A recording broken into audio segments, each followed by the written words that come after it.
property for everybody instead of just the doors. Well, I'm not done yet. Well, I'm letting you know because you're not done. Anybody can run up and be like, "That's a neat chair." Yoink.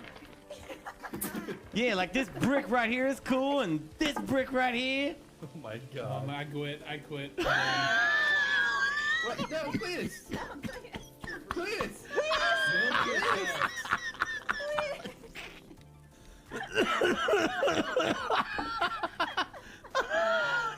Okay, is this? Anyways. I gotta say that was. He's got a family. Oh.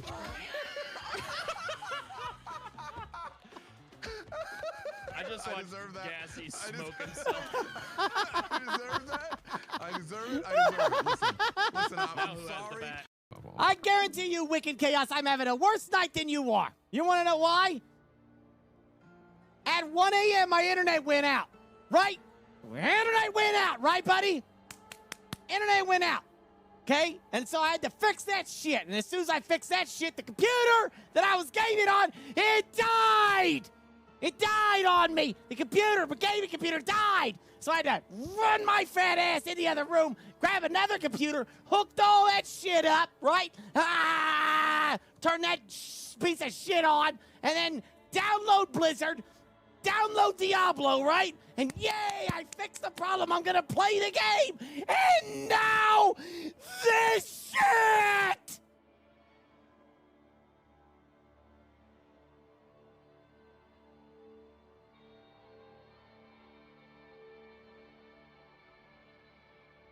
And that's why I'm drinking. He's protecting himself using something called cover. And he's holding off the creature. This is a... Oh, shit. The man is dead. The man is dead. And I am retreating from the location. I am retreating from the location. I'm falling... Oh, shit.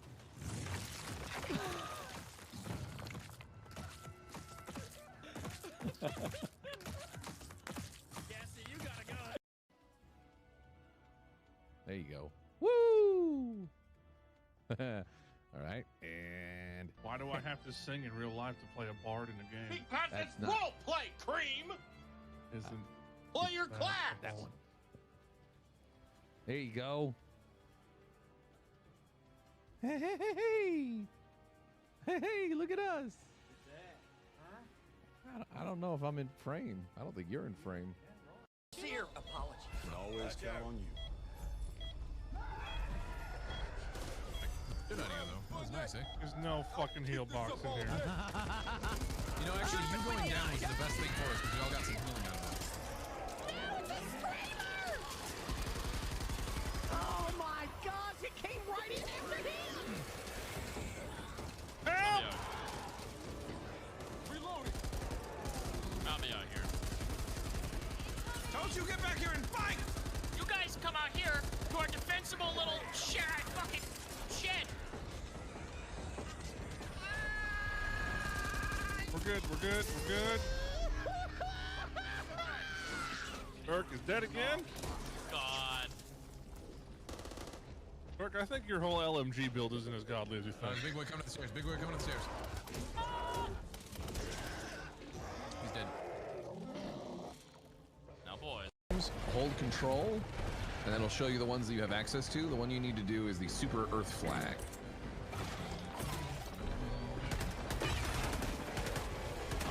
Requesting orbital strike. So, Burke, I'm literally gonna beat you. Is that a... Who did that? Wow. What happened?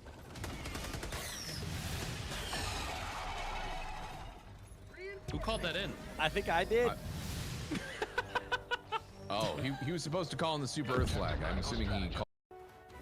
Well, just stay back. If I die, then you're gonna have to pick me up. Oh God. What did I say? Fuck this game. Oh, it's fast, Cletus! It's got 4 legs. It's running. Oh! I'm gonna get up on the rock. You can't get me up here. No, you can't. No, you can't. Yes, you can. Shit.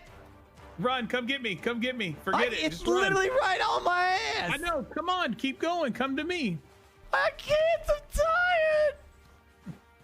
He stopped. He tired of stopped. He running. stopped. Burke, you're okay. He stopped. Come on. It's a scary thing. And the other one right in front of it, and I just dump fire torpedoes into them. Jeez. So the ballistas thing was the right call to do. Oh, well, somebody just crashed their ship. And I also shot down 4 others of the small mini craft.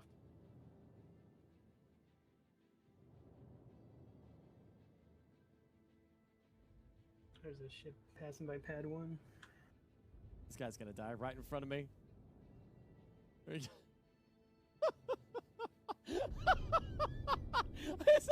It's like D-Day out here, man. Everything's exploding, blowing up. Jeez. Up the coal column, buddy. Beep, Oh beep. my god, auto strike! Oh, buddy. Beep. Move your ass, buddy. No. Oh, no. Oh no, fellas. Oh no. Oh, shit. Jeff Bezos, program. Oh, hey, it's Oh, we buddy. could survive Oh this. We my could survive God, this, man. Cassie. Hold on. All right. Oh, Well, that didn't work out. as soon as I saw this bunched up, I'm like, they're gonna work. Yeah, they wouldn't go forward. They 10-10 on kept the flight. stopping.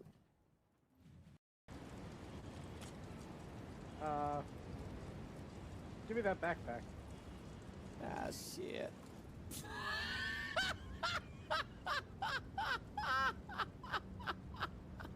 You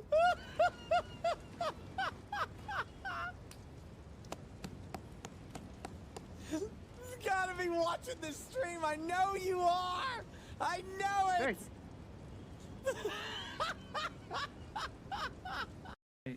My storage closet. Another one. And I'm working on down here. You don't mind if I go in there? Storage for stone. Oh, just stone, huh? Well, Is it gonna be stone when I go in there? Yeah. Are you absolutely sure? Yes. That's stone.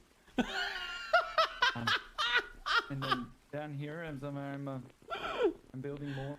This is what I was just working on when I was coming up to bring rocks up, and I bumped into you in the staircase of my manhole.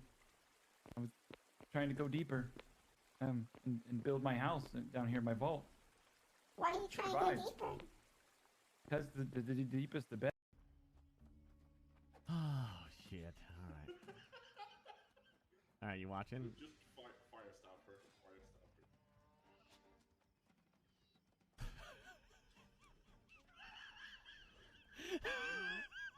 Burke, you just running.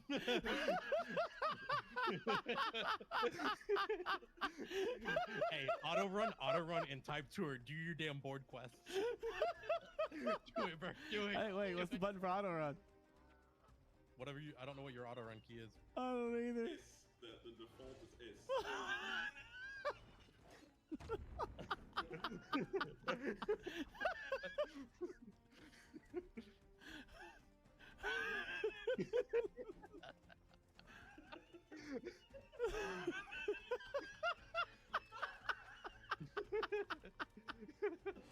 The best strats ever. Just run.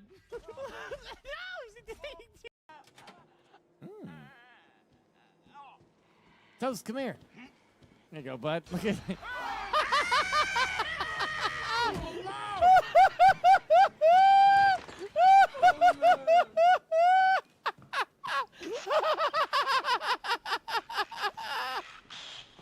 want you to remember that he baited you into that. Sorry, jumping over it, but Alright, I want you to remember that. I did. Let's go find out. And go to some adventure.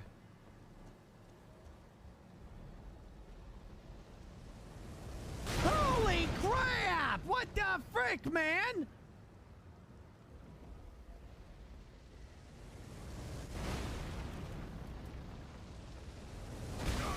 Oh my.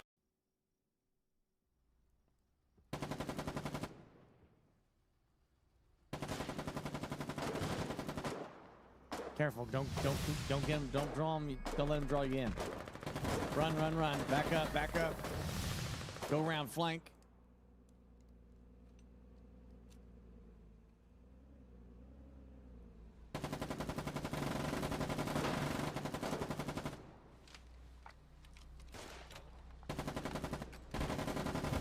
Oh shit, that's a tank. That's a tank. That's a tank. Take the trench. God. Just go into the trench. Fall back.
Well, well, well, well, well, well, well, well, well, well, well, well. Hello? Hello, I'm freaking here. And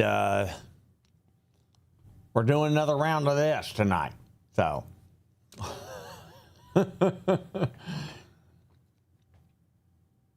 but you know how it goes, man. Burke Dumpy. Burke Dumpy, yeah. Yeah, I do love playing games with Fairlight here. More Warhammies. That's right. Yeah, we're gonna Warhammies it up with Dr. Light. Dr. Fairlight, as you might say. Nothing fair about him, though. Ain't nothing fair about him. Even though it's not the best weapon for the job, right? Some of it is going to stick.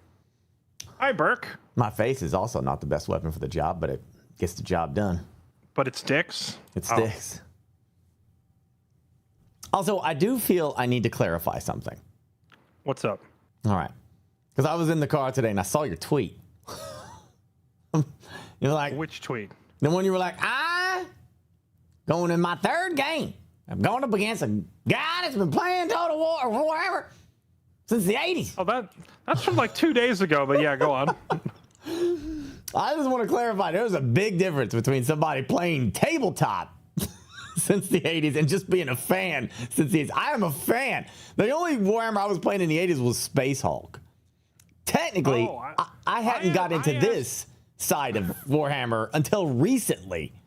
See, I asked how long you've been playing, and you were like, I've been playing since the 80s. Well, I mean, to be fair, that's a broad term. When people say Warhammer 40K, it could be, there are so many games. Space Hulk, Space Crusade, freaking Space Marine was a game, and I mean, there's loads of this shit. But tabletop proper, no. I have dabbled in it, but it is an expensive hobby for somebody in the 80s and 90s. It was very expensive. I usually dabble in the ones that came in a box ready to be played right out the bat. Go, and they didn't start doing that till recently. Really. Pile of shame. I do have I have a massive pile of shame. So technically speaking, I'm very much a noob at your level as well. I've not been dabbled that much into it. Especially like 10th edition and 11th edition completely changed most stuff anyway, so. Well, now I feel slightly better. Okay, good. Good. Not really. I still hate your army. I wasn't coming here and being like, oh, I've been playing since the 80s and I've dominated player after player. Let me tackle this freaking noob with the most overpowered army I can muster. Now, lore, I can talk to you all day about lore. I know all that shit.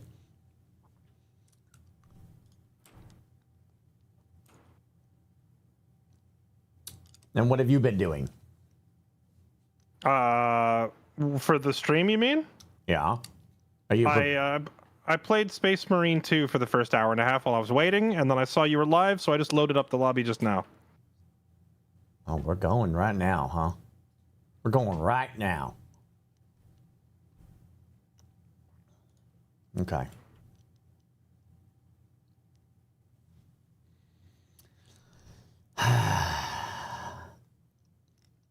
Kaiju army.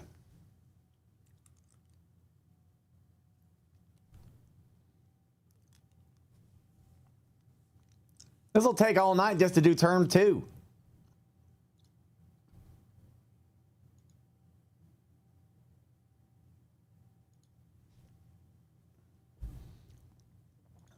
Yeah, it is. Yeah, this is the Astro. Yeah, I've had this one.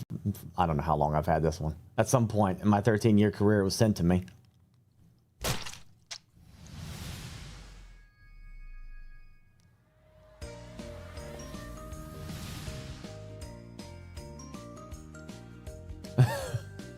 Purging Tyranids, my ass.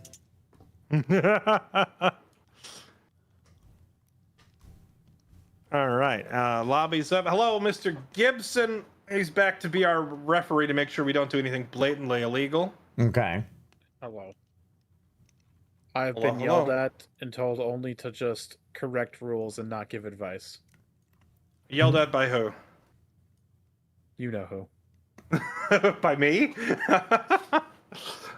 I don't think it's too terrible if you give advice, especially when asked. I think having you and Bomb just going back and forth off each other, being like, well, he could go here and do this and do that and do that and do this and do that, it kind of ends up being a bit much. I, for one, appreciated it. I was like, oh, I didn't know that was an option. Thank you. Yes. Let me use my 30 years experience here of playing tabletop Warhammer 40K here to exploit this noob called Fairlight. I can't wait to do this. Man has 40 years of experience, downloaded a tournament meta list, and had 2 experienced players in the corner coaching him on exactly what to do. Meanwhile, I'm over here going, I like dudes with hammers. I also want to stress that I was talked into not using my first army. To be fair, doing a meme list when you're still trying to figure out the rules kind of is not great. But it would have been hilarious. It would have been hilarious. I mean, to be fair, I played a meme list earlier today, and I'm putting it into fucking Fairlight's tournament that he's putting on. I'd say when I played Magic the Gathering, I played a meme list of just rats. The rat? Yeah. You were a rat packer? I was a rat packer, yeah, and it was the most fun I've ever. I lost every round, but it was so fun to play it. I just didn't give a shit about losing. Is this my phase?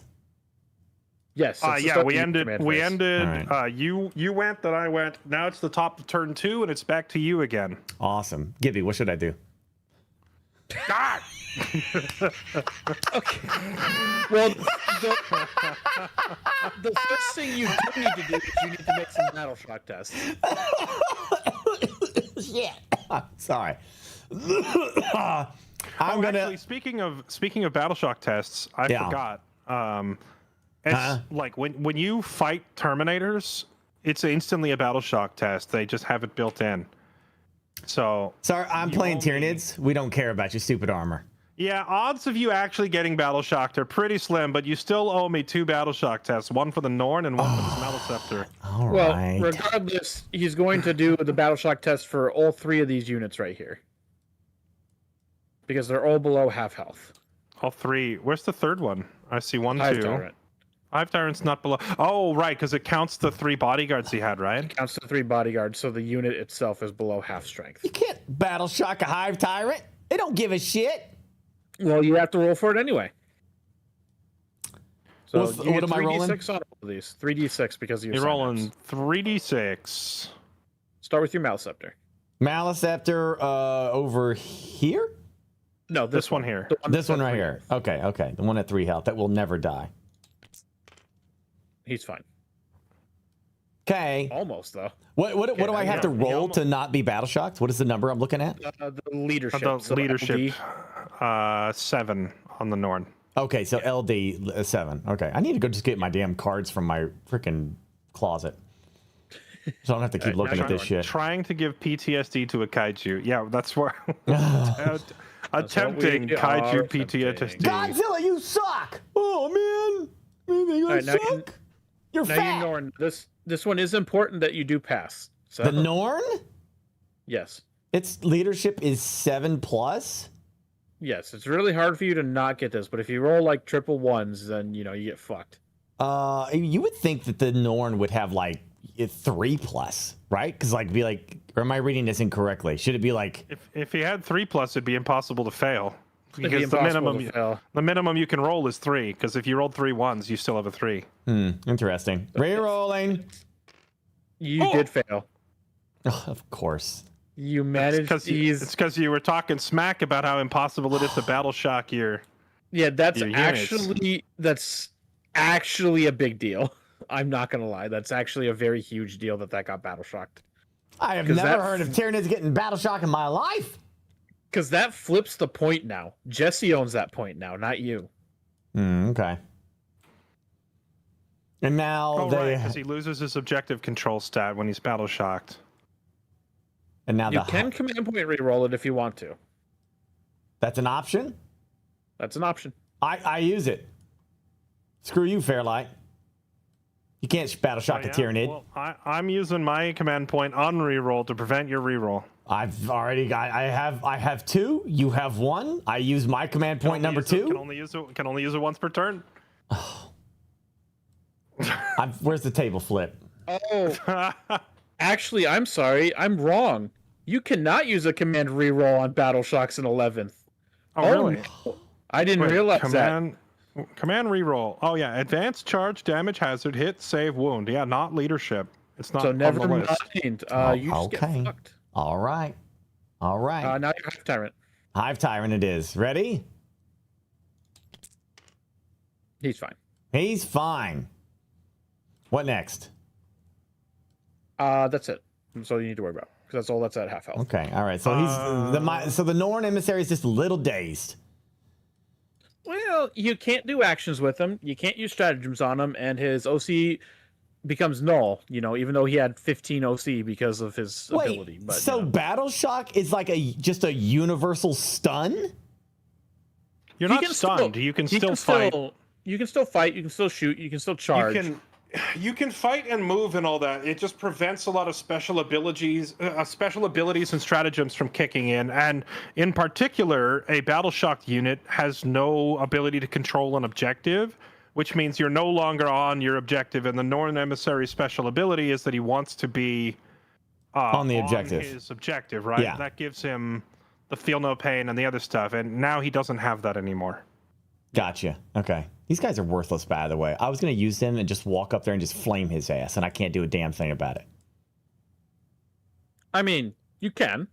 You said I couldn't flame them last night, or Sunday night. Yeah. Because I was out of reach. Because you're out of reach. But, I mean, you can, flank around. You can't do it while the rest of these guys are, engaged, but you can fall back. Be unengaged and then flame him. What, here, fall back the Maleceptor? Okay, this thing can move, It moves like a turd. Okay, it wiggles a couple inches. You would have to fall back the Maleceptor, the Norn, and the Hive Tyrant because you'd have to be completely out of engagement from the Terminators. Oh, screw that! And I'm I don't not think gonna the do that. Terminators are engaged with the Hive Tyrant, are they? They Or are. are they? Oh yeah, that's right. He was swinging at me yesterday. I forgot. See, I wish I could be like a true Tyranid and be like, "There's a Maleceptor in my way. Just flamethrow it." Who gives a shit? It's gonna die anyway, right? Well, you got plenty of other targets to Gibby, did flamethrower your and charge. did your mic sensitivity go up or something? Because I have you at half and you're still really loud. I didn't change anything. They're way too far. I can't get it. Moves. It moves here. It can move there, and it's still out of range of this shit. Oh wait, what were you trying to hit though? I want to hit these little assholes. They're not. He's not out of range to hit them. Your flamethrower is a 12-inch range, so if you walk up 5 inches, you're here, and then boom, that's easily within 12 inches. I was told that because they're that's engaged. Yeah, I can't shoot them because they're in melee, which is stupid. Oh, right, but well, I was assuming that you mean you're falling back, like you fall back your units out, and then you walk up and flame. No, we're Tyranids. We don't fall out of melee. We don't do that. Okay. Well, in that case, yeah, you're not going to be able to flamethrower these things. But even if you could, fire is barely going to hurt my machines. Like the toughness and the armor pen on fire is kind of low. Right. I mean, just these guys can just sit back here on your home point and screen for right now. I'm sorry, I'm helping you. What the frick? Did you move my unit? Who did that? Did I? Put him back. Not me. Put him back. Put it back. You bumped my unit. Yeah, that's not regulation. Ref. He touched my unit, ref. Okay. The ref is the one who touched your unit. Self-report. Okay. Oh yeah. I am ready for Shadow of the Warp, by the way. 100% doing Shadow of the Warp now. Yep. I figured as much that was going to happen. Sorry, what is Shadow of the Warp? Your nightmare. So basically, your entire army has to do a battle shock test. If you're within 6 inches of a Synapse unit, you subtract 1 from that test.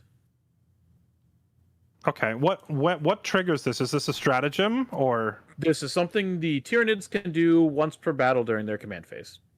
Okay. So battle shock tests for everyone. Can I give you the lore? Can I give you the lore? No. Oh, okay. Come on. All right, fine. Good. You do the lore while I do the rolls. All right. The lore is that the Hive Tyrant, or the Hive Mind of the Tyranids, the entity that is controlling them, is the only creature, at least in 40K, that can actually cut your access off to psychic abilities and the warp. It is the shadow inside the warp, so that you're messed up from what it does. And even chaos is scared of this thing. They don't understand it, they don't know what it is, but it's the presence of the hive mind. And I love it. It's cool as shit because it's big, scary. That is pretty sick. So I like unexplained shit that they can't understand, and that's one of them. Isn't it a blood angel? I am rolling insanely on these battle shock tests. Jesus Christ, Jesse. You failed a single battle shock. You're seeing this, right, Gibby? I just passed every single one except except the unit that matters most. My Terminators got battle shocked. Even with the -1 with the Sanguinary Guard and Astaroth, you still passed, which is insane. All right. Burke, that sounds real intimidating and all that, but this is my moment to remind you that we stare down gigantic monsters and demons on a pretty much every Tuesday basis, so it takes more than that to shock us. Did you subtract the 1 from the test, by the way? From the ones that were near synapses? You did. Okay, good. Yes. All right. Just rule checking you. Just rule checking. I don't know if you were watching my dice rolls, but I was just busting out 5s and 6s nonstop there. No, I was too busy deep explaining the lore. I was too deep into that. I was enthralled by every word.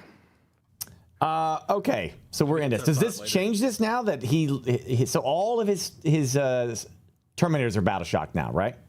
Correct. So it does actually flip it back over to you because the only units vying for control at this point are Astaroth, who has an OC of 1, and your Hive Tyrant, which has an OC of 3. Get wrecked. So now the point is once again yours. Get wrecked. Oh, you know, to be honest, I forgot. What'd you forget? What'd you forget? I forgot that my objective control would go to 0 and he'd get it back. I probably should have command point rerolled that, but you can't on Battle Shocks, remember? Oh, that's right. Yeah, we already went over this. Never mind. So draw your secondaries, Burke, and then we can go on to movement. Draw my secondaries. Up here. Oh, wait, I still have 2 CP. I still got 2. I still got 2. No, not the CP. Your secondaries up here. The cards. Oh. Wait, how did you get another CP? He was down to 1. You get 1 CP each command phase. Like your opponent's command phase 2. He was at 1. Oh, maybe I looked at mine and got it confused with his. 2 cards. Okay. Oh god, you have burden of trust. Oh god. Keep having Burke remember his burden of trust is going to be a pain in my ass. Burden of trust. Basically, you select a unit and you select an objective on the field for them to guard. At the end of your opponent's phase, if that unit still controls that point, you get victory points in accordance. Wait, can I have these guys guard this? That's pretty easy. You can just tell these guys they're in charge. Yes, they can guard that. Whatever you want can guard this. You have to pick every single objective. Well, a unit for every objective. What? Every unit I have to pick? Every objective you have to pick at least 1 unit for. Or you pick a unit for. Well, I can put a sticker next to one, so I know. You could also just not care if it's the ones that you know you're not going to be able to take. Like, you don't have any unit in range. Well, actually, he doesn't have to cash that in this turn, does he? He cashes it at the end of your turn. Right, but he can cash it in at the end of any given turn, not this one, right? Correct. So, yeah. So, Burke, basically, you got to pick a bodyguard for each point, but it doesn't have to be done this turn. So you could be like, yeah, this guy is going to take that point eventually. He doesn't have to do it right now. But yeah, for each point. So who is trying to take this point? Nobody. You gotta pick one. Pick someone. You gotta pick one. Okay. If you fail to take it, there's literally no consequence. So you can just pick you could be like, these guys are totally gonna take that. And then ignore it. This guy, then he's gonna like, I'm gonna get that eventually. Okay, all right. To Jesse's expansion, the Pyrovores are obviously going to this one. Who's taking the center? I'll say the Hive Tyrant, I guess. Okay. The Hive Tyrant. Yeah. Okay. That's fine. Who's taking your expansion? That's gonna be the Psychophage. He's gonna hang on to that. Okay, Oh no! Wait! No, wait! I did not take my finger off the model yet. It will be actually this thing, the Biovore. Okay. Yeah. Now who's taking Jesse's home objective? That's going to be the Norna Simulator. Because this Psychophage is not staying here. He's going up, and he's going up. So like, I might move him up just because. That's about it. Okay. And then what was the other one you drew? You drew outflank. And then these guys are going to stay right here. Obviously, they're not going anywhere because they're never going to make anywhere. Outflank is easy. Just be on either edge of the board while being on Jesse's side of the field. That's going to happen this turn. Correct. So I ain't worried about that. Easy. Move on to your movement and start moving. Movement now. Okay. Well, wait a minute. Command phase. Do I use these? Oh, I can use these anytime, right? Your stratagems is a lot. Well, whenever they say when, that phase is when you use them. I don't think you have any. Your opponent's shooting phase or the fight phase just after the enemy is selected. So one harvester unit. These are the ones that just don't make sense to me. One harvester unit? Anything with a harvester tag to it, right? Yeah. And you see those where? Does he not have any tags? I don't think so. Who's got a harvester sign? You hover over the Did you set up your numpad yet? Yeah. Okay, you hover over the model and press 1 on your numpad. And then at the very top, it'll give you the keywords. Keywords. Oh, I see. The only problem that I have with this is that it keeps deleting it. Like, I bring it up, and then it goes away. It's kind of annoying. It's usually if someone else is looking at it 1 second, at the same time, just the way the scripting works. Of course, Burke is just going to walk away during his turn. As you do. As you do.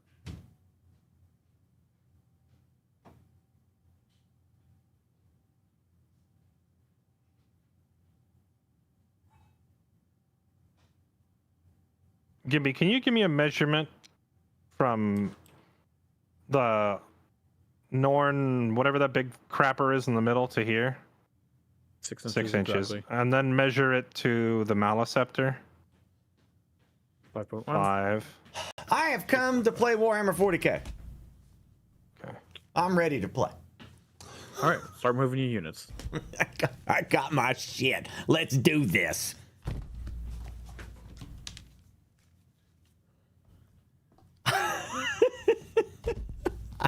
I will have my own damn cards, and I will do it. Look at that shit. Look at that. Boom. Oh, snap. Did you run and go get the physical cards? I got the physical cards here of my units, so I don't have to deal with none of this bullshit now. I can't wait for all those cards to have been like they're out of date and they're all worded wrong. I think he said that for the most part they're right, right? They look like they're 10th edition cards. They are. They should be, for the most part, they should be fine. If anything says within 9 inches, it's probably going to be within 8 inches. That's probably really the only major change. Otherwise, I think it should mostly be right. Yeah. What do you think about that? Stats should be mostly the same. Do I even need to have the Tyrant Guard are dead, so I don't need that. Okay, here's my Psychophage. Combat Patrol? No. I'm not doing a Combat Patrol. You little shithead. Get out of here. Termagants! Is that what I got? No, I got Hormagaunts. You little shit. Okay. Don't forget Army rules. Ravagers. See, I'm gonna have some fun with some of this stuff if we ever play a video game again together. Let's see, Hive Tyrant. If we ever play a video game together again, Burke, is there what are you about to tell me? You slept with my wife or something? Like, what is so bad that we're never gonna play again after this? Well, it just depends on how bad you're gonna take your beating. It's about to happen, you know. That's I don't know. Some gamers get emotional, you know. That's all I'm saying. This mosh pit in the center is not as bad as the one I did earlier. Okay, Biovore, there he is. Pyrovore, who's I don't even know why do I even have these pieces of shit. Did I already? You already killed my. They're probably better if I'm running like a more. If I'm running like a more like if I had a lot more regular Marines and not all Terminators and vehicles. Yeah. I mean, these things are still really good into Terminators because they're strength 6, so you're wounding them on 3s with Terminators at AP -1. You're not going to get a whole lot of damage through, but they're better than nothing. You mean these guys? Yeah. They move so slow, and I can't flame when with him engaged in melee, which kind of sucks. Unless I move him out, but then they're still engaged with the Norn. Just don't be engaged with melee. Can you do that? Like, tell all right. Tell all of your. Just be like, yes, actually, that is a thing you can do. You can just be like, I'm going to fall back on my units. As long as you don't move over top of his units, you're fine. But I lose control of the center. You can fall back, and then if you have an ability that allows you to do so, you can just charge back in when it's time to fight. But I don't think you have that, but you also won't necessarily give up the point because you can fall back your Hive Tyrant like 2 inches, so he's out of engagement range, and still have him on the point. Also keep in mind that my Terminators don't have any objective control points right now because they're battle shocked, right? So my objective control right now is nearly 0. Keep in mind, though, because your Norn Emissary is battle shocked, he will have to make the Desperate Escape test, which, to be fair, is probably going to do nothing to him because it's a single dice. If you roll a 1 or a 2, you suffer a mortal wound, and then you can just save that mortal wound on a 4. Gotcha. I thought it was you take 3 points of damage for like monsters and vehicles during hazard rolls. It is 3 for monsters. You're right. So you would take 3, but you would still be able to save 1. Yeah. Okay. Creepy Maltese, Nighthawk, You Like Fishes, Krevelin, Old Man Mikey, Rufflin, and Femshep. Thank you. Okay, all right, let's get to this movement stuff then. As I guess I just don't understand what I can do here and what I'm allowed to do. So I'm just gonna do shit and you yell at me if I screw it up. All right. I guess first things first. You see all these guys, Fairlight, right here? You see all these guys? You see this mob right here? I demand acknowledgement from you before I do what I'm going to do. I need you to acknowledge what I am saying to you, sir. Me? Sorry, I was muted for a second. What's yes. Do you see this blob of shit right here? I do see it. They're going to kill Dante. It's going to be a lone, weak-ass Hormigaunt that's going to do it. You ready? I'm ready. To be fair, I did just kill the lion with a Kroot, so it's definitely possible. I am moving 10 inches right up into his ass. Okay, so... fucking up the okay, wait a minute, wait. I know. I got to do it right. I'm just kidding. All right. I approve, but you got to do it in the right order. Okay.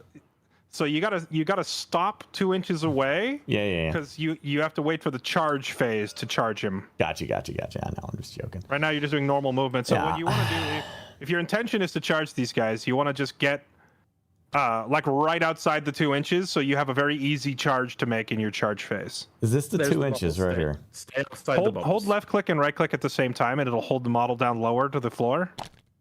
Yeah, and now you can see exactly where the bubble is. You're gonna have to pick him up because there's a. You're gonna probably have to move this in more than just one giant. You can chunk. also. Well, he could move the back guys up and then just move that front guy to the side a little bit. So is this within the 2 inches right here?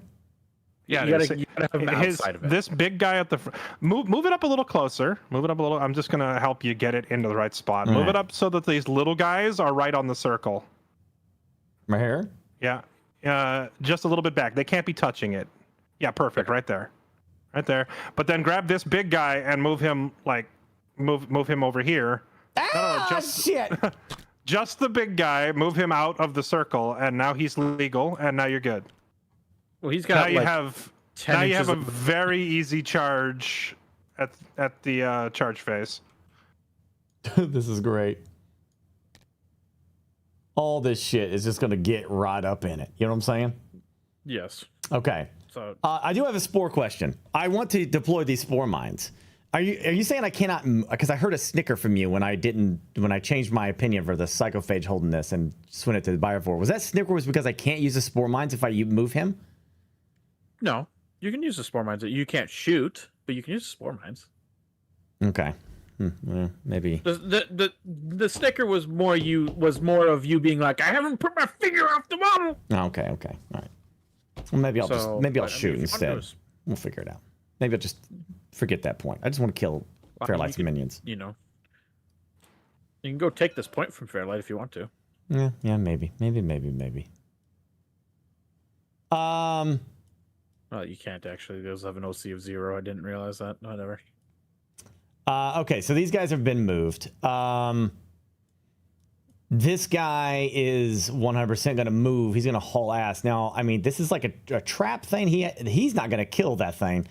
But these boys and this boy, that's what he wants. He wants this juicy ass target. Correct. So I'm assuming, and you said I have to be along here to get my point, right? So what is his movement? Let me see. He's got his 10 movement. Inches. 10. Okay. Gosh, that sucks. I mean, he barely gets to do anything. Look at that. But is he in range of a charge from here? He cannot reach the ballistas, Mm-hmm. but he can very easily reach those Marines. Okay. And the terrain is not going to stop me from doing that. No, you can fight through the wall. Okay, and what about his action there? Am I inside that? No.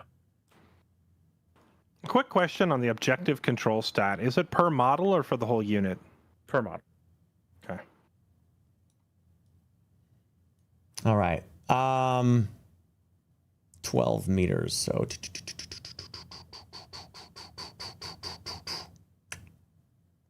yeah, he's gonna go like right. He's gonna go underground. Is where he's going. He's just gonna hide. He's gonna hide underground. The new burrowing ability. Now I am assuming that he needs to be relatively close to this guy to give him his buff. So he's gonna go right there. Now, you said I can't shoot with the biovore, right? Not if you're going to do the spore mine. Okay. If you don't want to do the spore mine, then you can shoot. I want to do the spore mine. So let's move him, what, 5? He gets 5 inches. Wait, how close is this? He is not in range of this. I'm going to activate my combi weapon lieutenant's ability, which is simply that he gets to scurry away when something big gets near him. That's literally a thing. How very unspace marine of you. Oh, look, something scary. I'm going to run away. Yeah, he is going to scurry. Must be a space marine from the Imperial Guard. Yeah, he scurries over this way to get away from this thing. Well, there's no point in moving this then. If I can't get to that point in this turn, then screw it. Well, you move it up so then you can get on it next turn. Oh, right. So, okay, so I can do this next turn kind of stuff. All right. Yeah. Also, Gotcha. if you don't really necessarily want to shoot it this turn, you can advance him. So then you can potentially get onto the point so you can score points. But I want him to shoot the spore mines this turn for 100%. Okay.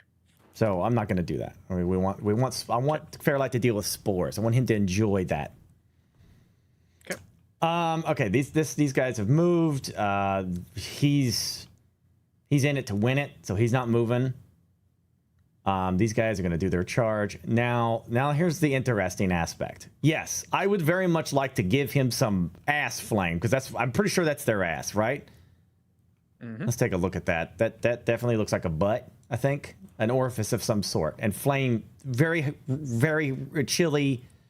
Lots of spicy, hot chili the night before, and he's ready to spew that. I thought you were talking about my guys for a second. The flame coming out of the butt. Is this what you're referring to? No, we literally have flames coming out of the butt. That's a sphincter. Your butt on the front of this monster? So that it shoots toward you. Can you elaborate on why you have a front-facing butthole? Because it's Tyranid. Because we are the hive mind, and we know that, have you ever gone to the bathroom and your butt burned? Well, this is like a super burn. Okay, and it's gonna spew all over this nice fancy armor you got.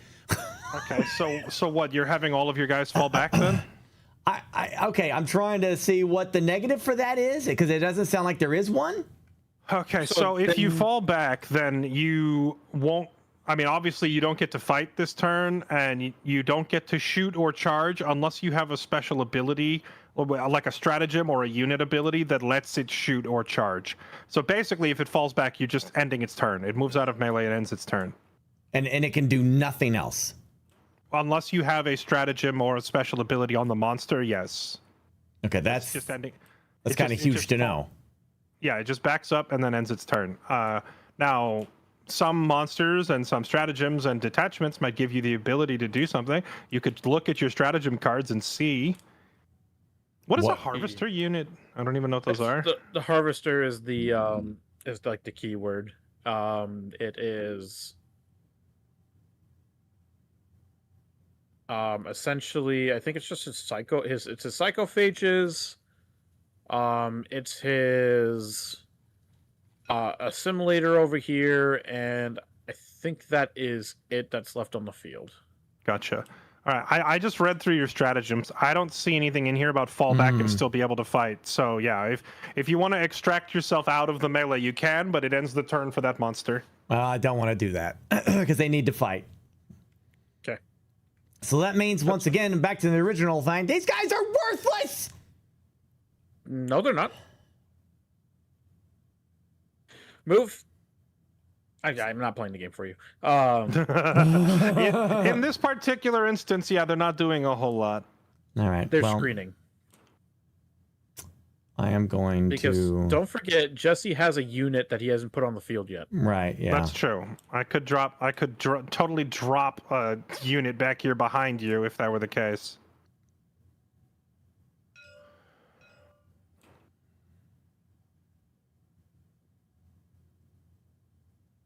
This is true. I will put him there because he's just doing shit. And then these guys are going to set themselves up to be or not to be. That's the question. They have to be within 2 inches of each other, right? I think? Yes. I don't know if that's 2 inches or not. Is that? That's exactly right there. Okay. So that's fine. Now psychophage. I'm debating. How much movement does he do? He does 12. He gets 12 inches. Is he like right there? Yeah, he can get on them. Just, you know, he can get shot by the fucking tank. Yeah. I'm debating that. Now, he can't shoot into me either, right? No, he can. No, if I'm... Oh, we can't because we're monsters? You can shoot... Monsters and vehicles can both shoot in while they're engaged and be shot at while they're engaged. Right. Let's see. It is -1 to hit no matter what. He does have a ranged weapon. Ignores cover and torrent. Psychonic torrent. 12 range on that. Let's see. I'm just curious here. And I take it that he cannot shoot that. He could potentially hit here. Not there. Okay. While a friendly Tyrannid's unit is within 6 inches of this model, models of that unit have the feel no pain ability. So he's got that. Oh, we've not been rolling that. Yeah, that's okay. And Freedom Freeze. Each time this model makes a melee attack, the target of that unit that is below its starting strength, add 1 to the hit roll. If the target is also below half strength, add 1 to the wound roll. Whatever the frick that means. I don't know if I want to get him in melee to get him in this shit so we win this fight. So or what? Yeah, because you've lost Terminators, haven't you? I've lost 1 Terminator. So this unit is below starting strength, so you would be +1 to hit in melee. Well, then I screw it then, dude. I don't know if this is a smart thing to do or not, but he moves by 12 inches, so we're going to get him in the fight. He's going to join this melee. He's going to be in charging distance, which is like, what, right around here? Yeah, so same rule as always. You just want to sit just outside 2 inches. Am I there? You're not. Yeah, move hold right click left. so that it'll go down to the floor. There. Yeah, you're good. You're outside the 2 inches. Okay. You gotta move a little bit to his left because he's on top of the model. You can't be on top of the models rule, Nazi. Jeez. Put your fucking models on top of each other then. Simple. Rule Nazi over here. Your model's touching it. Just ever so slightly. You see what you're doing there? You're touching the model. What is this guy? Okay, the Cyclophage is definitely gonna do some of his shit tomorrow after this. Yeah. Wait a second. Is that? Boop. You're not right. Shit. Fairlight, can you move just a little closer, please? All right. Okay. So these guys have moved. He's not moving. They're not moving. He's not moving. Well, I mean, he can move, I guess, right? I mean, he's not engaged. Yeah, he is. He is. Yeah. Okay. He's within 2 inches of this Terminator, so they're fighting. Okay. All right. Fine. Fair. I guess. Is there anything that I should? Can I do anything to help my Norn right now, or any of this bullshit? Your Norn can fall back. It would have to take hazard rolls, which means it could lose up to 3 health. But since it has 6 health, it can't die. But you could just get it out of there if you really want to. See, there was another Maleceptor has. While an enemy unit is within 6 inches of this model, each time a model that is in that unit makes an attack, subtract 1 from the hit roll, and I did take those penalties. I was doing that on both. Right. I'm just for both Maleceptors. I'm just rule checking you. I'm just rule checking you. He was doing it. But yeah, if you want to pull the Norn out, you can. He just doesn't get to fight or do anything else this turn. No, we're not doing that. He's absolutely going to fight and do what he does. Okay. All right. You done movement? I am a librarian. Yes, I am done. Okay. On to your shooting. Boop. Boop, boop, beep, doop. Starting to the right. Okay. Let me get my card if you don't mind here for my Norn Assimilator. Got it. All right, Norn Assimilator. He has a ranged weapon. He has toxic ejector harpoon, which is harpooned. It is 12 inches. Let's see what it does. You are out of range of the ballistas. You're shitting me. No. Oh my dick. All right. What does harpooned do? I'm not familiar with that.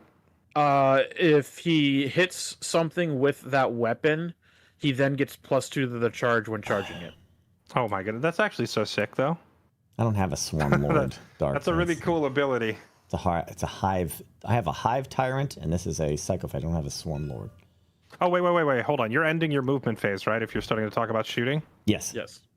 Okay. Jesse does get to overwatch you.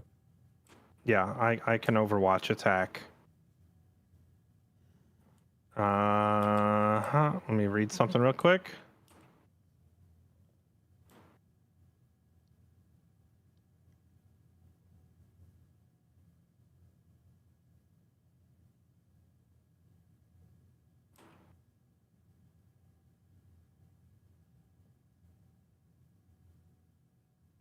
What is onslaught? I don't know what that is.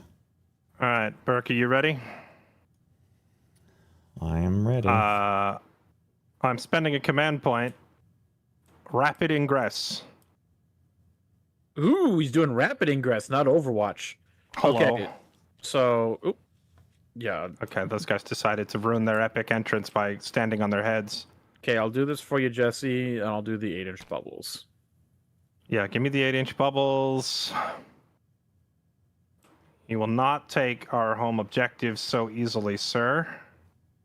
That's only for the models within 6 inches. That doesn't affect the Norn assimilator. Holy shit, you're dropping them there? Huh? Are you sure They about are that? going. Sure about what?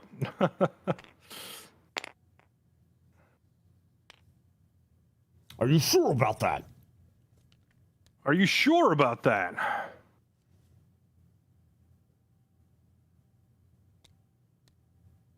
I'm pretty darn sure. He can't shoot anyway. Well, he can shoot. No. Shoot what? One of my viewers thinks that I can buff the pyrovore by. I don't know what it's supposed to be doing. Like it just gives assault. So any guns near the Hive Tyrant is buffed with the assault ability. It doesn't increase the range. I don't know what is the assault ability. Assault allows you to shoot the gun if you've advanced. Right, but they yeah, exactly. But I can't shoot with this thing anyway. I mean, your Shatter's basically not wrong by saying it would buff it, because then he'd be able to shoot in advance, which would negate his slow movement. Just the issue is you don't have anything in range regardless that you'd want to shoot with it. Yeah, that would have been great for this guy, but nah, I can't do anything about it. Do keep in mind now that when you shoot with your Norn and your Maliceptor, you will have lethal hits. What is that? Lethal hits. When you roll a 6 on the hit roll, you automatically wound. You don't even have to roll for wound. That's cool. Okay. And I suppose that they will have assault, but they're not going to move, so it's irrelevant. Well, he moved. Correct. So he can, but he's out of range, so it doesn't matter anyway. Yeah. All right. Any thoughts you might have had about charging my dreadnought are not happening? Gotcha. I mean, he couldn't. I couldn't do it that anyway. Yeah, I wasn't even going to. Yeah. Okay. You're trying to protect that Dreddy, huh? if you want to charge these guys, I would also, think maybe you should reconsider. But whatever, it's up. That's my ingress done. I am a Tyranid. We do not reconsider. All right. That's a very human notion of you. Before you actually start shooting, Burke, did you meant to have the Psychophage on not touching the terrain? Yes. Okay. But I mean, okay. Yes, I did not mean to touch the terrain. Now, what does that mean? It means he can't. It means he can't shoot them because there's a building in the way. Yeah. But if that's what you meant, that's fine. You can still shoot his interceptor. If he meant to put it on the building, he can. But then I'm removing all these guys because I wouldn't have put them there. Exactly. Yeah. That's why I'm clear. Before we kind of continue on and confirm all our moves, I'm going to make sure that Burke put that where he wanted to. Oh my gosh! See, you can't touch the model, Burke. You can't touch the model, but you can touch the terrain. Yes. You can. Gotta remember that then. That's actually that's how. Touching the terrain is a huge part of the game. What is this, Burke? Is this touching the terrain? Is this good for you? Yes, is this yes. Okay. It's just funny how some of that stuff applies. But anyway, no, I assume that he's the terrain is blocking his line of sight to me too, right? Yes. Okay, then we're But good. those guys don't have guns, so they don't care. Yeah, they're gonna care. All right, what are you shooting? And what are you shooting first? Okay, Norn Assimilator. He's got the harpoon. After the bearer has shot this weapon, select one enemy monster or vehicle unit hit by one or more of those attacks until the end of the turn. Each time the bearer selects that unit. Okay, so I can't use this on his infantry. No. There's nothing. So the Norn Assimilator cannot shoot anything. He can shoot his gun. He can still shoot it. It doesn't have to hit a vehicle or monster. He can just shoot it at infantry. Oh, I thought it was only for infantry for vehicles or something. You just don't get the special rule about it. So you can still use the weapon against infantry. You just don't get any bonuses. Okay. All right. Well, I'll shoot these guys then. Why not? Pew pew pew. There might be a little bit better target than intercessors for the this guy? artillery. Okay, I guess, I mean, since we're learning, I'm going to drop my spores right on top of these things. You can't. Your spores have to be 8 inches away. They have to be 8 inches away from him? Yes. Oh, are you shitting me? Oh, gosh, damn it. That's something I should have known before I moved. I think it's like a landmine you set up in advance, right? So you can't just put it under my feet when I'm already standing there. No, they get shot from this thing's ass. I mean, you can still use the standard spore mine launcher, just not dropping mines. You can just shoot them normally. All right, I will have to read my card after this. Okay. All right, what do we got? What do we got over here? There is that a chaplain?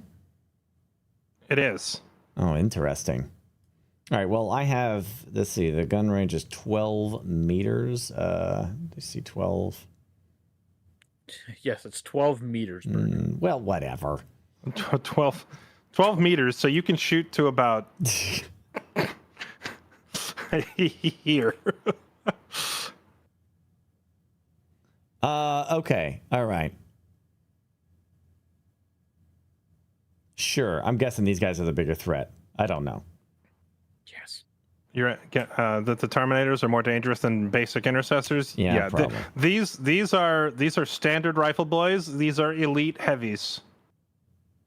I'll take a shot. I mean, I can't target the chaplain, right? So I just shoot them in the general vicinity. You target the whole group. Who you hit is up to the not up to that. Okay. So, well, I am shooting my Norn Assimilator. Gosh damn it! You just have to have that stupid lightning thing. Okay. Let's do it. 2 attacks. Let's see. So A is the attacks, right? That's 2 dice there, right? Yep. Okay. And I roll the 2 strength. Nope, you roll to hit.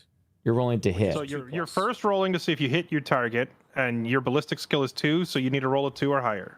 Well, that's easy. Okay. They both hit. Okay. Now you are rolling to see if you get through my armor, which is strength versus toughness. Your strength is 12. My toughness is 5, so you, again, just need to roll 2 or higher. Okay. That's both going through, okay? Then it goes to me.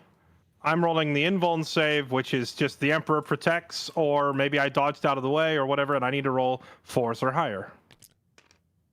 I dodge both. Shit. Okay, so you do no damage.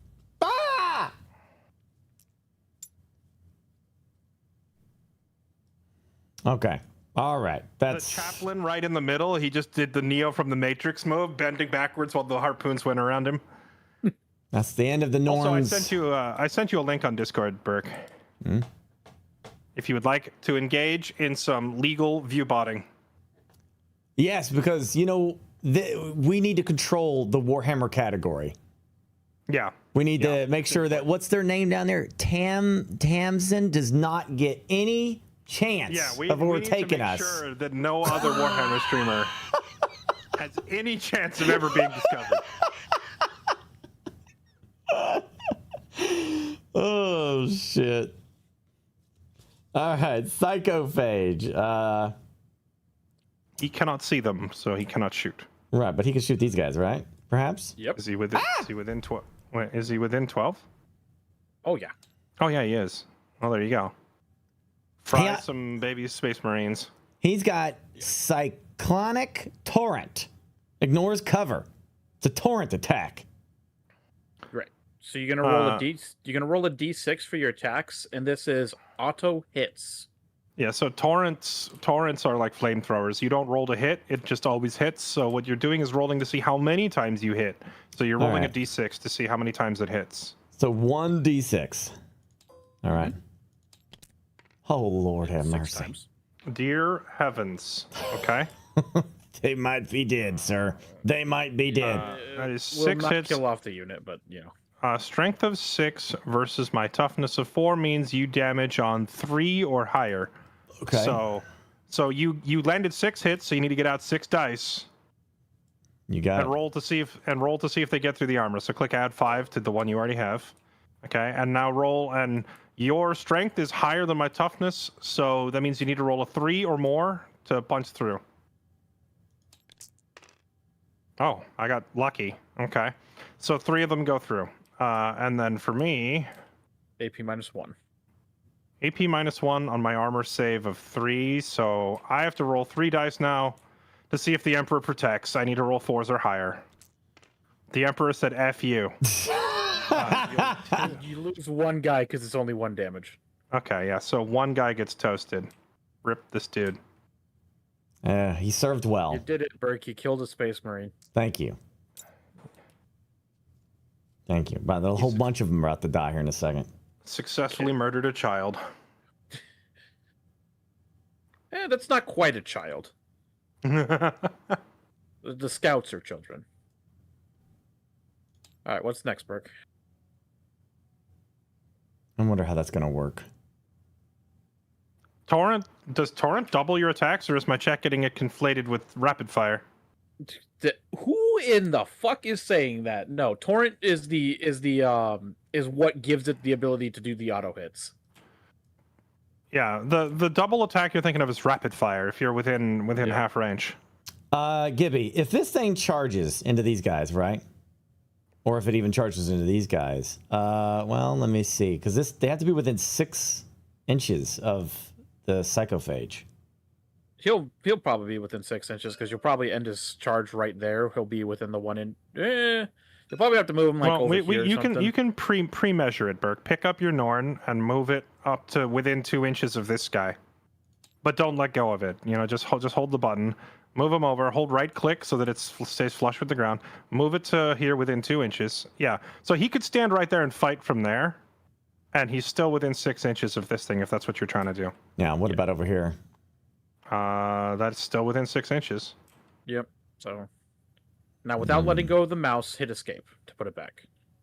I wonder what's going to be the smarter thing there with the Psychophage's buff. I don't know. All right. Next up, Biovore. Okay.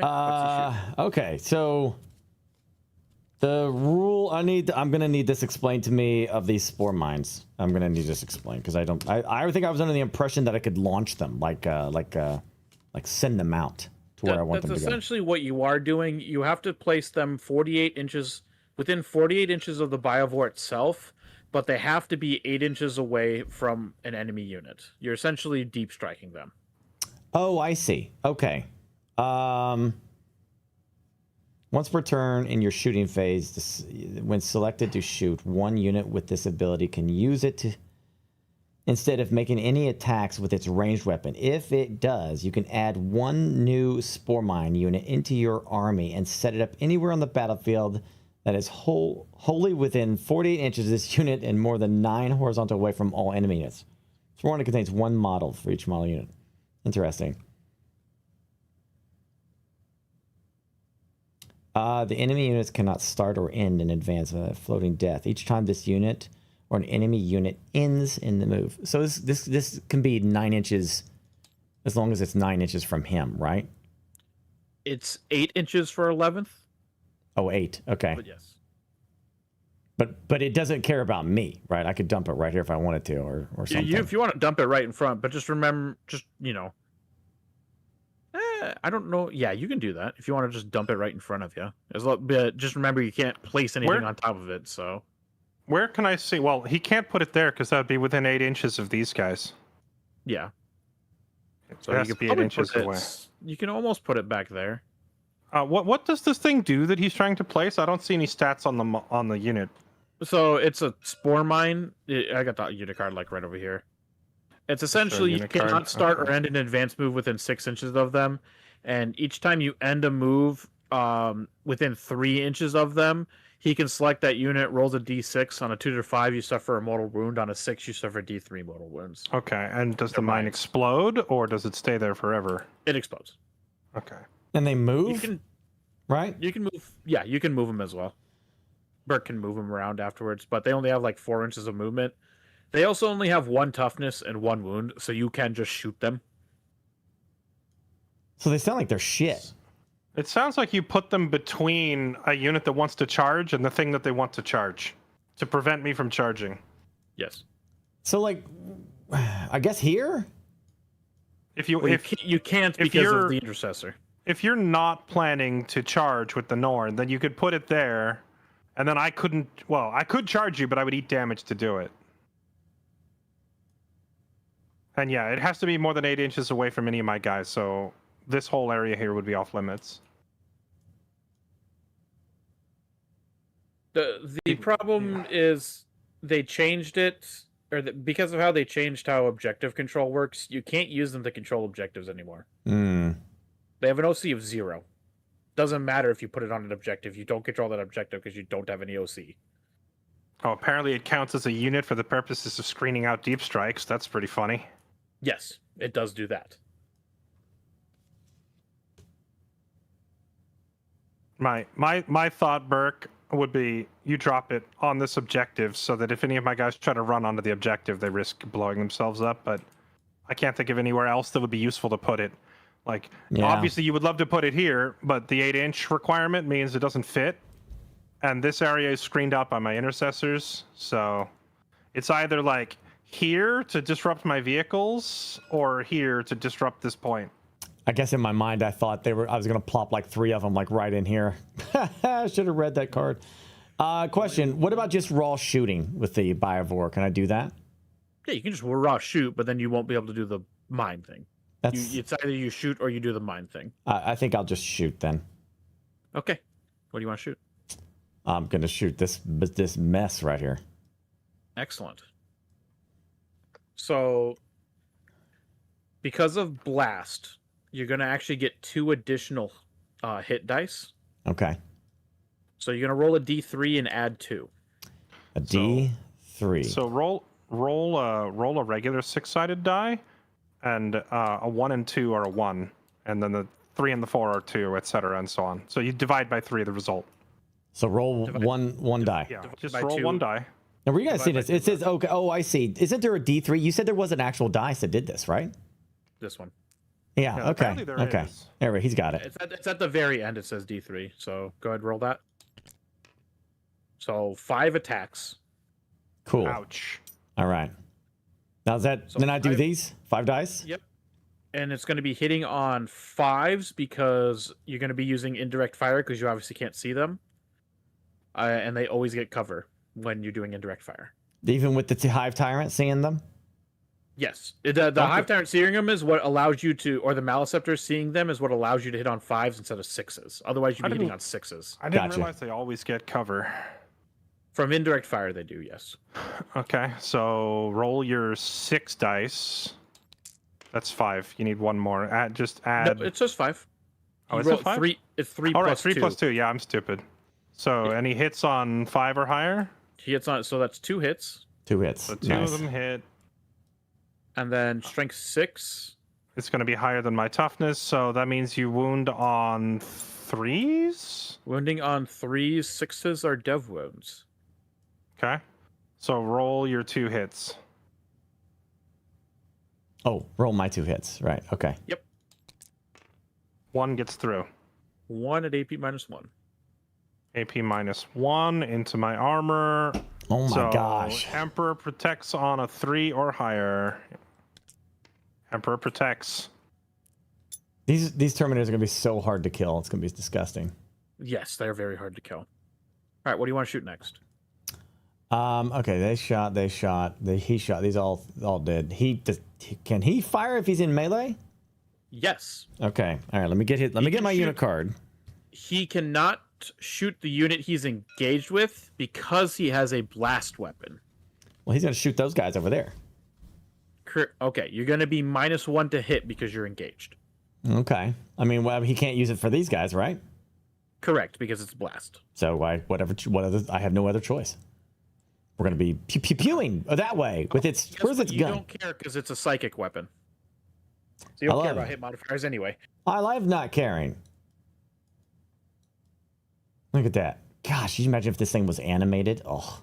So it's going to be D6 plus 5 attacks because of blast.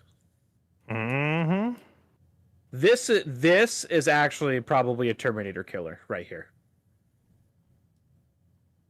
The Maleceptor? So roll a d6, Burke. All right, roll a d6. Determine your number of attacks. Roll a d6. Roll a d6. This one right here. Yep. Yay! Okay. 9 attacks. 4 plus 5. Okay, so get out 8 more dice. Okay. And that counts and this too? Yeah.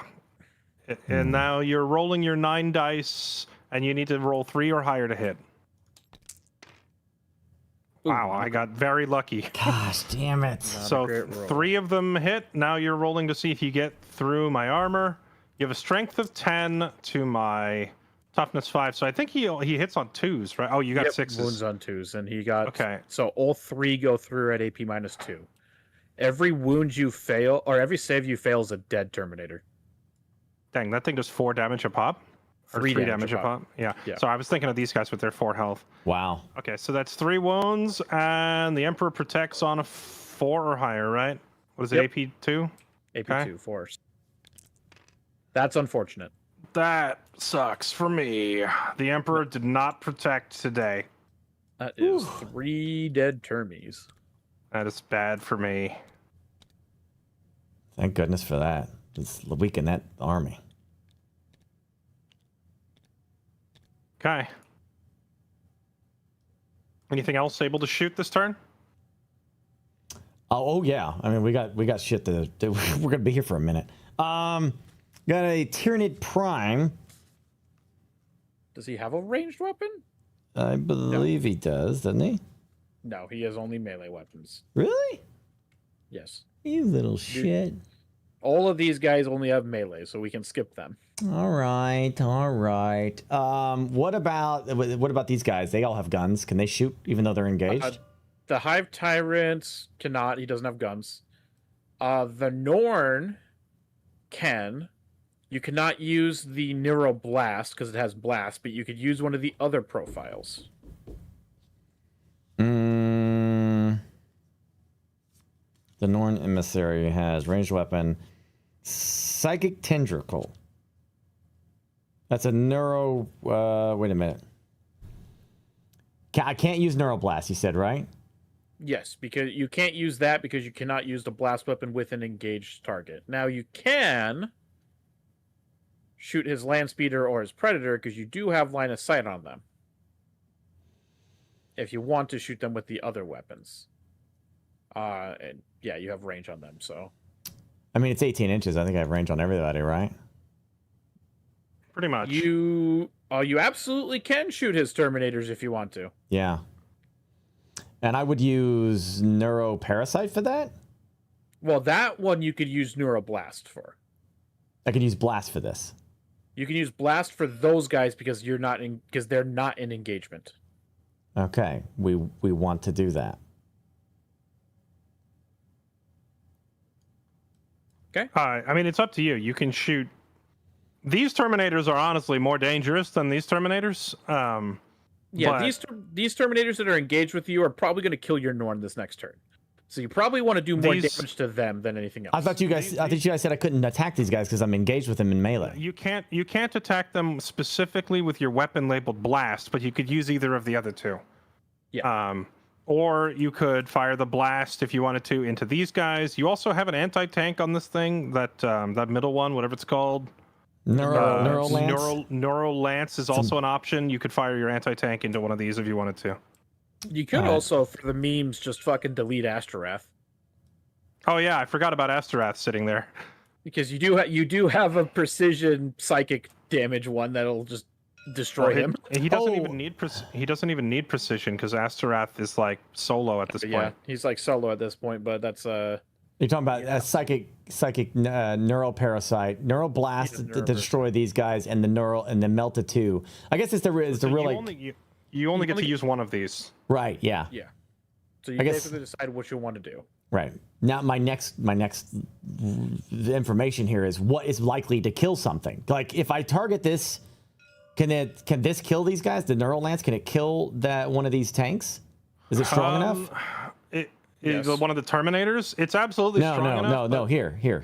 The neural lance, the Melta 2 psychic. No, you're not going to have enough damage. Not You actually you have to Is it roll 18 max. inches? You have to roll max damage. If you roll max damage, you can absolutely one tap either of them. Okay. Yeah, if with some incredibly lucky rolls, you could kill it, but realistically, you would probably chunk it for about 60% of its health on average rolls. I see. Okay. Well, I'm assuming I would use Neuro Parasite to attack these Terminators right here, right? You'd probably no. Yes, maybe. You could use Neural Parasite or Neural Lance. It's not going to matter too much because of the random damage, and you're already going to be. No, you would use Neural Lance to just wound them on twos, just to because you're going to have the same amount of attacks. And the Neural He's not going to Lance- wound him on twos either way because invuln save is going to be the same regardless. Oh, I see, because of the weapon strength. Yeah, I see what you Yeah, mean. the weapon strength. Neural Lance is your mathematically superior choice here, Burke. All right. On Neural Lance on these Terminators, you're saying? Yeah, because the Neural Lance has a higher weapon strength and thus more likely to beat their toughness. Okay. Ideally, obviously, you'd be using Neural Blast, but you can't because you're engaged. Right. I'm wondering if like Neural Blast would be better used over here because I might hit more and kill more, right? Because Neural Blast is pretty powerful. Neural Blast only does 1 damage per, so it would take 3 hits per Marine to kill any of them. So you would probably get a lot more hits. It's just unlikely to actually kill that many. All right. I was just curious. Okay, because he's got like 3 guns, so it took me a second to understand all that shit. It's nice to have this card in front of me now that can actually see this shit. Let's go ahead and shoot these guys. Let's just do that. Pretty much just deciding to fire 2 very large bullets or fire up to 12 very small ones. It's your call. Yeah, we'll just have him blast. Since he can do it, let's have him Neural Lance into the engaging Terminator melee here. Oh, okay. I just remembered something. Give me just a moment, please. I need to read a stratagem card that I forgot was an option. I already know the exact weapon or one you're looking at. You're looking at Armor of Contempt, aren't you? I am looking at Armor of Contempt. -1 to AP for the rest of I think it's the rest of the attacks. I also just remembered something that I forgot to do, if I may. Okay, yeah, go for it. I would very much like to use this card right here. I shot the Norn. This is fight phase, so not yet. Yeah, that's for melee. Oh shit! Okay, right.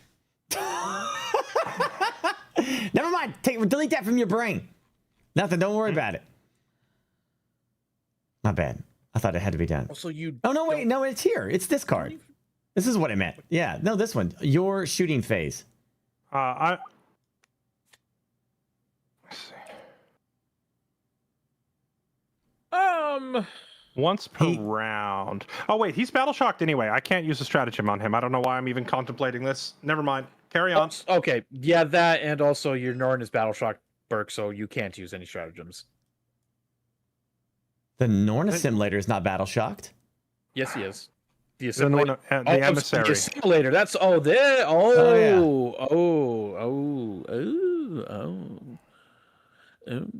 Wait, what is he? What are you trying to do? Wait, I forget. Who did I shoot with my gun? You Was it shot these guys? No, he shot these guys. Right? What exactly are you trying to do? The Norn assimilator, I believe, shot his gun at the Terminators here, right? Yeah, he saw. Didn't. I want to use this card right here. Read it right here. I want to use this card with him. You can do that. Yeah. That's what I forgot to do. I'm sorry. But you owe me one. I give you a counter for one. I thought you said that this card was the one for vehicles only. No, the vehicles only thing is his harpooning. This is different. This is anything that he shot. I mean, yeah, you can go ahead and activate that. So what? They're tethered and now they move to less. They have -2 inches to movement. Okay. My poor slow Terminators are now even slower. I don't know. I might as well just use it. Take my command point away. It's been sitting there, and I wanted to use it. So. Okay. Okay. Back to your Norn. Time to actually do the attacks. You have 2 attacks hitting on 2s because of psychic. You ignore modifiers. Okay. So these 2. Okay, you're wounding on 2s because of strength 12. And awesome. Toughness 5. So roll the dice. Roll them again. Okay. Both of those wound at AP -3, so you're 4 up info. AP -3. All right. Emperor protects on 4 or higher. 1 fails. How much damage on those? So you have one guy with 1 health. He just insta dies. Oh yeah. Okay. Well, you splattered this dude. Kerplap. So you didn't even need to worry about rolling damage. Oh, I just realized one of the random Terminator models I grabbed was my Sergeant. I need to swap him out.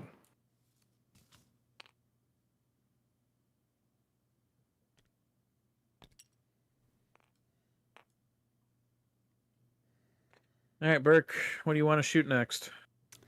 I think that's all he can do, right? The Norn's done, yeah. Okay, so the Maleceptor cannot shoot into these guys, right? Correct. So he can shoot these guys? Correct. Okay, I'm going to Psychic Blast this Land Speeder, I guess. Okay. The Land Speeder would be your best bet here.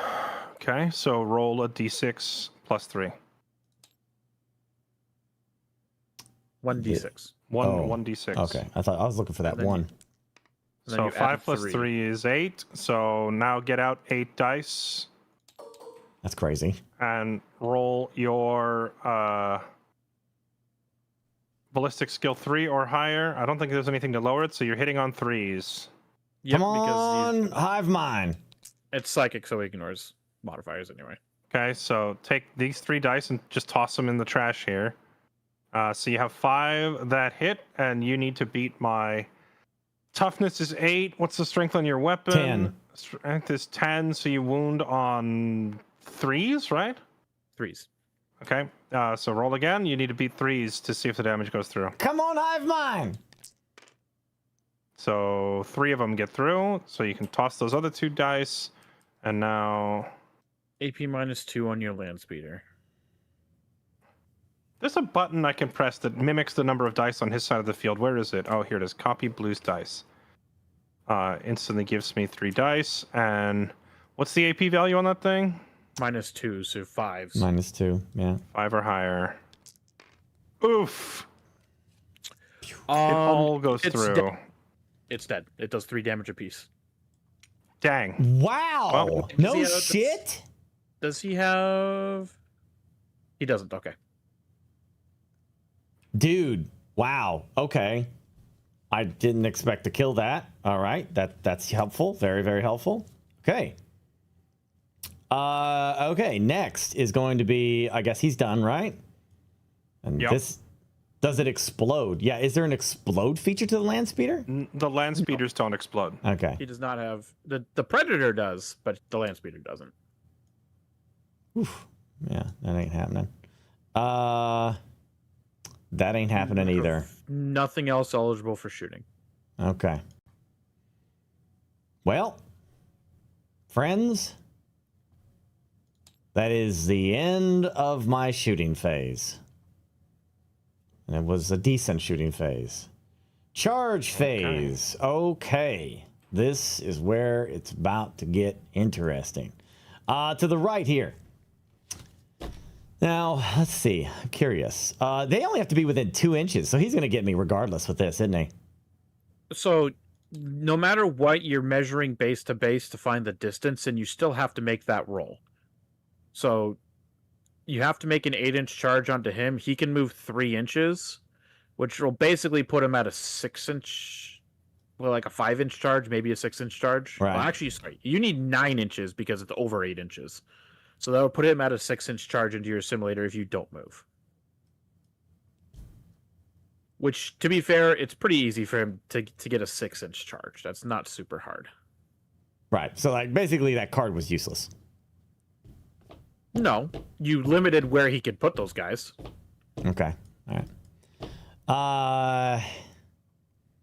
So I'm assuming these guys are just not the threat. So is it smart to charge right into here and attack his with the big scary monster and just send it in? So your big scary monster, he will rip them up. Absolutely, he'll rip them up.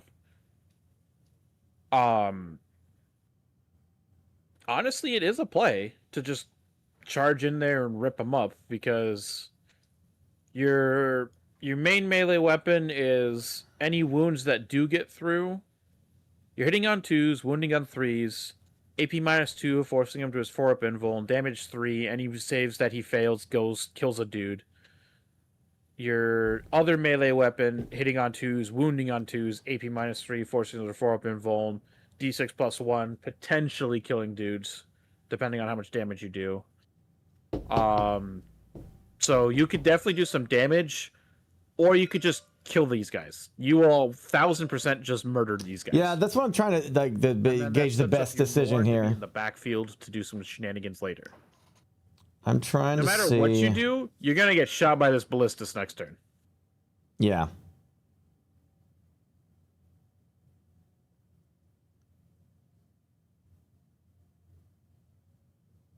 Now, granted, I wouldn't just charge one. I would charge both. If you're going to charge into the Terminators. I don't think they can get in there. Thank you, Hasten and Fluffball. Thank you. Shit, sorry, I was muted.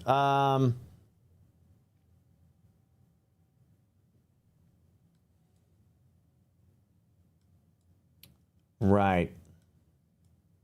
Well, I'm assuming if he charges into these guys, yeah, he can go like right there and still get that. He still get the buff for that. I mean, you could also just charge Psychophage in too. Are we sure he's in range to do that? You have to roll dice, right? Absolutely. Yeah, you 12 inches. As long as you're within 12 inches, you're good to go. I just don't want to do something to be like, wow, that was so dumb. I can't believe you're so stupid to do that. That was so stupid, Burke. I can't believe you did such a dumb thing. Part of me is like, YOLO and just, but this thing right here is still a trap in there. What is that going to do to me? The trap doesn't do anything to you. It just means that if you die, I get objective points if I kill you there. And you currently have. Oh, we did. I think we did forget to do your primary at the beginning of your command phase. Yeah. Which would be. Sorry, I'm gonna do this for you real quick. It's within your post, so you would have gotten 6 primary. Okay. The chat is completely split on this. Half are like, charge the innocents. The other half is like, no, do damage to these guys. You want my advice? No. Okay. Because then I'll have to listen to Fairlight. Roll each of D6 then. First you have to see if he even makes his charge. Yeah, it right. might not even be worth deliberating over if you don't know. All right, what's the What's the? All charges are 2d6. Okay. It's 1d6. Add another dice. Do all right. Okay. Now roll. You rolled an 8. Charge. So can't that even means you make it into can't even Terminators. charge the Terminators. You can only go for these guys. That's what we're gonna do then. Okay. All right. So now you can move him up to 8 inches to get in range of the. Can you draw a line here, please, so I can see if I'm within 6 inches of this fella? Yes. There we go. I got you.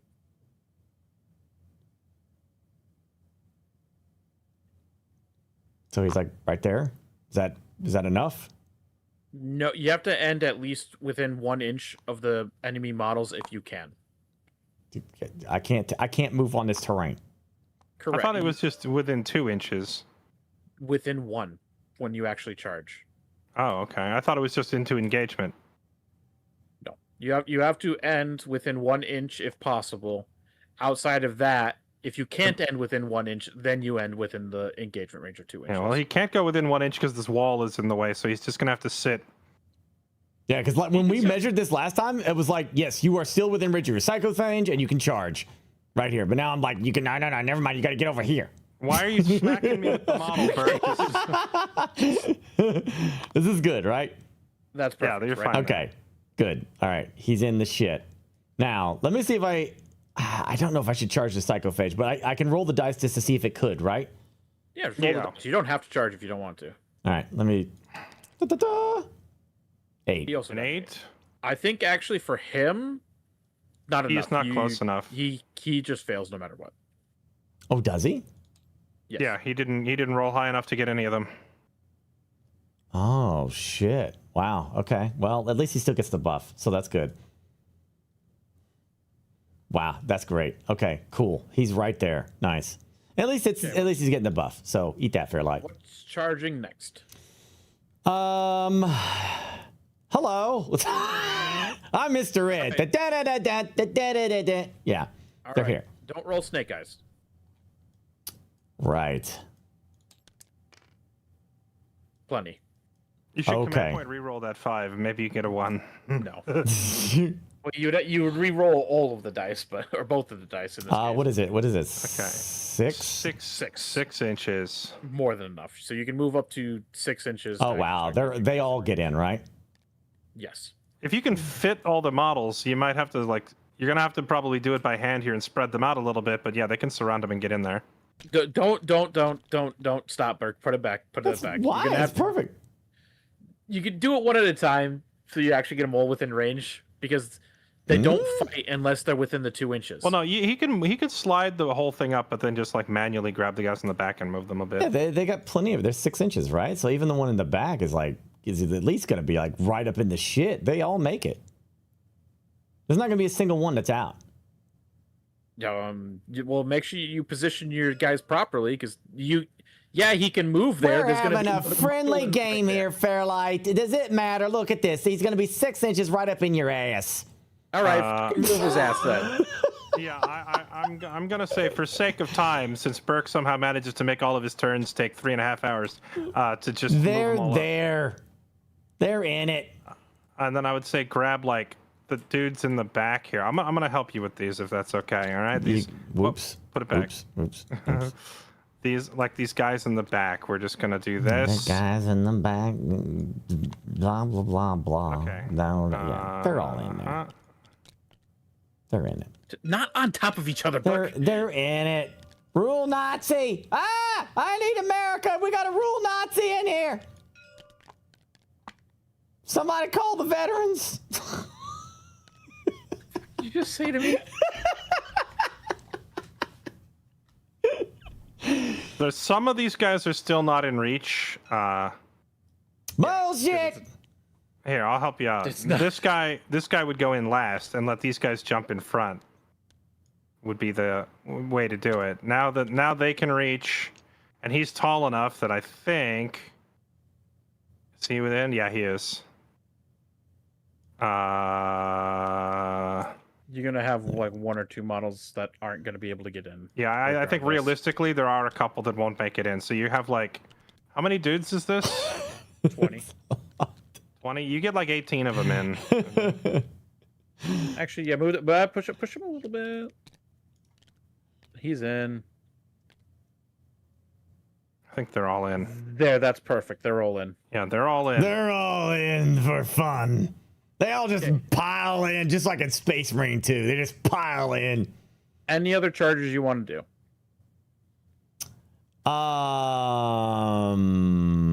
Yes. Is the Psychophage going to charge in? Yes, he's going to charge in. He needs to get all up in it. Okay, don't roll snake eyes. Yeah, Plenty. he's in it. You can move up to 7 inches. Is this good enough? Is he in? That's good enough, yeah. I mean, if you want to move him like and do something crazy with him, sure, but I don't know. that's what good enough. 6 inches. Oops. I didn't mean to do that. Like, well, that's 5.5, so you got 1.5 inches left. Okay, he's like right there. Yeah, don't I have to pick within like 2 inches or some bullshit, right? Again, you have to end within 1 inch if possible. Okay. And then within 2 inches. Right there is perfect. Okay. That's within the 1 inch. Good. Awesome. And for shits and giggles, one more. You can charge charge this guy in? Okay. Go ahead. 6 inches. He can make that. Yeah, I'm in this shit. I'm finally gonna be useful.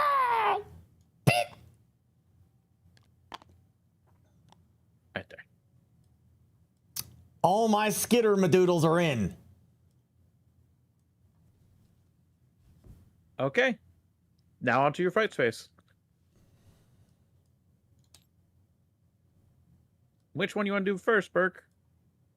We're gonna do the Norn assimilator, of course. Of course. At the start of the fight phase. Yes, sir. Anyone and everyone who is engaged with. Hold on, let me see if it's all fight phases or just mine. No, it's both fight phases. So anyone who is engaged with a Terminator must make a battle shock test, which is all of these. And also anyone who's within 6 inches of Commander Dante must make a battle shock test, which is all of this.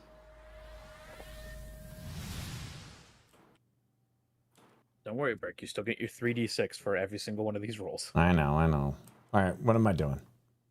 So I'll just start calling them out, and you start rolling the tests. All right. Mm-hmm. Do you have 3 dice ready? Yes. Okay. Rolling for the Psychophage, you need to beat an 8. I do? Damn. Got a 12. He's easily done. Maliceptor needs to beat a 7. Fine. He beats it. Pyrovore needs to beat an 8. He's fine. Wait, actually, is it at a -1 or is that the Dante thing? That's the Dante thing, so he's not. Okay, yeah, so he's fine. Norn's already battle shocked. Hive Tyrant. Ooh, Hive Tyrant is shocked. Oh my gosh. Which means he's not on his own objective anymore, so the Norn Emissary loses its buff. That is true. And now the Hormagaunts and the... What is this thing? That's a 7. These guys are an 8. So for this unit, you have to beat a 7. And this is at a -1 because Dante, but you make it anyway. Okay, and then the Maliceptor needs to beat a 8. Maliceptor here is shocked.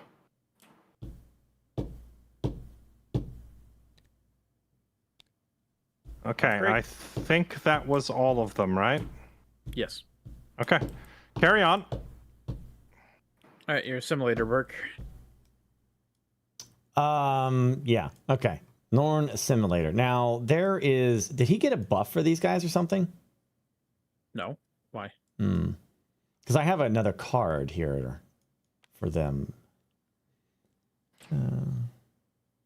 I might... Don't worry about that. I might use that for...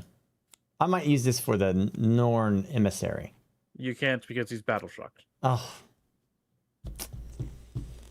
One thing we did forget, you do both get pile-in moves for each of the combats, which means you can move an additional 3 inches if need be. So if you want to move your simulator an extra 3 inches, you don't have to, Burke. I can't use pile in to remove myself from an engagement, can I? No, you have to go closer to your engaged target. Well, what if I'm engaged on this guy and I want to go closer to him, thus moving me away from him? You can't exit an engagement you were already engaged in. You're no fun, Gibby. Okay. Oh wait, he consolidates first, right? Or piles He in? can pile in first, but he can also just be like, I'm not going to pile in. All right. So Burke, all of your units that just charged, now you get 3 inches to jockey them around a little bit if you want to. Do you have any units that need to move to get into position? I believe all of your units are already in swinging range, so I don't think it matters, but... I would just move maybe position your hive tower a little bit differently, but you don't have to if you don't need to, if you don't want to. Well, let's start with the Norna simulator first, because I can't see all that stuff. But, I mean, Okay. can I jockey him a little bit? Like, You can move him up to 3 inches. You have to move closer towards the intercessors. you do? Well, is this not closer? You have to... Can you put that Thane on my Psychophage again? Thank you. You have to end your move closer than you... That's, I think, going to put you out of engagement range. Yeah, you're actually moving away from them. So you can't move there. All right, just forget it. I won't move him. Just let him be there. Then Jesse can get some pile in over here to get his guys. Okay.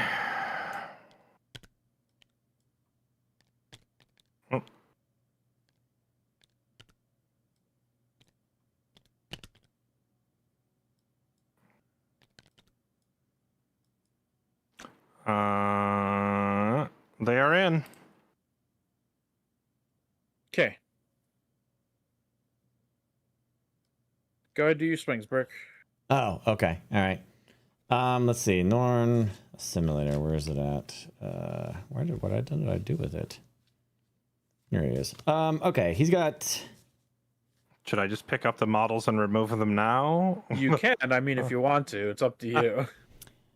Monstrous Scything Talons, and he has Toxin Injector Harpoon extra attacks. I will not deprive Burke his fun of rolling his dice. Go for it. So 6 attacks that hit on 2s. Yep. So roll 6 dice.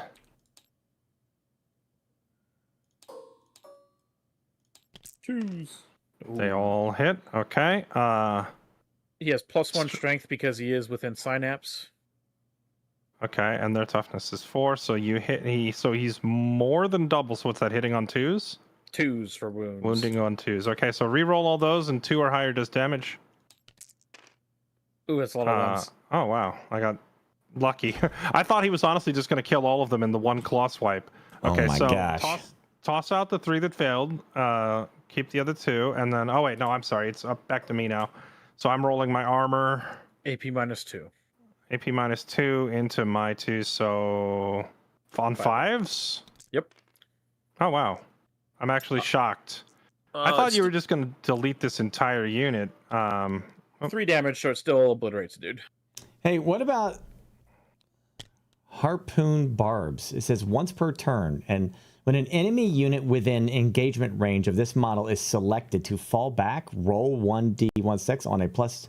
That unit suffers d6 mortal wounds. So that doesn't apply unless Jesse in his movement phase decides to fall back as intercessors. Ah, yeah, okay. That's if they try to run away, you stick them with the harpoon. Okay, so now you roll your toxin injector, so that's 4 more dice. Hitting on 2s. I roll my toxin injector, 4 more dice. Boop. Okay. Okay, those all That's hit. all 4 hit. I don't get cover, do I? No, not for melee. Strength 12. Wounding on Okay, 2s. so now roll again. Anything that beats a 2 goes through armor. All 4 go through. AP -3. AP -3 into my armor, which is a 3, so I have to roll 6s to live. How many attacks? It was 4 attacks. 4. None survive, so these guys are all dead. Yeah, Holy D6 plus shit. 1 damage is 2 damage minimum, so all dead. A victory That's why for I the said- Norn. That's why I said, should I pick them up now or afterward? Like, there's no world where those guys win that or even live. Okay, on to the next combat. All right, so that's resolved there. Let's do this. Let's do this one, I guess. Down here. The little guys.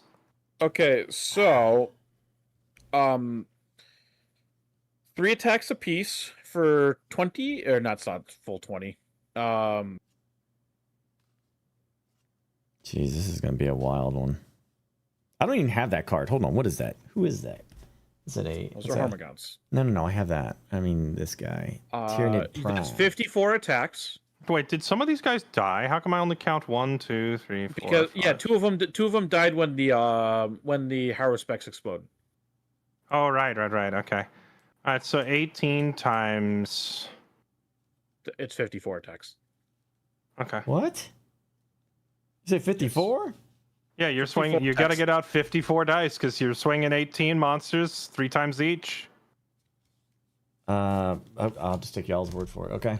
54. I mean, you can mouse over them right here and see it for yourself if you don't believe us. I don't believe you. I'm gonna count. Okay, 1, 2. I'm just kidding. 54. Let's Get do out it. of here, Burke. Okay. How many does it show on that dice I have? Wait, you can. There's a 25 button here. You can just click that twice. Yeah, this right here, Burke. See this line? This shows you how many dice are on the thing. Okay, now to. Is this counting this guy too?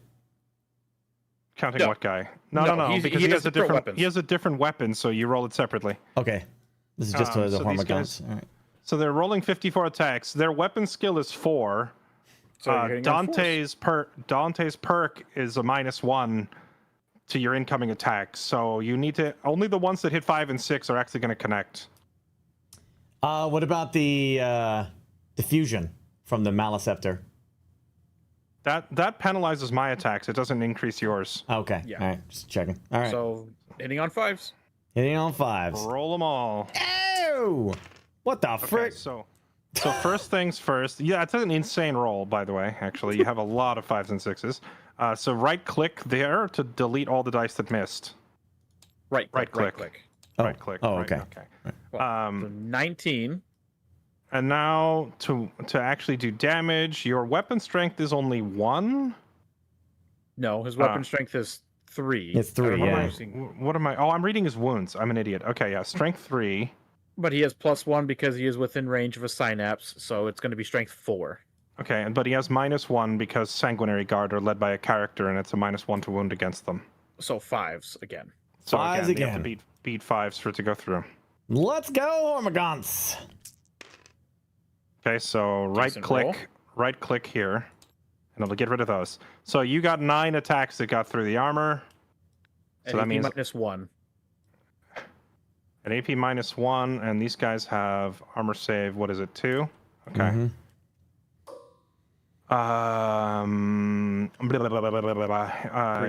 -1, so that's 3 or higher to save. Ooh, wow, that's really bad rolls for me. So 5 of them go through. My dice betrayed me. So what's that? 5 damage? 5 damage. So you kill off this guy, you kill off this guy, and you put 1 wound on this guy. Dante's next. These are such terrible, terrible rolls. I'm getting scammed. Getting wrecked by Hormagaunts is embarrassing to the Emperor. All right. So now you do get to swing with the Tyranid Prime. Okay, all right. Tyranid Prime wings. Where are you, you little shit? Oh, good lord. What? So he was supposed to have sustained on those dice. What? Was he? I don't... From what? Yep, because the Tyranid Prime gives the entire unit sustained hits. Well, we can go back and re-roll the whole sequence if you want. I couldn't possibly roll worse than I just We're did. just gonna do the last 5 rolls. We find the 54. He had 10 more, so he had 10 more hits. So add 10 dice. Wait, so how did you find it? There's a last 5 rolls here, and you can just click last 5 rolls, and then it pops up in the chat in the bottom left. I'm basically just looking at the one that says 54 because that's the attacks we rolled. So we're doing the last roll over again? No, we're not re-rolling it. We're just like he's pulled up the roll history. I didn't even know this roll history existed. Yeah. So you had 10 more swings basically. Yes. So now you roll. You have to roll 5 or higher. All right. Sure. There you go. 1 extra hit, and then I roll to see if the damage goes Shit, through. see, I would have known that if I had my. It if I could actually, find this damn card. it actually did go through. So this guy takes 1 more point of damage.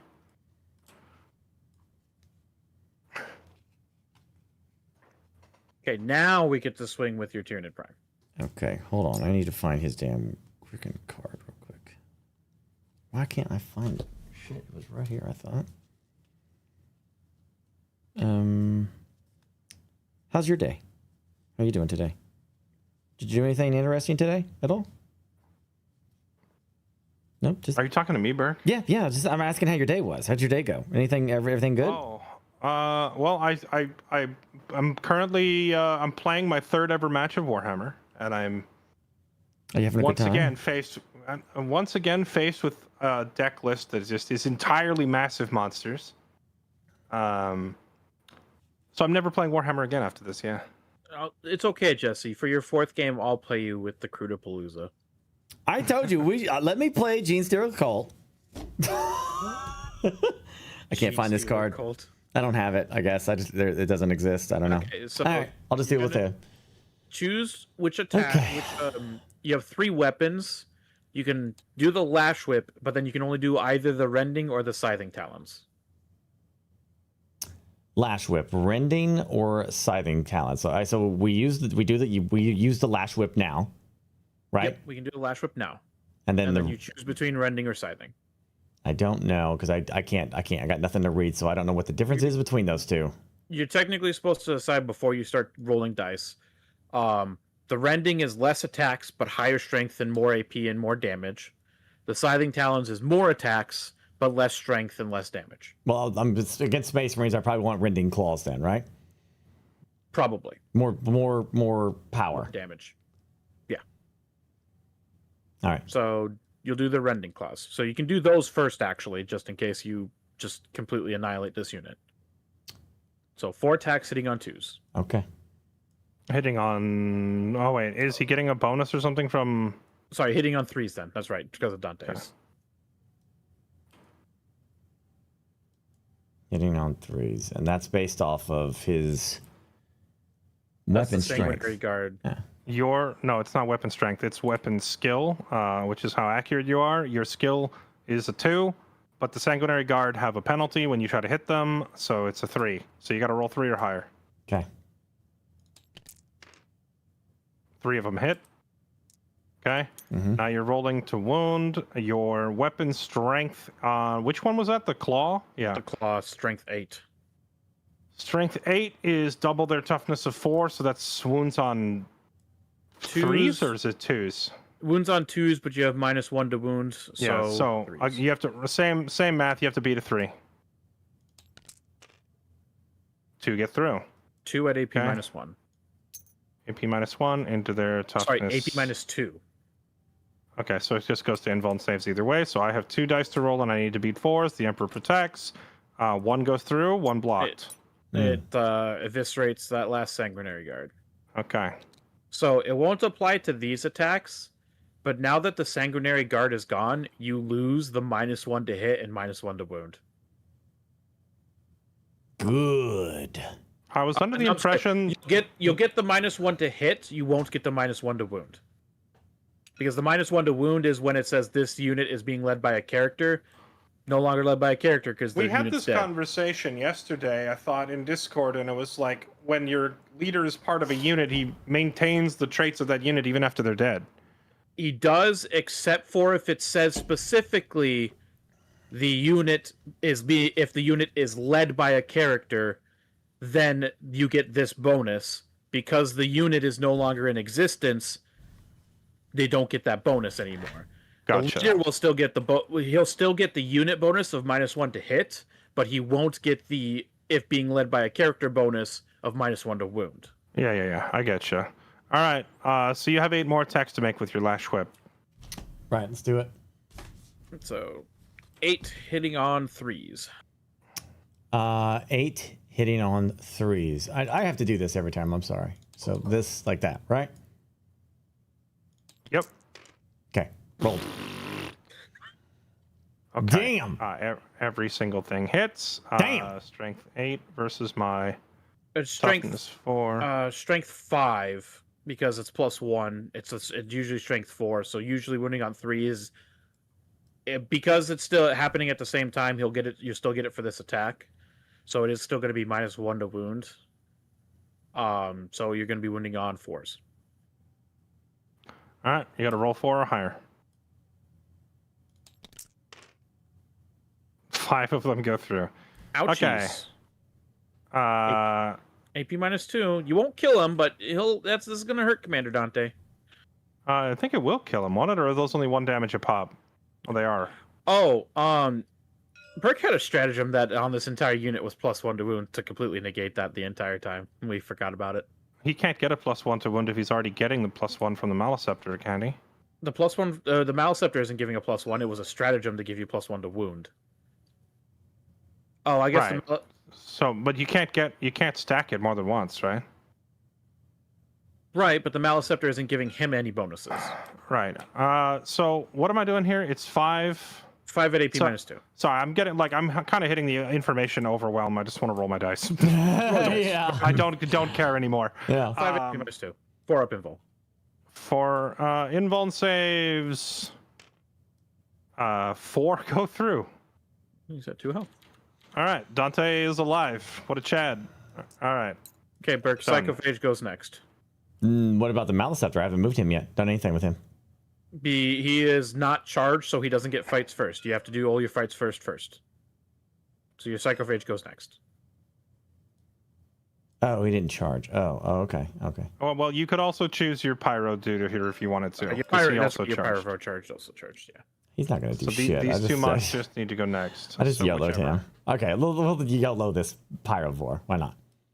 Okay, 2 attacks hitting on 4s.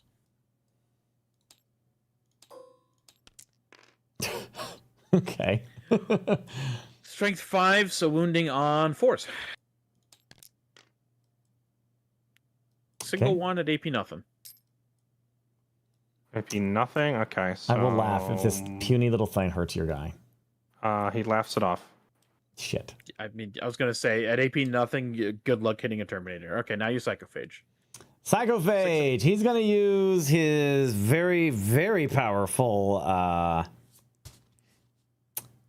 talons. Okay. Anti-psychicer 4 and devastating wounds. So that's what his talents and Benetical Maul. Feeding Frenzy. Each time this model makes a melee attack that targets an enemy unit that is below its starting strength, add 1 to the hit roll. If the target is also below half strength, add 1 to the wound roll as well. So that means what? He rolls an extra. So he hit? rolls. No, you have 6. You have 6 attacks. Instead of hitting on 3s, you're hitting on 2s. This is D6 plus 1. So that means what? 6 dice? Like that? Where are you reading this? I'm trying to understand what this is saying to me. It's A6. I don't know what you're reading. Where are you getting D6 plus 1? The Psychophage is melee weapons. It's just 6 attacks. It doesn't say D6. It just says 6. It's a 1. Oh, okay. All right. So what's the? Why is this weapon skill going up? What's that from? From his ability Feeding Frenzy. Whenever he targets an attack in melee that is below starting strength. Okay, You've lost gotcha. some Terminators, so that's what All that right. is. So you got to roll 6 dice and you got to hit 2 or higher. Roll. Okay, well, you need to roll 5 more dice. Yeah, get 5 dice out and roll 6. Okay, those all hit. Okay. Strength 6, you're wounding on 3s. These all hit. So roll again. Yes. Roll again. So you have Wait, 3. did he just rolled it twice? No, he rolled hits and now he rolled the wound. Oh, on my screen it went twice. Okay. It might have just bugged out. So 3 regular hits at AP -2 and 1 dev wound.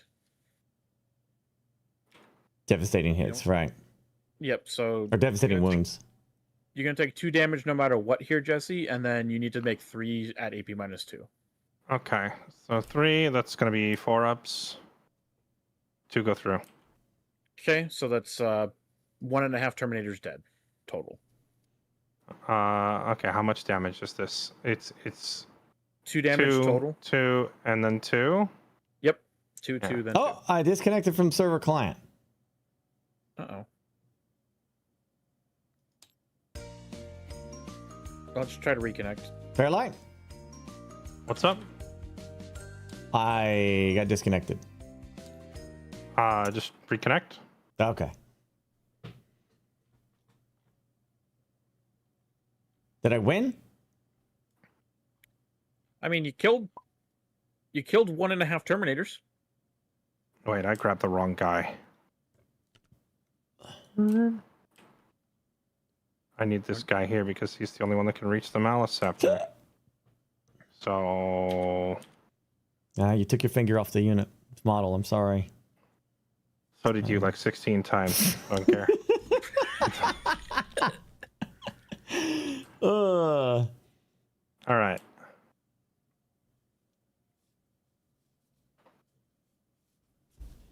Are you winning, son? I don't know yet. Okay, now that Burke has done all of its fights first, and now goes on to continuing combats, starting with the activating player's turn. I'm sorry. No, it definitely goes to me. I've been on the receiving end of this before. Yes, sorry. It would go to the activating player's turn if he didn't have any fights first. It goes to the player who hasn't fought yet, or the next player. Yeah, words. It's Jesse's turn. Okay. So whatever you want to. The swing back.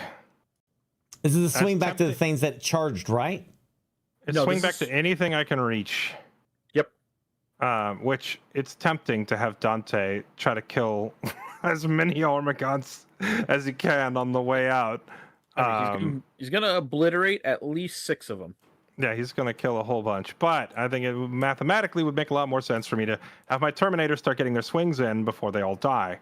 So they are going to make how many hammer attacks is it per guy? It is 3. Mm-hmm. Okay, so there's going to be 6 hammer attacks going into the Maliceptor, and then 1, 2, 3, 4, 5 times 3, 15 hammer attacks going into the Norn Emissary. So just to be clear, he gets to attack on my turn the units that haven't fought yet? Yes. It's a very silly rule, and I don't like it, but it is a thing. The way it starts off first of you always get first activation, Burke, because it's your turn. Mm-hmm. However, you have to do your fights first. And then after you've done it, then it starts going to swapping between the 2 players. And because you just fight, it's now Jesse's turn to fight back. But all I did was my charges. Correct. I didn't get to fight with my Norn or my Hive Tyrant or the Maliceptor. None of that stuff. Correct. Okay, interesting. Okay. Yeah, it's a weird rule, but it's how it works. Okay, so swinging. Select some models. Do I only have to? There we go. Okay, so 2 dudes are swinging their hammers into the Maliceptor. That is 6 attacks. Are they still, like, if they're attacking the Maliceptor itself, are they still debuffed? Yes. So it's always going to be -1 to hit. Okay. So hitting on 4s. 2 of them go through. They have dev wounds, so that's 1 that just hits straight up. Dev wounds is on wounding rolls, not hit rolls. Oh, right. And then my captain has something. I gotta go look what it is again.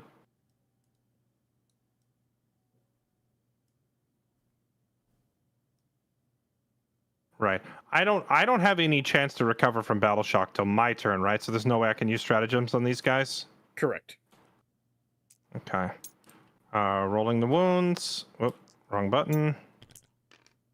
Oh wait, I forgot to check what I'm wounding on. You're wounding on 5s. Probably on 5s, right? Yeah, of course, nothing. If there's anything I've gotten used to at this point, it's swinging 25 times and doing 0 damage.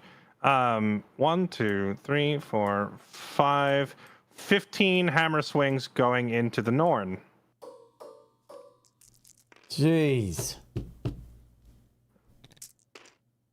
Jeez, It is Oath of Moment still. So does Oath of Moment apply on his turn? Ugh. Yeah. Hold on, I need to check. Now I'm pulling it up. It's starting to select one until the start of your next command phase. Yes, it is. Okay, yes. so I get rerolls on all these. That's more like it. That's a bunch of hits going through, and then wounding on 5s. 5s or higher. 6s or devs. That is 2 devastating wounds goes through, and then I'm trying to remember if I have anything that gives me rerolling on wounds. I don't think I get rerolls to wounds for Oath of Moment, do I? No. Okay. So Burke, you have 3 dice to roll at your 4-up invuln save.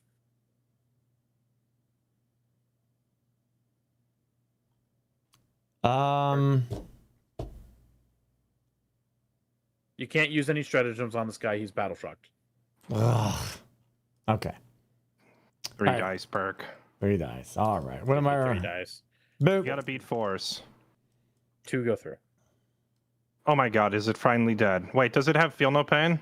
It still gets its 4-up Feel No Pain for mortals. So Okay, so I had 2. I had 2. It can live.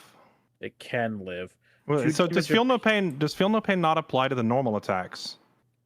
It only gets its Feel No Pain from doing the no, hold on, let me Well, don't forget the Hive Tyrant. He's doing shit too. And we also have, you know, he does actually still get his Feel No Pains. Where's the Feel No Pain coming from? So, because he selected that objective marker as his singular purpose, the model just has to be in range. It does not say that he actually has to control the objective. Okay, but I wasn't asking whether he has Feel No Pain. I'm asking, does Feel No Pain apply to normal attacks or only to like devastating and mortal wounds? It applies to normal attacks normally. He specifically has a 4-up Feel No Pain against mortals. So he has that in addition to his normal 5-up Feel No Pain. So in this case, it's almost better that I roll regular wounds and not devastating wounds. Okay. Correct. So Burke now you need to roll 4 dice, Burke. Unnatural resilience. This model has Feel No Pain plus 4 ability against mortal wounds. Okay. That's the 4 dice. All right, 4 dice. Okay. Ready? Now roll. Okay, he takes 1 damage. God, I hate this thing so much. now roll those 4 dice again for his other 2 attacks that went through. This one only on 5s. So 2 more damage. Okay. I have put like 60 attacks into this thing and it's still not dead with my best units. Gina and Funky, thank you. Yeah, the captain has his 6 swings to go. Relic weapon, weapon skill 2, so he's hitting on. Dude, battle shock sucks so much because I can't. I was gonna use this to heal the Norn. Oath of Moment. That's 5 go through. Wounding on what's his weapon strength? 5, so 6s. 5s and 6s. Oh my goodness. Okay, wait. Maybe the thing freaking dies. Only 6s because you're strength 5. Strength 5 and a toughness 11, so only 6s. Gosh, dang it! I hate my life. Okay. So 1 dice, Burke. It was 2 damage. Well, he still has to roll his invuln save. Oh right, because it didn't get through that. Right. Okay. Okay. Now 2 invuln dice because it fails on 5-up. 2 damage. Oh my gosh, it's so close. Jeez. It's like it's holding its pieces together with duct tape. Okay. Now that Jesse has fought with a unit, now Burke, you select a unit to fight with.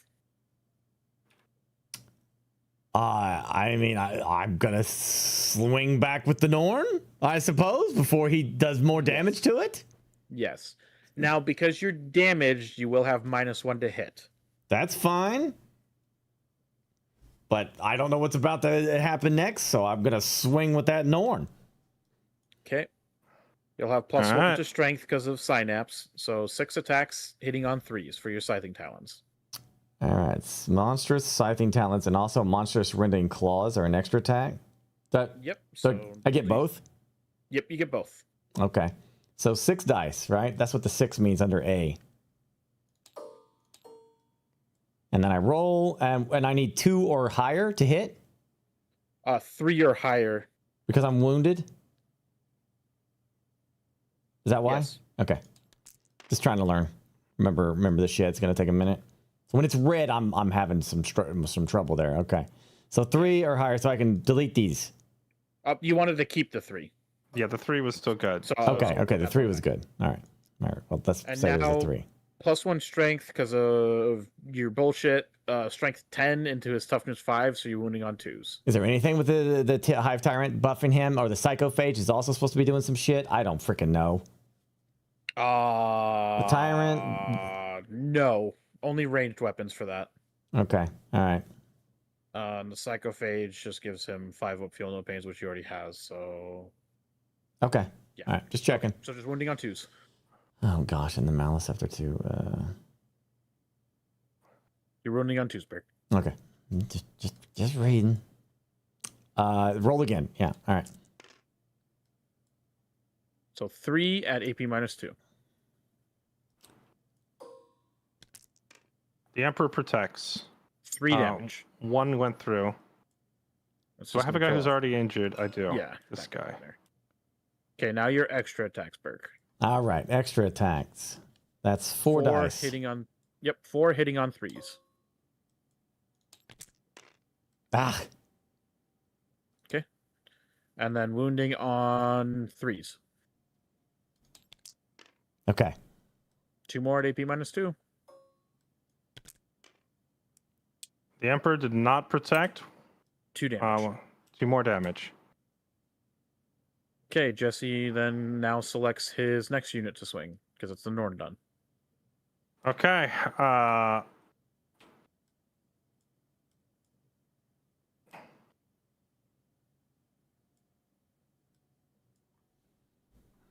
I guess Dante is going to swing.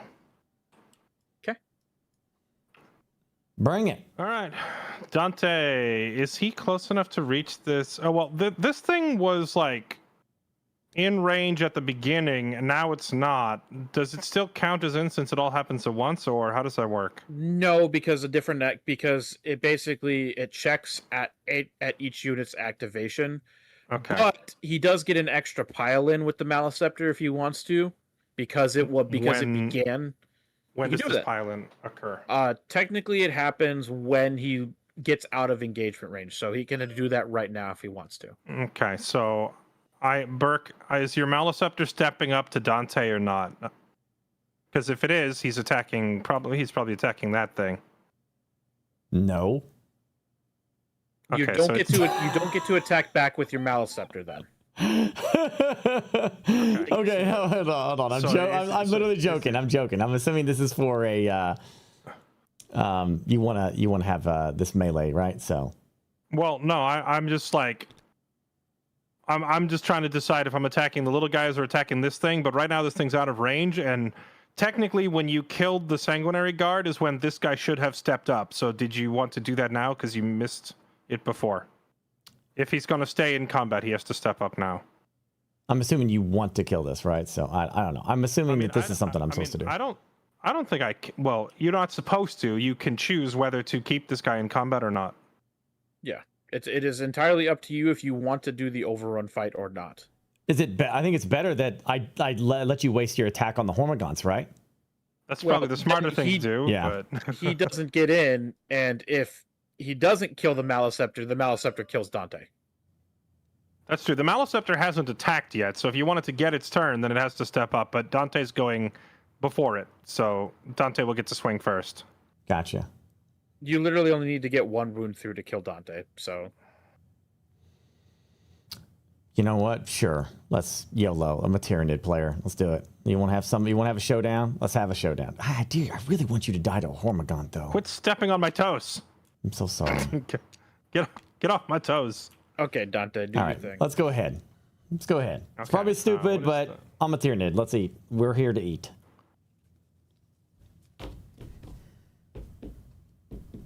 Okay, Dante is taking 8 swings at that thing and hitting on 3s. Yep.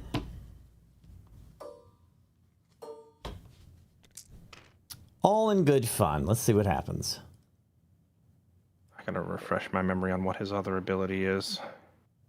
It's the heroic last stand of Dante. So nothing for rerolls. So while this model is leading a unit, add 1 to advance and charge rolls for that unit. So he doesn't get his +1 to hit anymore because he's no longer leading a unit?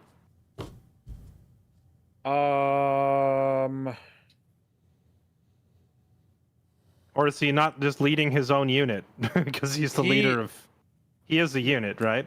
I believe that's the one that sticks, yes. He keeps his own leader abilities. It's just the unit's like bodyguard abilities go away. I do have something.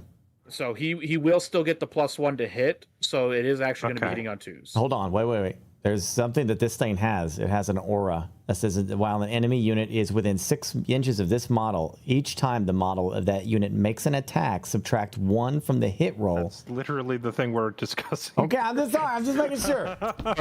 Burke, I understand. You have autism. Please try to pay attention. No. All right. So now going for wounding, he has a strength of 8 versus this thing's toughness 11. So that's on 5s, right? Yes. Here's the no, it's actually going to be 6s because the aura is -1 to wound when you're below half strength.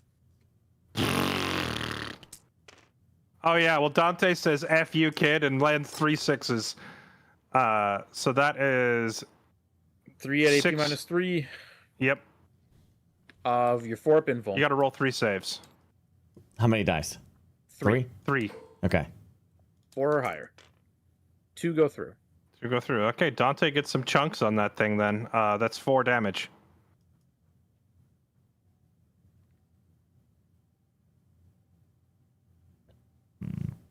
Yeah. And that was applied with the wound, right? Yeah, I'm sure it was. Yep. Cool. Okay. Now, Burke, you get to swing with something back. Golly gee, what am I gonna do? What has he not swung with yet? Does he have an attack with I haven't attacked with Astaroth, but I didn't attack with him because I know you have nothing in range to hit him right now. Yeah, you can't. Yeah, that's why I'm looking. You can only hit the Terminators. So I think the only things you have that haven't swung yet are this Maliceptor and the Hive Tyrant. That is correct. Oh, what about this guy? Oh, and this Maliceptor. Did he not attack already? No. No, the Pyrovore and the Psychophage did. So what do you want to swing the? So he's going to be able to attack there, right? And the Hive guy can also attack the Terminators? Yes. So I'll probably attack here with that guy. This is pretty much done. He can't do anything over here, right? Yeah.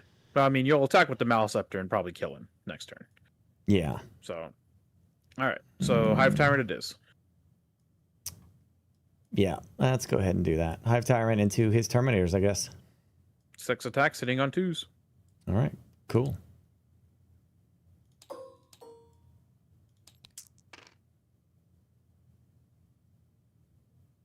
So delete the 1s. Okay. And then this is strength 10 because of Synapse, so wounding on 2s. And all of those wound. AP -2. 2 go through. 3 damage apiece. Ow, that's bad. Okay. So this guy's dead. Yeah, and then 3 And damage on another. then this guy probably has to be dead, otherwise I'd start breaking coherency. Well, he's not dead. He's down to 1 HP. It's 3 damage. Oh, right. The Thunderhammer guys have 4 HP instead of only 3. So he's down to 1 HP. Okay, you're still in. You're still in it. Now for Okay. the rest of the Hive Tyrant stacks. 4 attacks sitting on 2s, Burke. So you already have the full dice. Just roll those again. Delete the 1s. Mm-hmm. Wounding on 3s. Only one at AP -2. The Emperor did not protect, so now this guy's dead. Now that guy's dead. Okay. Okay, Burke, what do you want to swing with next? This Maleceptor. Wait, okay, his turn, yeah. Astorath sorry, swings. Astorath. Yep, Astorath gets to swing. All right, Commander. Take it down. Take it down.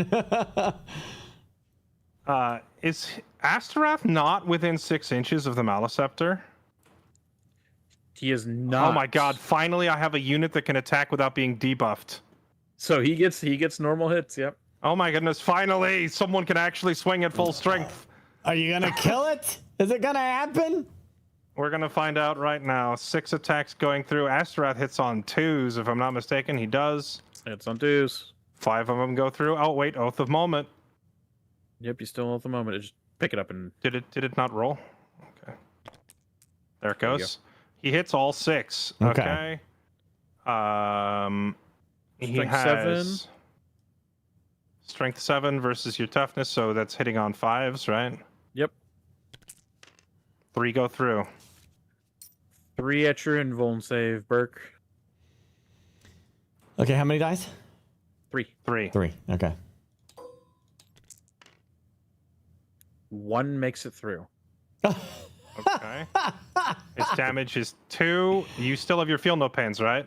Yeah. Yep. So roll Okay, those 2 dice again. so you have 2. You have to roll 2 dice, and they both have to beat a 5 for this thing to stay alive. Come on! Damn. Dead. Astorath kills it. Let's go. He's now my favorite unit. Back. Escape. Press escape. Put it back. No. Huh? What? What? Listen what I'm yelling at you. What? He has demise. Gibby, you're yelling so loud, your mic cut. Yeah, like, you cut out. You couldn't even hear you. Say that, and it's like, quiet down, kid, and it stops you. Really? I'm not even yelling that loud. I told you earlier, your mic sensitivity is jacked up insanely high. Like, I have you at 30%. That's weird. Yeah, Okay, I'll have to adjust that, I guess. So anyway, what does this thing do? Does it explode on death or something? Yes, Burke now has to roll a singular d6. If he rolls a 6, it explodes. Is that new to 11? No.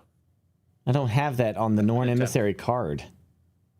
Well, maybe it's new to the Norn, but it's Oh, it's core deadly demise. Okay, I see it now. Yeah, okay, it's one. deadly demise. All right, my bad. So one d6, right? 1d6. He does not explode. You can Okay. just take him off the battlefield now. Cool. All right, that's cool. Well, he served its purpose very, No very explosion well. this time. It served its purpose. Good job. Maleceptor, because you're done, right?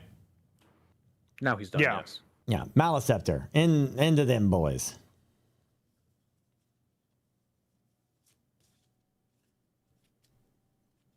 Which is You get to choose either the strike or the sweep.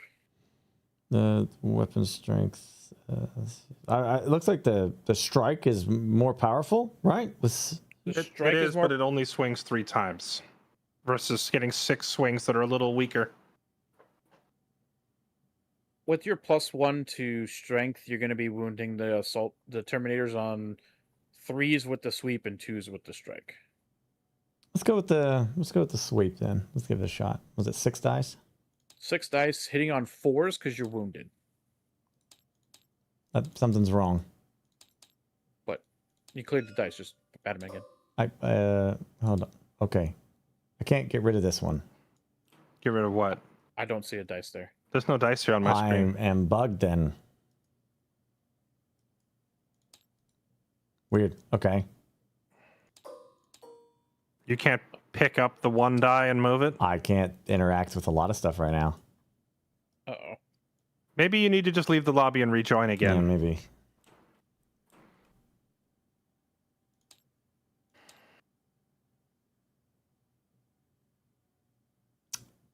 Neat.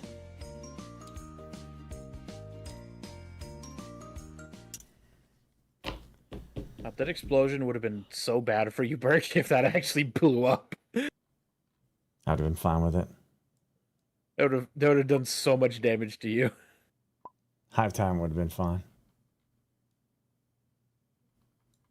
Okay, cool. All right, rolling. So I need 3 or higher, yeah? 4s because you're wounded, so you have -1 to hit. Oh gosh. That's a good roll. All right. Military 3s and lower, and then wounding on 3s. Wounding on 3s. Is that what that says? See. Wound 4. Okay. All right. 2. Not great. Not terrible, but only AP -1. Oh, really? Okay. It was 2 of them, right? Yep. Emperor protected against only 1. So damage. 2. I don't think any of these guys are injured, right? Nope. Yeah, they're not. So bump bump. Okay. Okay. And then final fight. This The Maleceptor trying to kill Dante. Can he get him? You're doing the strikes this time. The strike. Yeah. Melee. 3 dice, right? Let's see. 3s. Oh, sorry. 4s because he still has the -1 to hit from the unit. Right. That's 2 that hit. Yep, 2 to hit. It's getting close. And then 2s to wound. AP -2 on your invuln. Okay. Dante has to roll 2 4s or higher to survive.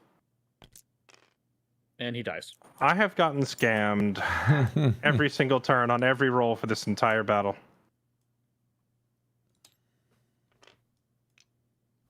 R.I.P. Dante. We're appointing Astaroth in charge now. Astaroth is in charge, yeah. Dante can finally rest. Okay. Now that's it for fights. Burke, you can now calculate your points. I don't know what to calculate. I'm just in like kill mentality. I don't know about these points. I don't know what the hell. Okay, well, you didn't score... Well, you score baby outflank. You don't score full outflank. So you'll score 3 VP there. Okay. While you're doing the scores, we get consolidate moves now, right? Correct. So Burke gets to do his consolidations first because it's his turn. Okay. You get 3 inches. You get to basically shift around it up to 3 inches to get closer to the people you're fighting or closer to the objective. So your psycho. So all these guys over here have to move closer to the Terminators. Or they can sit still, right? Or they can sit still. They can just sit still if you want to. Well, I want to get them into the objective, right? You probably want to get guys onto the objective so you claim the objective, yes.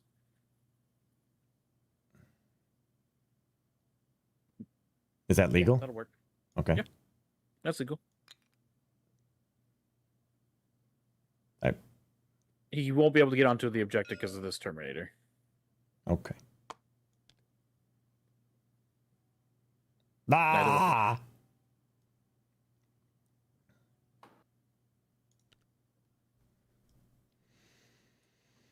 And these guys consolidate, right? These guys also get a 3-inch move. They have to move towards the objective. Whoa. What the hell was that? That was me accidentally grabbing it. Oh, well, I don't know where he was at. I think, is this like... Yeah, just put him like right there if he's toes onto the objective. There you go. Oh, for shit's sake. There you go, right there. And like, what do I do with these little assholes? You can just leave them because they're probably going to be, it's going to be a little more, it's going to be more annoying than it's probably worth to actually get them onto the point.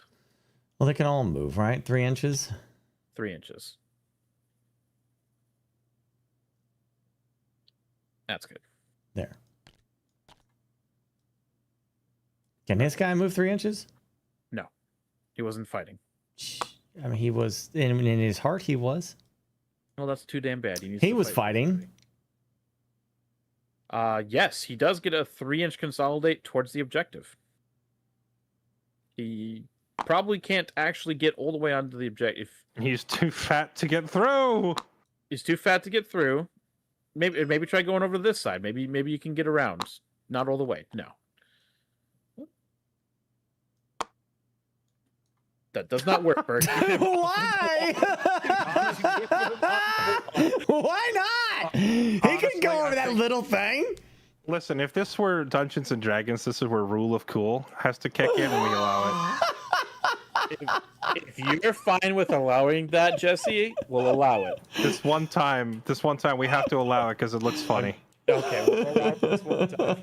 Okay, so in the game rules, a Tyranid cannot stand on that wall.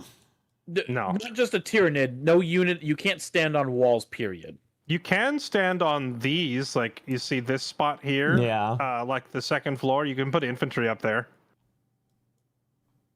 Well, I guess I can not do it if you don't want me to. It's just, I just think it's kind of funny. Like I mean, it's like he would step over it. He's there. He's staying there until we move him again. Okay. Doesn't mean Jesse no longer owns his home objective. Aha! For the meme, you lost a point. Well, you were already on my objective anyway. You had your foot on it from fighting the intercessors. Okay. So it does also mean you have line of sight no matter what. Or yeah, you're so tall now that my tank can see you. Yeah, my tank has line of sight to his head. That's great.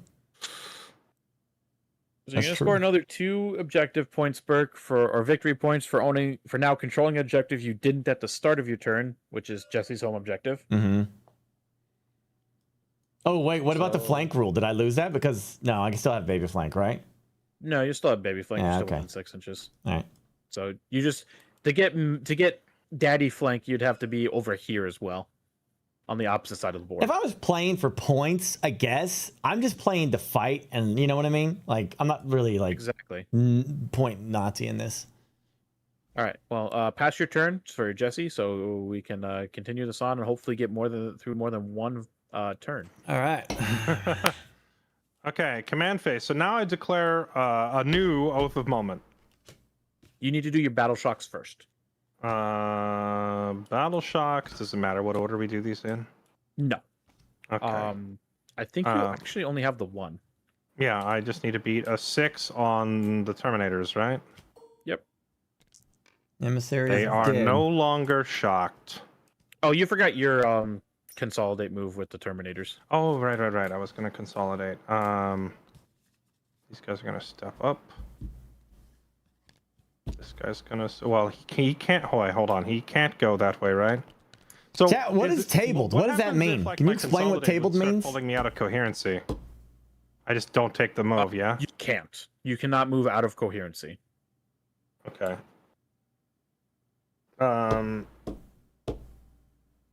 Right, so he's not... I mean, does he have the choice of which unit to go towards? Because we're engaged with this and this.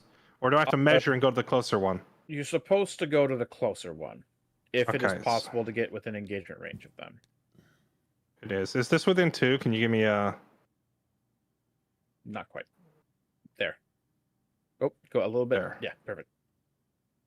And that keeps... Is he within 2? Nice. He can reach the Hive Tyrant. That's what I was hoping for.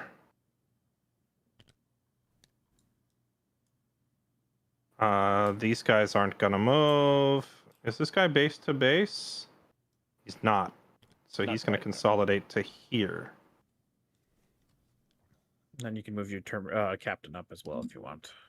And the captain will move up to here.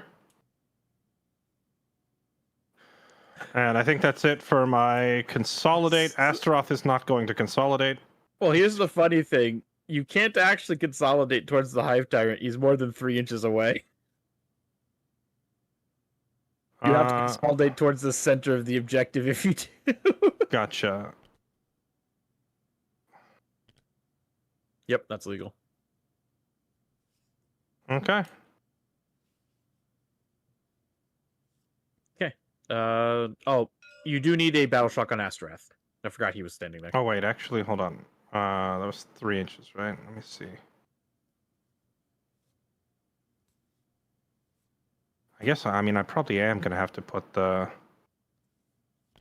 Yeah, no, I mean, he'll just stay there, I guess. Okay, battle shock test for Astaroth. He fails. He is shocked. Oh, no, wait, what'd you roll, a 5? I did. What's his leadership score? 5. He actually passes that. Oh, wow. He's got nerves of steel. Okay. He gives 0 shits. He's like, I've seen all this before. I just killed this giant freaking. He's like, I just killed the Norn. Who do you think you're talking to? Okay, that's it for that. And then my Oath of Moment will go on. I'm kind of tempted to kill this thing because it doesn't have an invuln save, but the Hive Tyrant really needs to die. What can you explain to me the auras coming off of all this crap?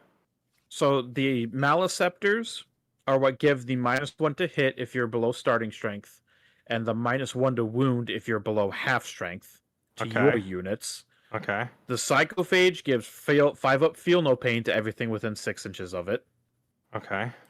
And the Hive Tyrant, only on ranged weapons does it give assault and lethal hits to anything within 6 inches of it. Okay. It's a lot of really annoying traits. All right. My Oath of Moment will go on to... How much damage does this thing actually do? 6 hits. Hitting on 3s with 6 strength. This thing does 10 hits hitting on 2. Yeah, it's... Okay. Oath of Moment will go on the Hive Tyrant. Well, the thing is, I don't think I'm going to hit the Hive Tyrant this turn because my guys are stuck over here, right? You would have like 2 guys that can hit the Hive Tyrant, and then the rest would have to go into, Maliceptor Psychophage.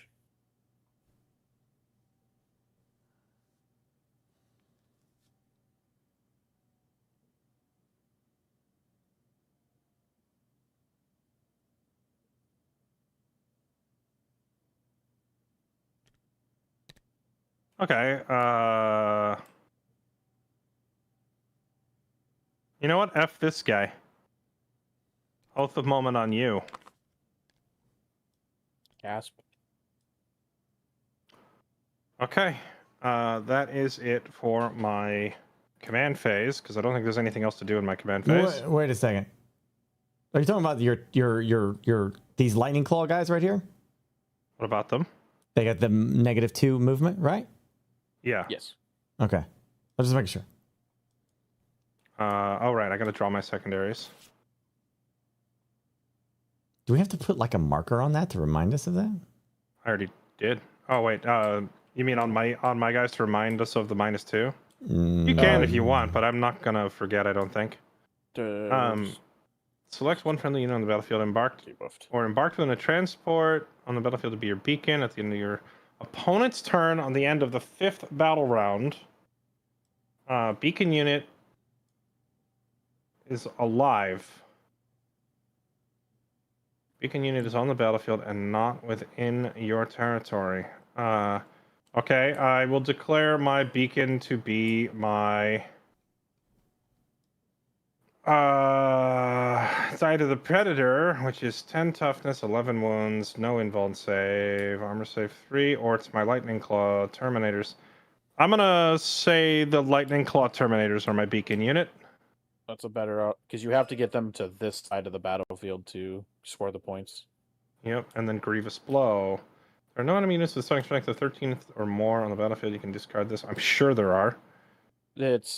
So that actually means 13 or more models, so only the Hormigons apply. But because the Hormigons apply, you get that. And we're doing tactical, so you can ignore the fixed entirely. Okay. All right, into movement phase. Cool. What's gonna happen? Gotta check something real quick. I think my... Thank you, Dizit. Advance and charge, but I don't have advance and shoot unless I have a command point that gives me such a thing. Oh yeah, we're both pretty new. I mean, newish. Like learning all these damn rules is crazy. This is a lot of stuff. These cards in front of me help immensely. No offense to the game, but like having to hover over there and click that and try to read this thing while it keeps deleting itself is quite irritating. Until the end of the turn, you can reroll charges made for your unit and melee weapons. Oh, wait, this says mounted unit. I don't have a mounted unit. That doesn't help me. Correct. That's unfortunate.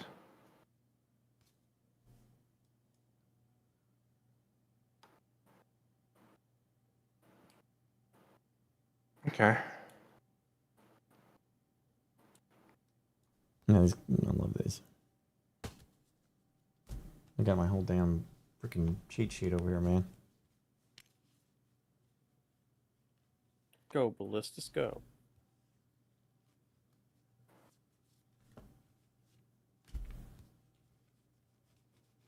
Wonder when they're gonna come out with the new damn Ballistus cards. will move here.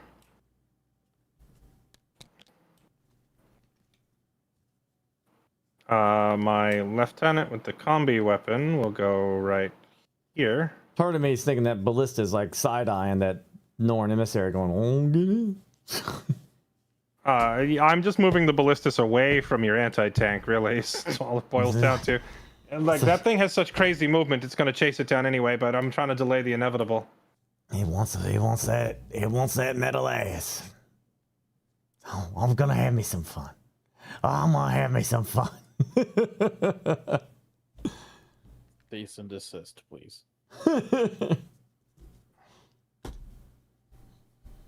Okay, my assault Terminator lightning claws are making an advanced move.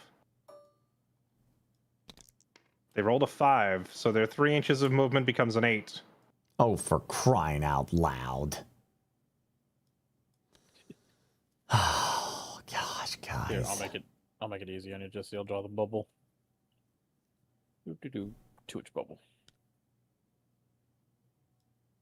What? You trying to stay? They can get right Yeah, up in there.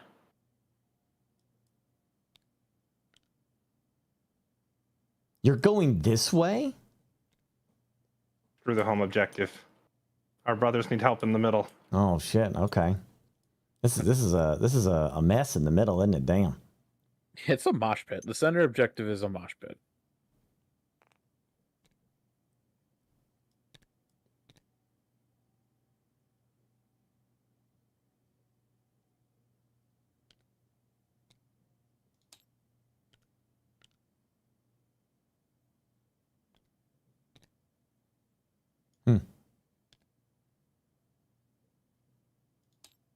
Okay.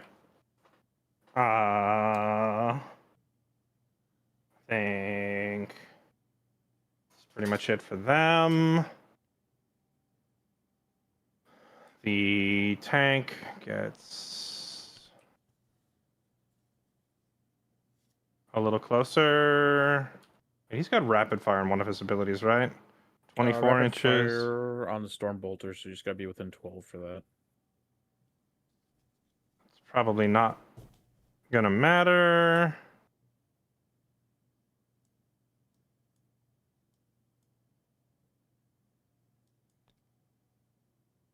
So this is one of those games where the model still has to be on the point, right? The terrain, in order to own it. Yes, unless there is a thing called sticky objectives that some units have the ability to do that basically says this point now will stay under your control until the enemy moves onto it, basically. Okay. Okay, moving to my shooting phase. Unless you want to spend your command point on an Overwatch attack. I have 2 points, right? You have 2 points. And if I shoot now, they can't shoot next turn, right? No, they can. Oh, you can still shoot next turn. The same unit? Yes. You're overwatching right now. Okay, well, I mean, I'm thinking like it might be smart to use the Malisaptor's Blast Psychic on his Terminators right here. No. No, You use your Psychophage. the Psychophage. I don't know why I reminded him about his Overwatch. I was sitting here like, why did I say that? If you shoot with the Malisaptor, It's a friendly game. You're only going to be hitting the Terminators on 6s. Okay. The Psychophage has a torrent weapon. It doesn't give a shit about hit modifiers. It auto hits. Oh, that's right. That's right. Okay. So torrent weapons are the best weapons to Overwatch with. Okay. We're the best you can get. Can this Psychophage fire? Yes, he has line of sight and he's within range. Of these guys? Of the Claw Terminators, yes. And I can spend both my 2 CP Just one. on one, just once this time.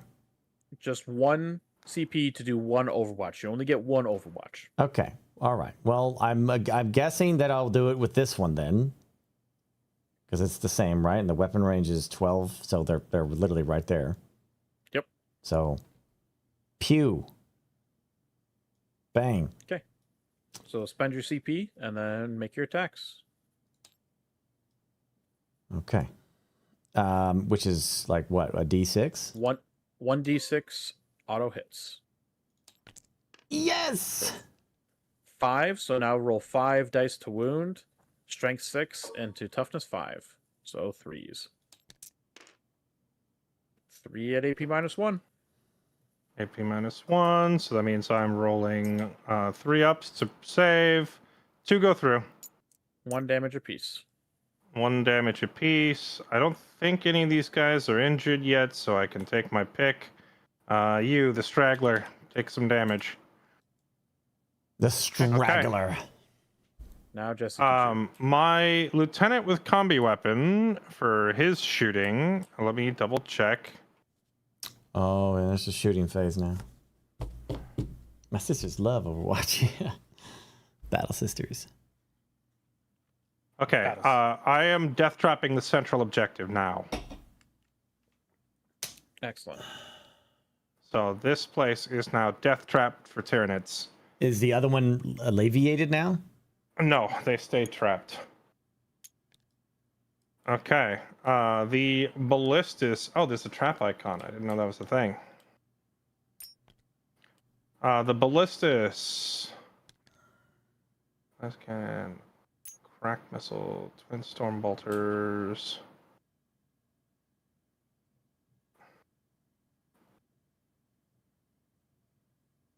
The death trap only gives me points if I kill the entire unit, right? Correct.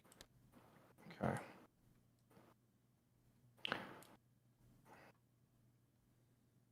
He's definitely firing the las cannon and the crack missile into the Maliceptor. Oh, and then yeah? the storm bolter is going into... Let's do That's it, also mate. going into the Maliceptor. Everything into the Maliceptor. Bring it, mate. Okay, here we go. Twin storm bolters firing 4 shots because he's within rapid fire range. Okay, so he's hitting on 2. No, sorry, he's hitting on 3s with a reroll from Oath of Moment. Yep. He is bad at his job. He gets 2 hits. Wounding on 6s. Wounding only on 6s. Nothing. Okay. Rerolls. Twin Oh, linked. right. Rerolls. Twin linked. Still nothing.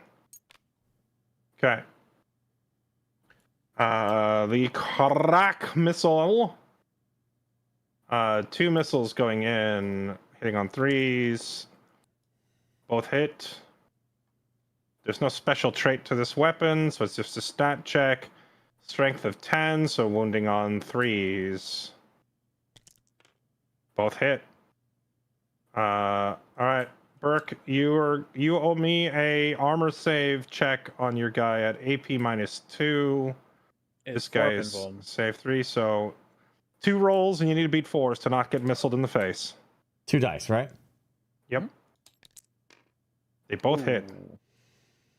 D6 per. 2d6 damage. 5. I don't get to re-roll the damage rolls, do I? I don't believe so, no. I think that's bad. Ballistas get to re-roll the hit roll, but not the wound. Okay. Alright, still, damage is damage. Okay, now the las cannon taking its 2 shots. Boxcars, baby. Boxcars, baby. Wounding on 3s. Wounding on 3s. Both go through. You need 2 more 4-ups, Burke, or he explodes. Ah! He's fine. Of course he is.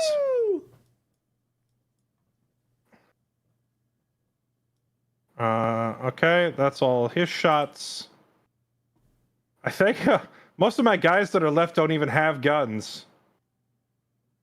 And the Norn slowly starts to look at a juicy dreadnought from afar. All right, so the tank is going to fire its shots now. And the tank is going to fire... Let me look at its weapon profiles one more time. Hunter Killer. Did I already fire my Hunter Killer?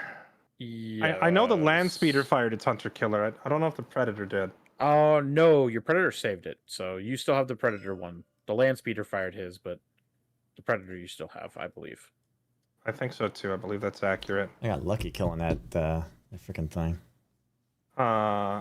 Because these Maliceptors are so annoyingly difficult to kill, I'm going to fire everything into the Maliceptor to make sure it dies. Starting with the once per game Hunter Killer missile. You are going to be -1 to hit because the Maliceptor is engaged. Wait, didn't you already fire that missile at turn 1? I fired the missile on the Land Speeder. The Land Speeder has the same weapon. Okay. Now the tank is taking his turn and firing his, so it hits on a 3. That's a 6. Okay. Strength 14, so it wounds on a 3. That goes through. Okay. AP is -3, so you need to beat a 4. Roll 4 or better, or get missiled. One die?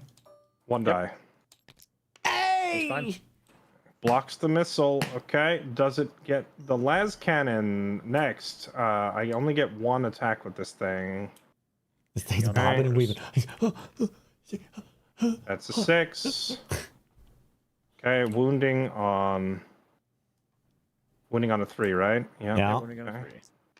I get a reroll because twin linked. Oh, you gotta be kidding me, dude. I am so scared! The dice just hate me. Bolter death. Okay, last cannon firing. That's another. That's a hit. You have 2 last cannons, so roll 1 more dice. Oh, nice. Okay. Both 2 hits. See, this is why I had to fire everything at you, because my dice work for you. My dice are tainted by chaos. No, the shadow and the warp, sir. The shadow and the warp has got you tainted. Both go through. Give me 2 more rolls. You got to beat 4s again. 2 dice, right?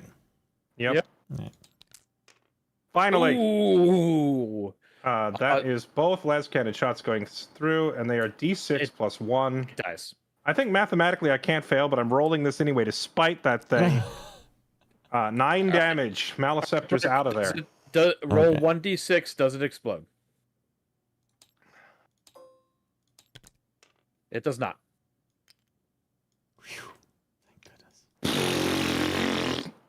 My guys could finally fight without being debuffed for the first time in the history of the game. Negative. There comes another Maliceptor. There's still 1 more. That's why I marked that one my oath of moment. I'm killing that thing. Okay. That's all you're shooting. So he can shoot that even though it's in melee because it's a monster, right?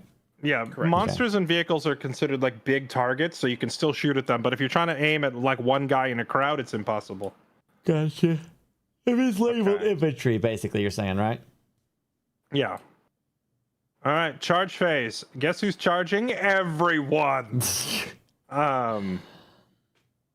Actually, I mean, not the ballistas. Probably not. Send probably, in the tank. Probably not the ballistas. Does the tank have any decent melee? You could tank shock him. You could tank shock him. That'd be funny. He's got 10 HP. It wouldn't be enough. If he were on like 1 or 2 HP, I would totally just do the tank impact attack. Okay, these guys are already engaged, so they don't need to roll anything. You know what? Astaroth is not done yet. He charges. Rolls a 7. He can choose whatever the fuck he wants to. He is going to attack the Psychophage. Well, actually, hold on. Let me look at this Hive Tyrant. Toughness 10. Save 2. Wounds 10. This thing can't use its torrent weapon while it's stuck in melee, right? So this thing's not really that much of a threat now. Well, can on anything that's not engaged, but you know it's engaged. You can't use it on the Terminator. Yeah, but everything's going to be engaged, so. Yeah. All right, Astaroth going to die gloriously attacking the Hive Tyrant. I will put him. Actually, if he does that, he's not going to leave room for my lightning boys to get in there, is he? Well, you probably want your lightning boys into the Maliceptor anyway. That's true. I'm actually going to put him over here on this thing then. Okay. Okay. Twin lightning terminators charging 7 inches. More than enough to get into everything. Time to get stuck in, boys.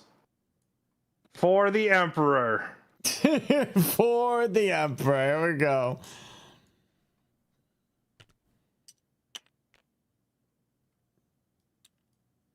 As long as you apply that -2.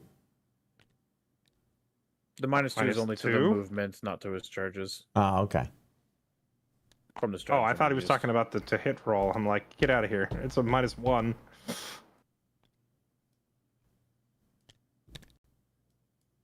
Yeah, health. Oh, Why not? He could tell you from the top rope. Why not? Honestly, you know, from the top rope. From the top rope. Well, funny enough, he has 7 inches. He actually can get up there because it's 3 inches to go upstairs. I love this. I'd love to see a Terminator and its fat ass climb up that thing and that support him. I'm gonna have him declare death from above and lightning claw you from the top rope. He wouldn't be in melee because it's not an engagement range, but we're going to basically say he's on the bottom floor because he doesn't want to go on. No, I'm going gonna say he's jumping off the top rope and charging that. Okay, here we go. To the le fight phase. Let me double check if there's anything I need to spend here.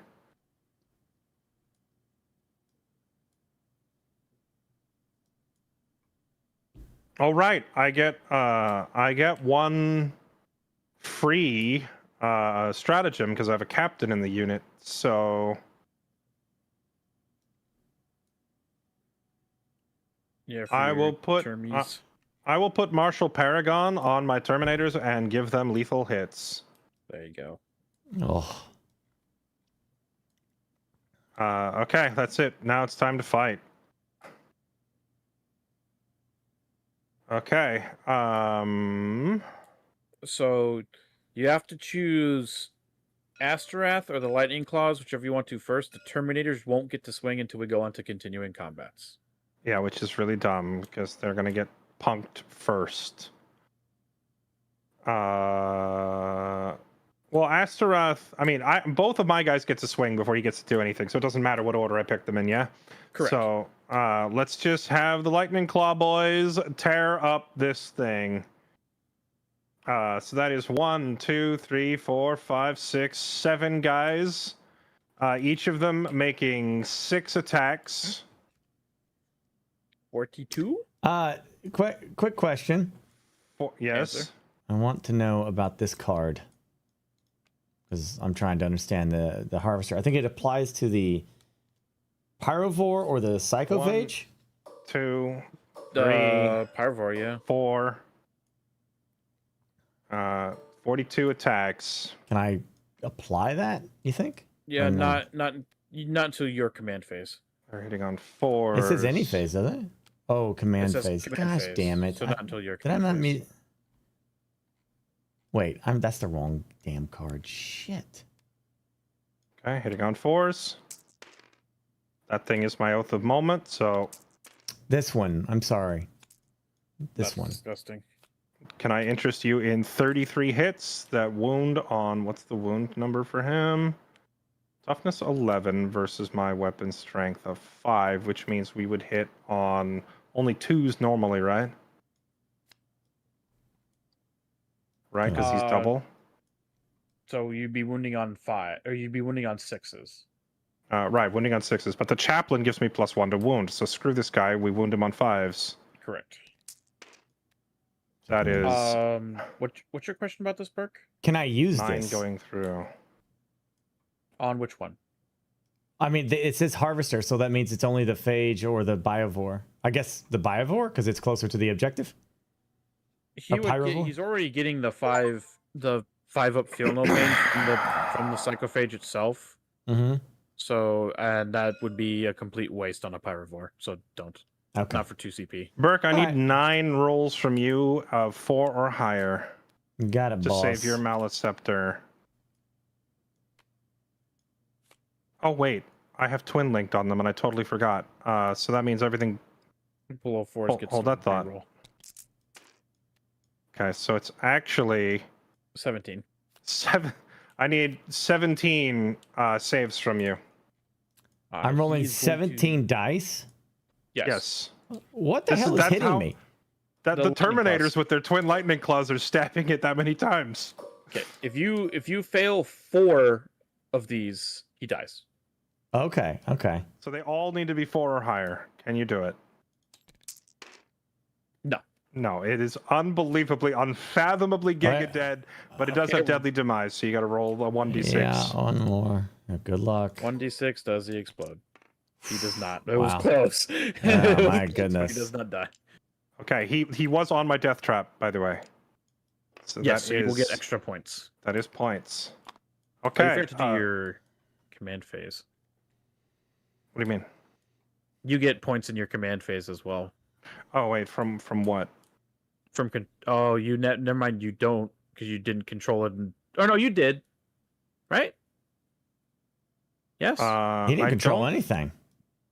I controlled the center because your Hive Tyrant is battle shocked. He's not controlling anything. And only 1 OC on the Pyrovore. So yeah, he controlled the center. So you would have gotten 4 for controlling an objective. Okay. Okay. So I get the 4. I've already added it. And then end of your turn. And then that's also end of your turn. So I'm gonna get like at least 5 points this turn. Okay. Next is Astorath swinging into the Psychophage, and he is a chunky lad swinging 6 times.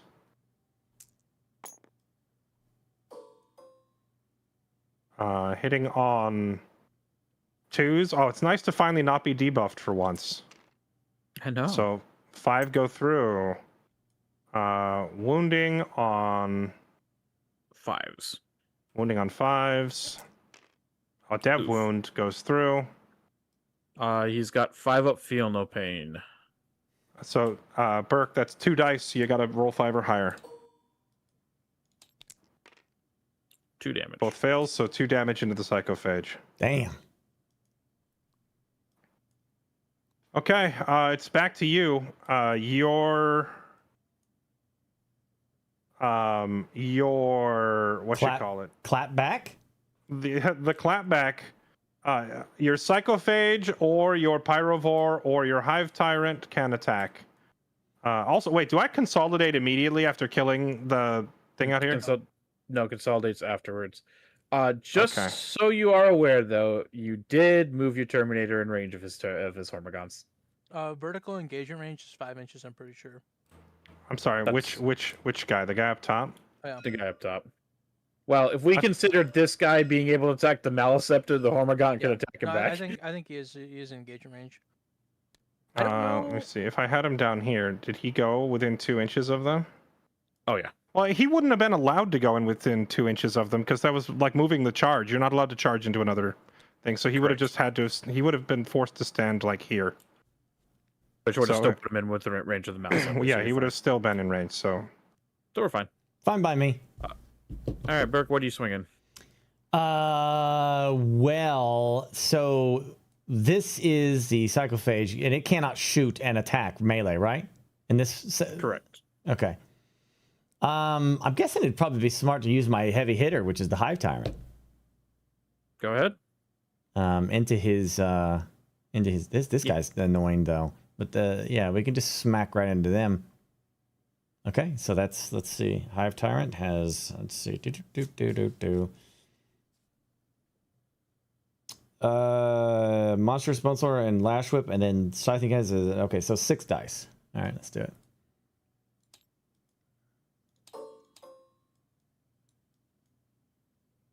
On 2s. Boop. Shit. A lot of 1s. Yeah. But wounding on 2s because of the +1 strength. Boop. Ah. You do. You get to re-roll that one because you have twin linked.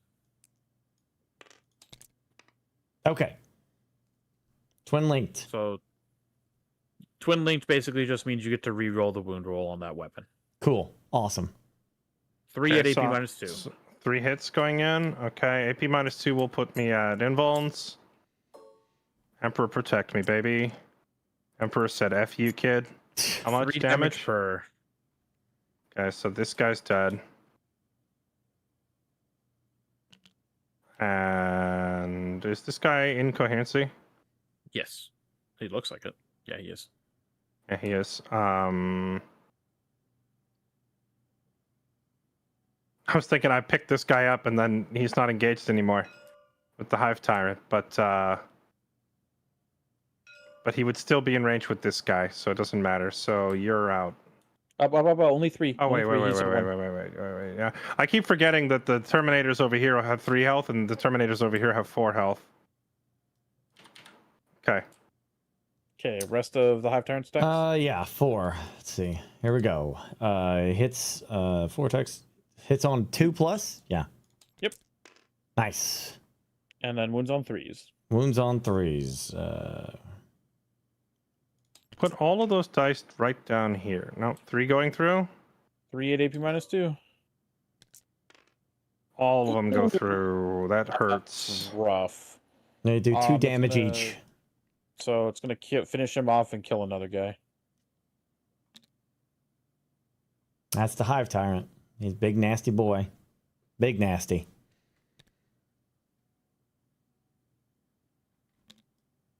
Okay. All right, Jesse, back to you. I'm trying to think who is left that hasn't attacked. The only one left to attack then is these 2 Terminators, right? Yep. Okay, well, the only thing that they can... Well, I guess technically they could reach the Pyrovore, but honestly, that Pyrovore hasn't really been doing anything, so I'm going to ignore it and go for the Psychophage. That is 3 Thunderhammer attacks with both devastating wounds and lethal hits because of the stratagem. Tabletop Sim. You got to get a lot of mods to make this shit work. 3, sorry. Well, 2 mods, sorry. Okay. So they then you all got to hit. learn it. I will take the It's a one process. lethal hit. It's not easy. And then roll to wound.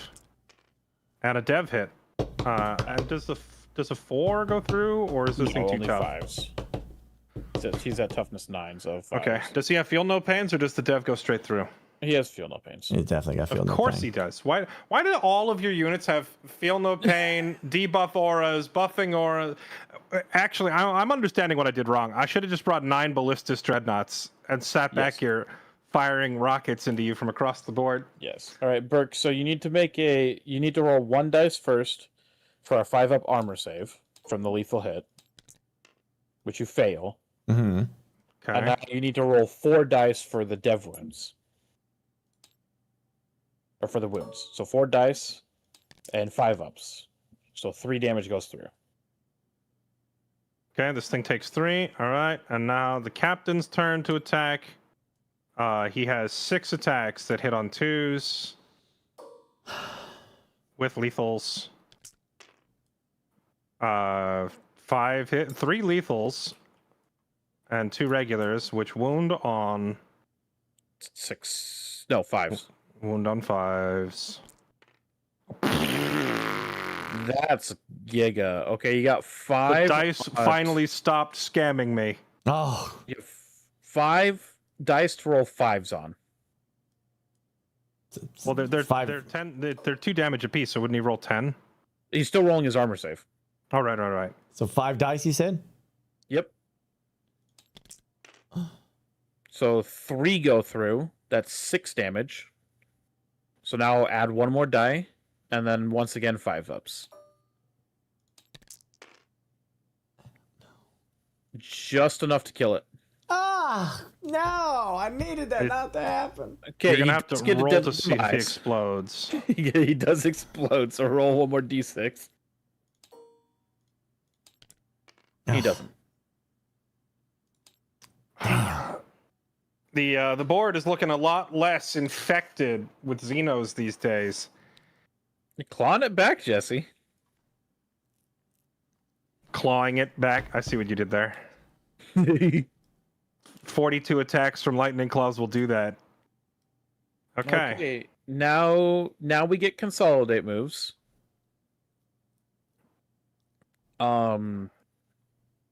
You can consolidate your assault terminators into the Hormagons, but then the Hormagons get to swing at you.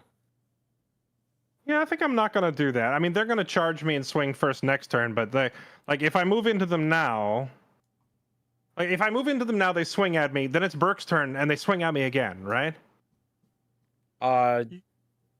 Depending on if Burke unless he has charges. some other if he has some other unit attack first, but you could consolidate onto the objective, Fairlight. Onto this objective? True, I could, although I don't know what purpose that would serve. I'm pretty sure when you're doing consolidate, you have to do to a unit if it's closer. You just pick one, unless ongoing consolidation. These guys, they're holding the point. They only moved 5 inches and they got a range of 12, and they couldn't shoot shit over because it was all in melee. So they were like worthlessly just standing there. Oh, did I put him like a pixel too close? Oops. They're just flamethrower units, and they couldn't hit anything. They couldn't hit this. They couldn't do shit. Yeah, I didn't intend to engage the Hormagon, so he should be back here. Either way, I threw him up here as a YOLO to see if I could get him in a position where he could do something. But if I'm allowed to consolidate to any objective, I could go this way. But I'm just like, I don't know what would be the point, because like if I go to the objective, I have to death trap it. I'm definitely not. It does say for engaging consolidation. Otherwise, if your unit is within 3 inches of one or more enemy units, you must select this mode and select one or more of those enemy units. And then if that's not true, then you can consolidate to an objective. Yeah, you gotta, you'd probably just want to like stand still here. Yeah, I'm not gonna consolidate into them because I don't want to. Yeah, I don't want to give them a whole extra round of attacks and then get attacked again next turn. Now these guys, on the other hand, will absolutely consolidate in on the Hive Tyrant. Well, he was already engaged with this thing, right? So we have to remain engaged with it? Yeah, they remain engaged with the Pyrovore.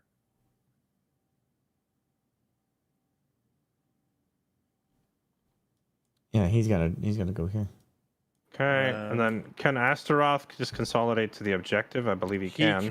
He can because there's no enemy units within 3 inches for him to consolidate. Okay, so he's going to consolidate 3 inches onto this objective.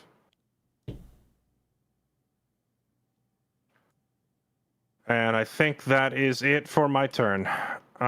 So just calculating up the points then. You trapped an area that was a turn, and it was also an objective, so that's going to be 5 victory points. Is that primary? Yeah. 5 on your primary. 1, 2, 3, 4, 5. And then one or more enemy units that started the turn on terrain area were destroyed if that terrain area is trapped. I killed the Maliceptor, was on the point, so that's 3 more. Okay, so that's then all your primary.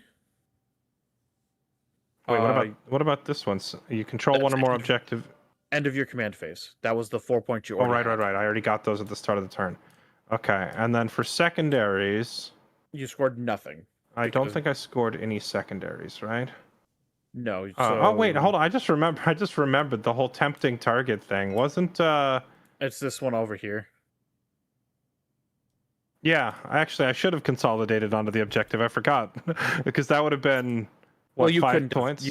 You had to have gone to the Hormagons because that was the closest target. Well, I could go towards the Hormagons at such an angle that I like one of my guys ends on this thing. Anyway, what's the other thing? It was tempting target. Beacon is scored at his end of his turn. Which, speaking of, he does have Burden of Trust to score. Which he doesn't. Who's beacon target or beacon unit? Beacons are the lightning terminators. The lightning terminators. Gotcha. Boy, He wouldn't get it anyway because they have to be not within his territory regardless. Okay. Burke will score Burden of Trust if he wants to for 2 VP because he doesn't control the center point. He only controls this point over here with his Pyrovores. Then that's going to be like. You muted Burke, by the way. Oh shit! Sorry. That's I mean, I choose when to use that. You can choose if you don't want to, but you're kind of.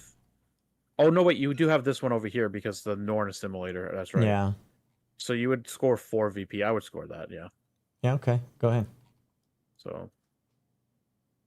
And then you can discard that. You still haven't cleansed an objective at all, but that's fine. All right. It is now your command phase, Burke. My command phase. Lovely. So I got a new CP, right? You get a new CP. You only need to make 1 battle shock on the Hive Tyrant because he's already battle shocked. You got to see if you can unbattle shock him. Okay, how? You do the same thing as normal. You would roll your leadership test. Which is 1d6? 3d6 because of your synapse. Okay. Right? Or no? I don't think he's with it because he has to be.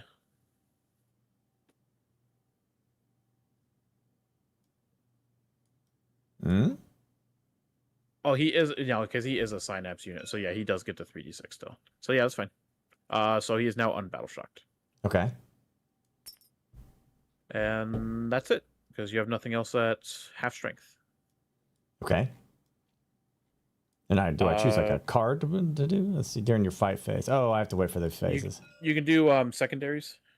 Yeah, you draw two secondary objectives every command phase. Behind enemy lines and center ground.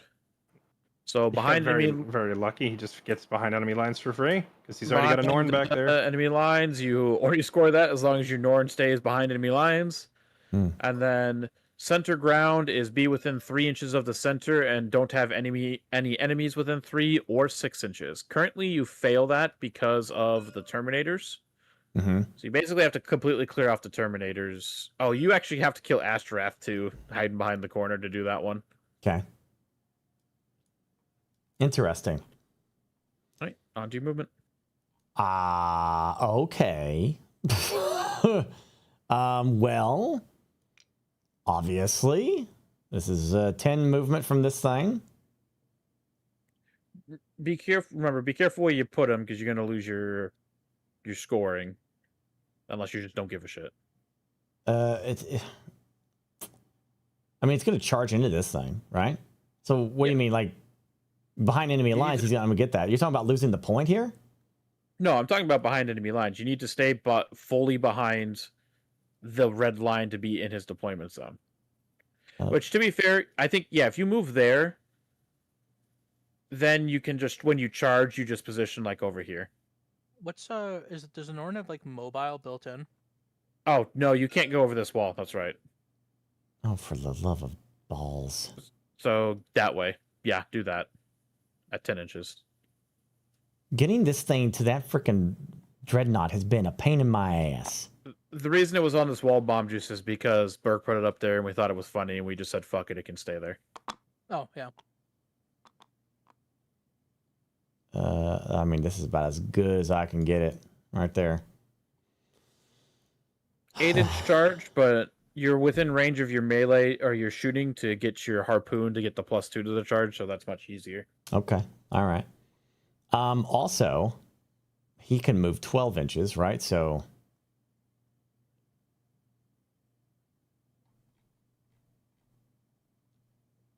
you can do that.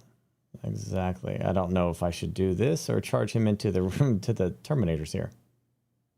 He'll buff all these guys too, right? Yeah. Technically, you won't be able to move through this wall, so you'll have to either move like over here or over here where you originally placed them. Well, I'm trying to see if I can get him right here so he can buff everyone. He can buff this guy and these guys. You don't have enough movement for that. You sure? Let's see, 6. If you move him 6 there, and then you move him 6 over there, you're probably still going to be within engagement range of the Terminators, and you can't do that. No. So probably just move him like right over there, and then maybe if you want to attempt a charge, you can then position over here. I think that unit's ability debuffs enemies that it shoots, Burke. So as long as you're within shooting range of whatever you want to debuff, you can go wherever you want. All right. Oh yeah, improve the AP by 1. Have to be outside of 2 inches, right? You said. Yeah, outside of 2 inches. Okay. So that's good right there. All right. Cool. All right. These are moved. These are moved. I mean, shit. Obviously, these things are not going to do a great job. I don't know if charging into these Terminators is the smart thing with these little bastards. And just seeing what happens, or just YOLO them over here. You're kind of at the point you need to deal with these Terminators in one way or another, otherwise they're going to just rip you apart. The Lightning Terminators are going to absolutely rip you a new one. But what else are you going to do with that monster would be the question. Like, what else are you going to do with them? Well, they're just going to... At least if the Terminators are busy killing these things, then they are not killing anything else. Right. Right. I'll just kind of shift them to the right so that it's easier for them to get into the charge. Okay. Because you're already basically at 2 inches.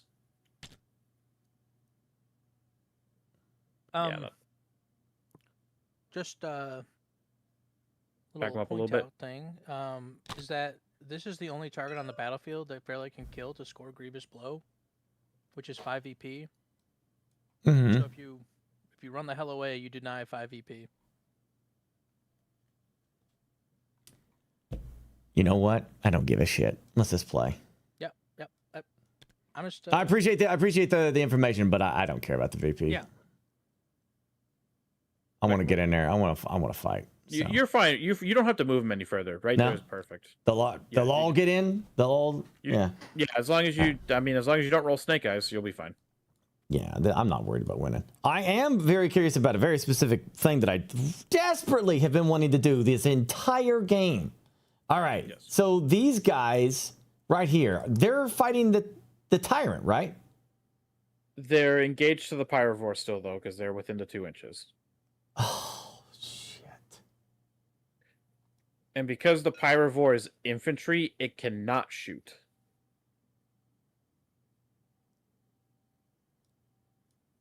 And if I disengage, it can't do anything after that, right? Correct.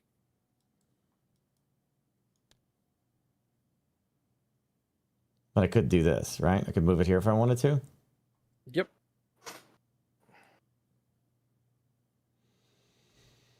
Oh, shit. Such a worthless ass unit. I mean, you put it there, you can then flamer the... That's what I'm trying to do. I just want to shoot it one time. One time, I want to shoot it. Well, never mind. It fell back, so you won't be able to shoot. Yeah, exactly. I'm not going to be able to do shit with it. It's a piece of shit. I should have brought up more of those boar things, so at least it's functional. All right, I guess. I'll just move it out of the way. You can disengage, I guess. On the off chance that there's a free shot at some point in its life. I don't know. Okay. Then these guys are gonna move over to the side. Let's see, about 5 inches here, right? So you can kind of see some shit. Now, what happens if that tank shoots at it? Anything? Probably not. It'll obliterate it. Okay, maybe I don't come out then. These two have to stay together, so I can't even skitter Madoodle off the objective without it pissing it off. Maybe I can hold on. Maybe I can do this. When it comes to killing big monster units or whatever, the tank is currently my strongest Like, that is the mess you up for big monsters. Like Hulk, big scary monster. Yes. Okay. These guys are infantry, so they can go over this wall, by the way, if you want to do that. No, it's fine. They're just gonna kind of skitter madoodle over there. Okay. So these guys are done. These guys moved. And the Biovore, I think I have to move him to get this point, right? Yes. So I'm gonna go ahead and do that. Okay. All right. That's it.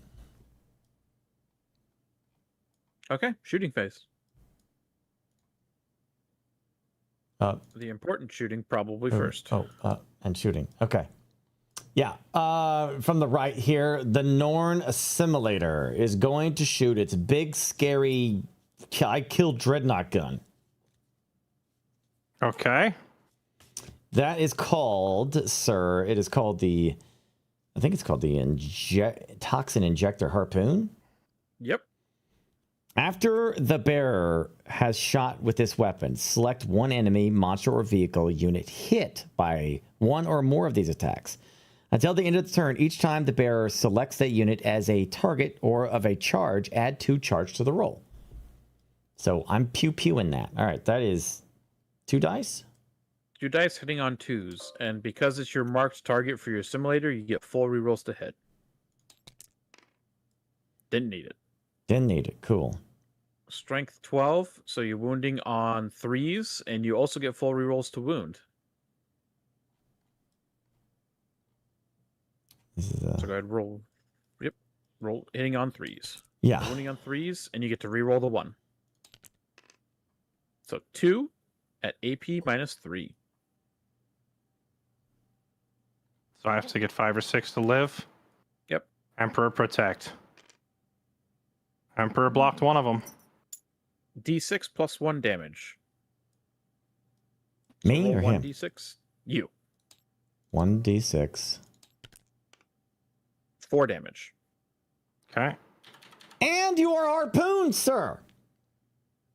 So now when he charges you, he gets plus 2 to the charge. Get harpooned, brother. Next. Harpooned, brother. Psychophage is going to absolutely do its very anti-Terminator weapon, which is the turret. Uh-huh. All right, D6 attacks. 4. So 4 Okay. dice, wounding on 3s.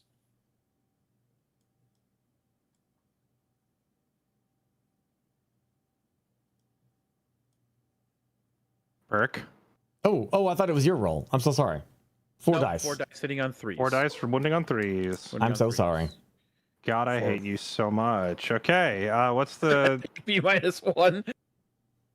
AP minus 1, so I block him on 3s? Yep. I block 3. Damn. 1 damage. Is it just for 1? Yep, 1 for 1. But now that anything else that shoots the assault terminators gets plus 1 to its AP. Unfortunately, this guy only had 1 health point, so he is dead. Good, deserved. Sorry. Any melee attacks that target these terminators will now have plus 1 to their AP. Until the end of the next It's phase. definitely going to happen. Or until the end of this turn. Okay. Till the end of next is the Biovore. He did move, so I guess he doesn't get the bonus to stationary, so he's gonna pew into these guys? Yep. Because this shit can see it, right? Yep. So he's hitting on what, 5s? Hitting on 5. So D3 attacks. And then plus 1 for blast. So 3 dice, right? Nope. 1 dice. 1d6 first. Roll that dice. 1 attack. Plus 1. So 2 attacks. Mm-hmm. So add 1 more dice. So 2 dice. Mhm. Hitting on 5s. So 1 gets hit. Mm-hmm. And then strength 6. So wounding on 3s. Roll. I roll again. Yeah. 4 or That's 5. you, okay. Wounds at AP minus 1. Okay, so Emperor Protect on a 3 or higher. The Emperor just keeps bending me over. 2 damage. Oof. Okay, this is rough. This is like way closer than I thought it would be. Okay, I think that is all of your eligible shooting. Spirevore fell back. These guys aren't in range. Hive Tyrant can't shoot. So, onto the fun phase. Oh, I'm sorry. I forgot one thing I need to do. You came within, is it 9 inches or 8 inches for his? I believe it's 8. No, it's actually it's 9 inches. So he is going to move his 6-inch scurry. Is that all this guy does? Kind of. This guy is the only one who has scored any points. He put the death trap there, he put the death trap there, and now he's gonna go put the death trap here. Oh my gosh. He's the only one. Oh wait, hold on. He can go here. Hold on. He was standing right there. Yeah. From here he could go step there and I could death trap this. Get more points. Alright, Burke, now it's the charge phase. Okay. Oh, this could be charge first. This is the important charge. Okay, what do I roll? So gotta roll an 8 or 2d6. higher on the 2d6. Well, only needs to roll a 6 because of the +2. Oh right, he's got the harpoon thing. So I get 2 dice. And I just have to hit 2 6. dice. Yep. Oh my gosh. Go ahead and roll snake eyes for me, Burke. Oh! You can important reroll that.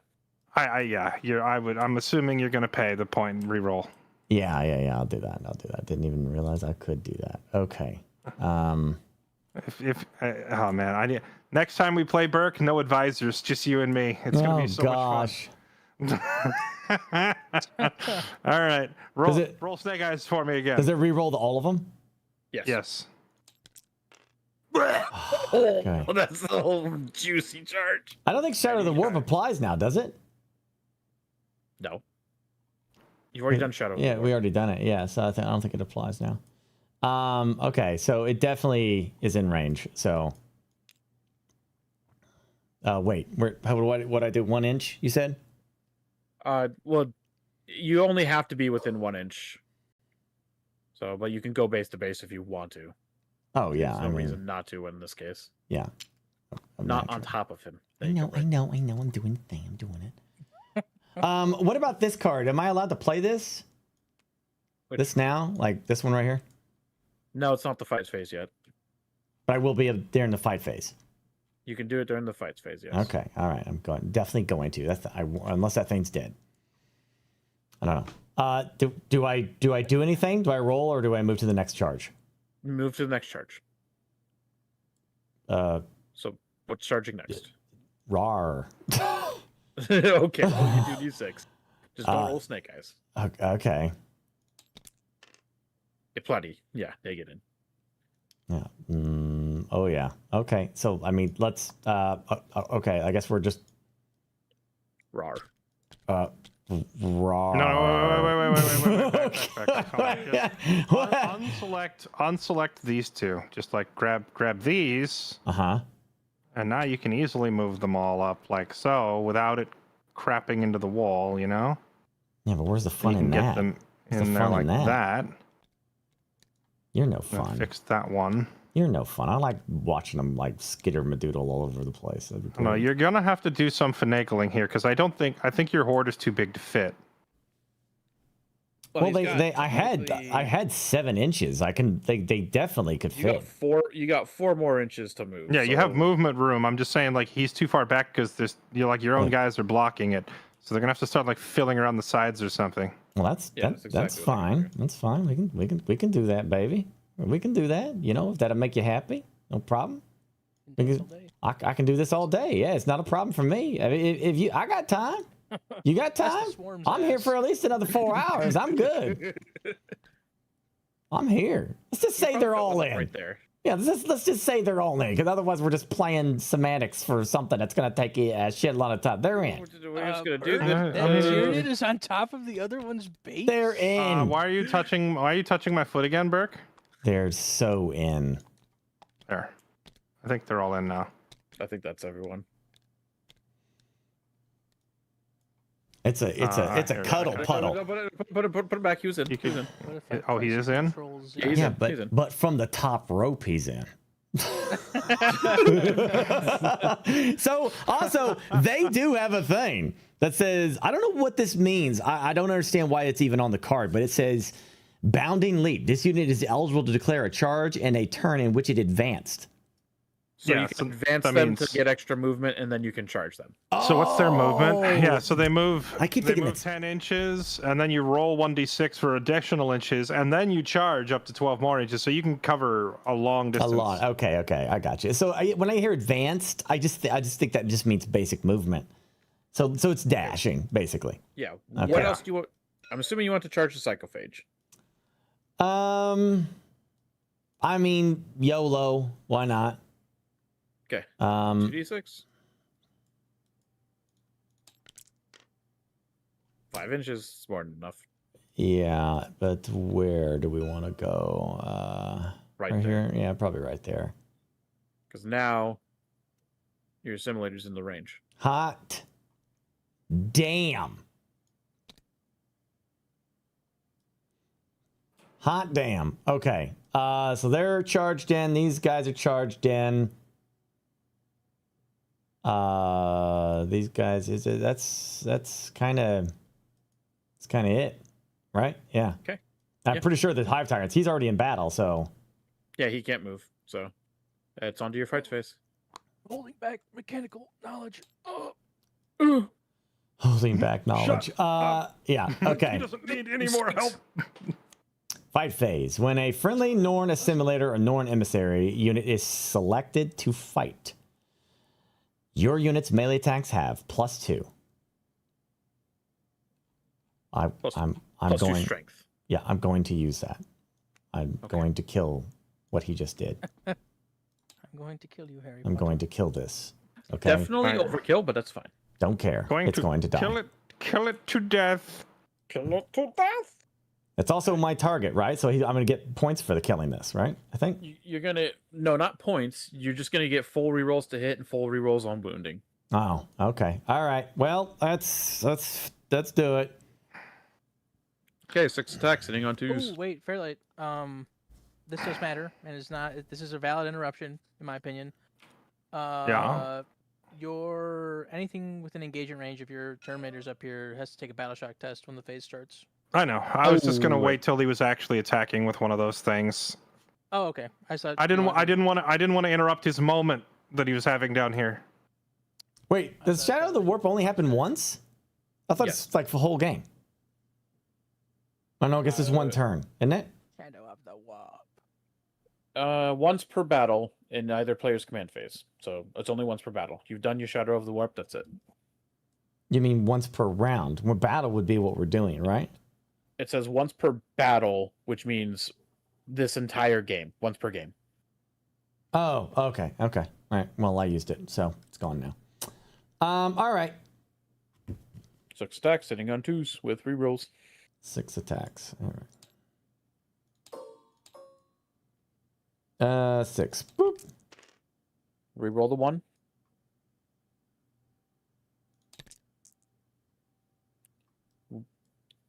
This bumps it up to, I believe, strength 12 now, because you have the +1 to strength from the synapse and then the +2 from the stratagem. So strength 12, so wounding on 3s.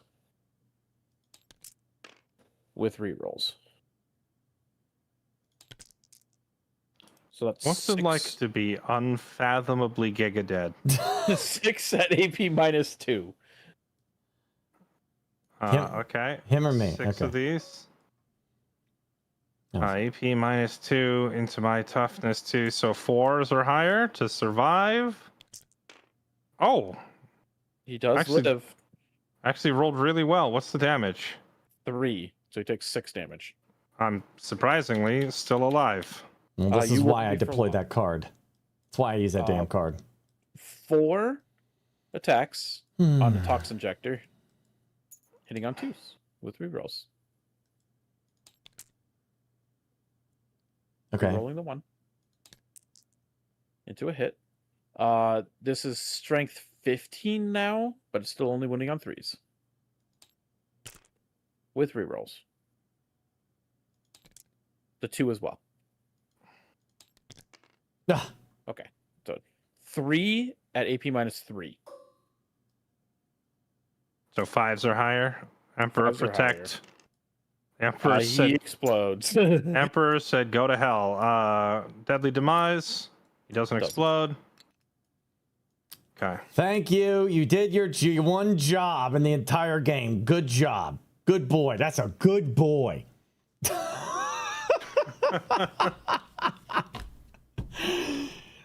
That's why the hive mind made it for that purpose. It can live. It can rest easy now. Okay.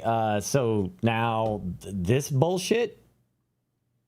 This bullshit, but you have to make battle shock tests because they're engaged with Terminators. Yes. Terminators are just built different. We don't care about Terminators. So you still get 3d6 because of the Psychophage being the synapse nonsense. So this. Yep. All right. Start with your Psychophage. He passes. Then your Hormagaunts.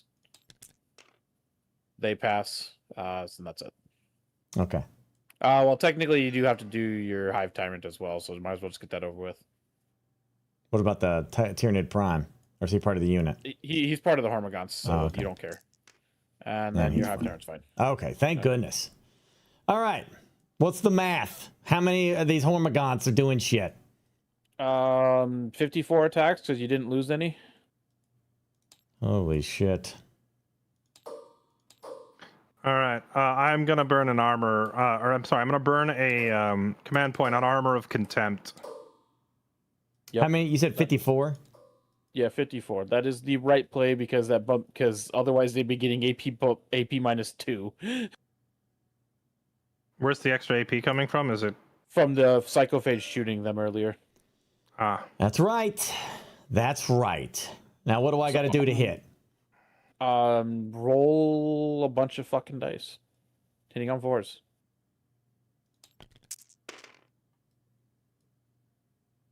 Masterly. 3s and under. Okay. 27 hits. +1 strength because of synapse. So wounding on 5s. 5s. Come on! Not terrible, but not great. 8 at AP -1. okay? 8. So that means I need to roll 3 or higher to shrug it off. Yeah. Yeah. 4 go through. 1 damage apiece. Oh, that's not good because this guy's already injured. So 1, and then 1 more dead. Rip that guy. All right. Good boys. Tyranid Prime gets Tyranid Prime. Mr. Prime Time over here. Mr. Prime Time. Now, what's he got? Let's see. He does the claws and the talons, right? So I'll pick one or the other. You need to pick one or the other for the claw or talons, and then you do the lash whip. What's the anti-Terminator one? Is it the claw? The claw. Okay. Let's do the claw. 4 hitting on 2s. All hit. Wounding on 3s. 2 hit. 2 at AP -2.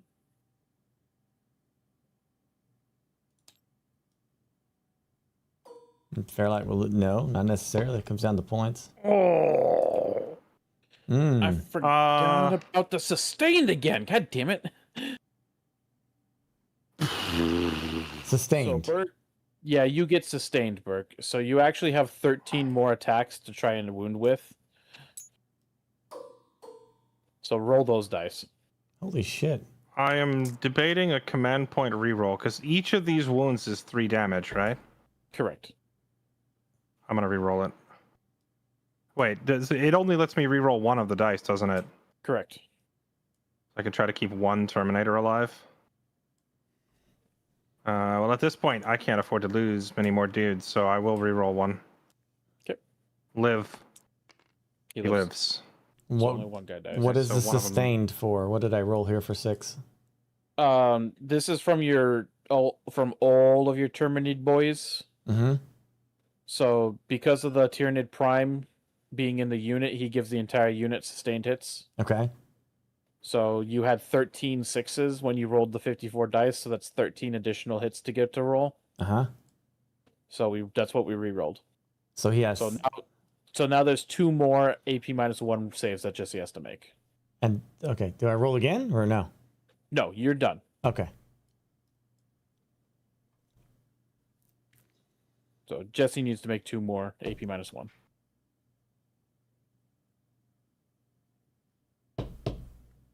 Jesse. He rage quit. Mr. Fairlight Excalibur. He rage quit. Sorry, I was AFK grabbing a drink. What's up? Oh, you need to make 2 more at AP -1. 2 at AP1, so that's 3 ups. Save both. Save both. Okay. Now you get your lash attacks.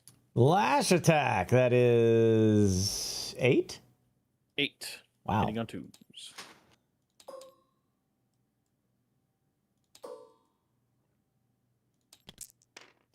Gosh. Oh, wow. That That's is brutal. 6 ones. That is brutal. That is extremely brutal. So you get 2 hits. Okay. And then you're wounding on 5s. Well, it did good. At least the 2 hits did do well. Roll that 1 dice. You did get a sustained because you rolled a 6. So 2 wounds at AP -1. Or AP -2, excuse me. Both go through? 1 damage apiece. Wait, how much is it? AP -2 or -1? -2, sorry. Is that counting Armor of Contempt? Yes, because the whole unit would have AP -1 regardless because of the psychophage nonsense. Okay, so what's the damage on it? 1 damage apiece. Getting down to the wire here for these guys. Right, remember people said Hormagaunts were trash. Alright, Burke, your psychophage gets to swing now. He's got some crazy shit on him. Look at him. He's gonna psychophage that, but let's see. Talons and Benedictal Maul? What the hell? So that's Tentacled? Is that what it is? Yeah. Anti-psycho devastating wounds. So what? He just does 1 die? He does 6 die. It's 6 attacks. It is D6. Okay, that's confusing sometimes for me. All right, here we go. Hitting on 3+. 3s, yep. Okay, that's good. 4 hits. 6. Yep, strength 6, so wounding on 3s. Come on. All are wounds. So 3 regular wounds and then 1 dev wound. Save all. Okay, so you're just going to take the 2 damage from the dev wound. Damn. I was kind of hoping that I'd do a little bit more here. It is just going to kill the guy, no more extra wounds. A little bit more. You almost wiped the whole unit. You did kill quite a few of them, Bert. I was kind of hoping to kill more. That is all the charges, so Jesse now gets first attack. Well, think of it this way, Burke. You almost wiped that unit in 1 turn, and they cost more than your Norn Emissary. But I was hoping to do more. I think I want a refund.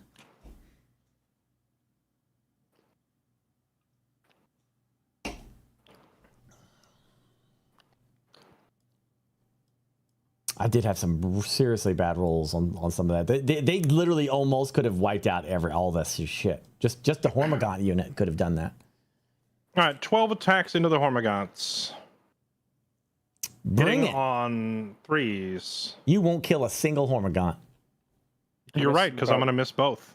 Oh, wait, hold on. I'm 12 supposed to be attacks, Jesse. 12 attacks. I don't know why I only got 2. So 10 more. That's more like it.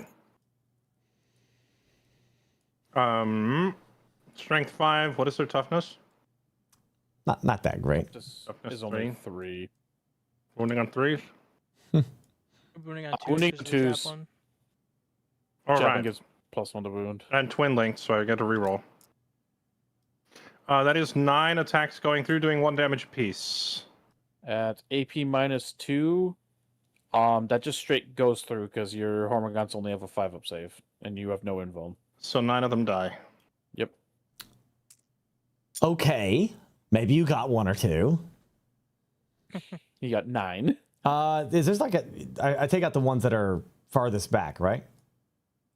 Take out start from this side, I guess, because you gotta maintain coherency. With your Tyranid Prime being in the back, it's gonna be a little awkward.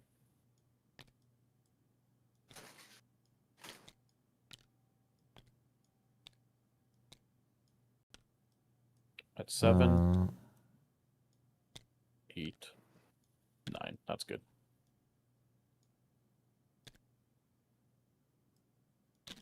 Oh shit.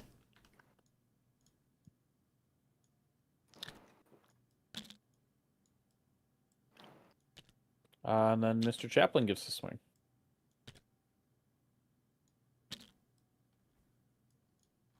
What you gonna do, brother? 9 toughness, 10 wounds. I'm gonna kill more Hormagaunts. You wish. Dang. Just eternally scammed for this whole game. On 2s. Bro. 2 at AP -1, so you do get a save this time, Burke. You need to roll 2 dice and hit 6s. 2 more dead. 2 more die. All right, where do I pull from? Right? Oh, I guess the top rope one can die. Top rope guy gets obliterated, and then just pull. Yeah, that's fine.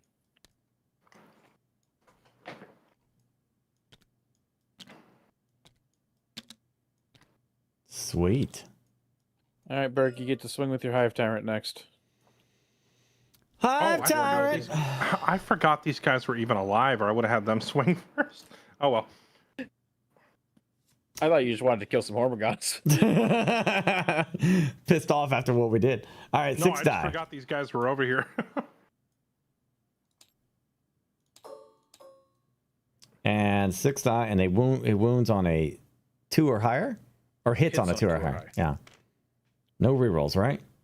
No rerolls for this one.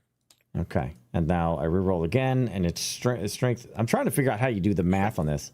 Strength 10 because of your synapse. So wounding on 2s because you are twice. It's strength 10 versus toughness 5. So you're double, so it's wounding on 2s. So 4 at AP -2. And they do 3 damage each wound, right? Yep. Oof. Okay. So. Also, why is Astrogoth a coward? Because he's trying to stay alive. 4 at AP -2, Jesse.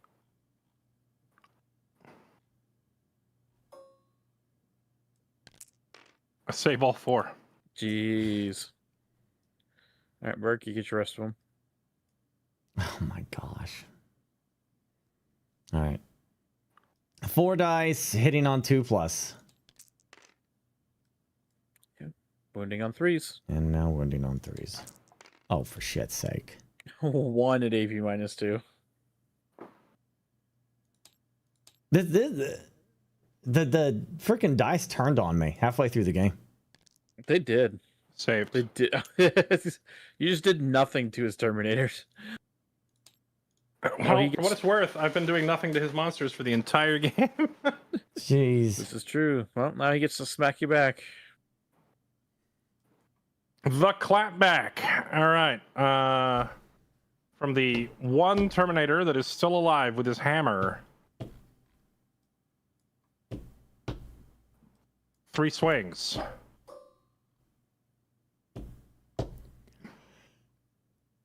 Did I already use my... It's round 3, right? Yeah. I haven't used my free command thing on him yet, have I? No. I don't think so. Yeah, I will give. Well, actually, is it even worth doing that if I turn it into? I mean, use it or lose it, right? I'm gonna use Martial Paragon on my Hammer Terminators and give them lethal hits. Excellent. So why not? All right, here we go. Oh, 2 lethals. Let's go. Okay, so that's 2 at AP -2 into your Hive Tyrant. So you're 4 up in Vulnberg. What am I rolling? 2 dice. 2 dice. Okay. Save 1, fail 1. That's 2 damage.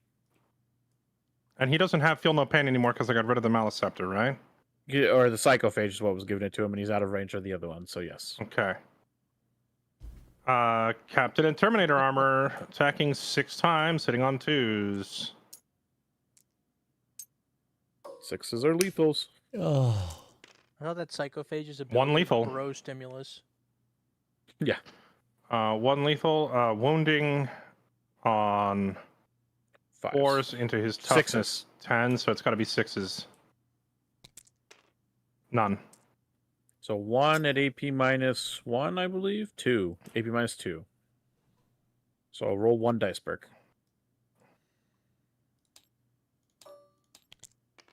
He saves. Ha! Right back at you. All right, I'm still here. I have not yielded, sir. I will not yield. All right, that's it. That is indeed it. So you can move your Hormagaunts and Tyranid guys closer to the Terminators so they can swing next turn. And then let's see what you scored for points. I forgot to score primary again at the beginning of the phase. For each control and within your opponent's territory. He did not control that one. He did control that one. He did control that one. So he got 9 total victory points. And then... Wait, can the Norna Simulator move after his engagement? He can, but you don't. No, actually, because he doesn't have a valid target. There's nothing within 3 inches. That guy's at 7 inches. I can get to him. No, you can't. He has to be within 3. Put him back. Ah. Put him back. Look, tank. Put him down, Mark. Okay. You will get behind enemy lines. For 3 points.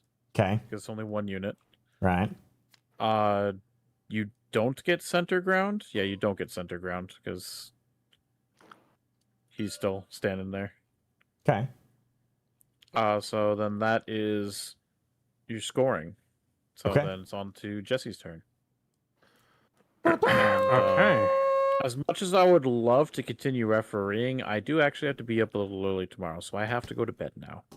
Oh, Thank you for your assistance. Appreciate you. We can probably take it from here now that we're down to like only a tiny handful of units left on the board. It's probably... The game will more than likely be decided by the end of Jesse's turn.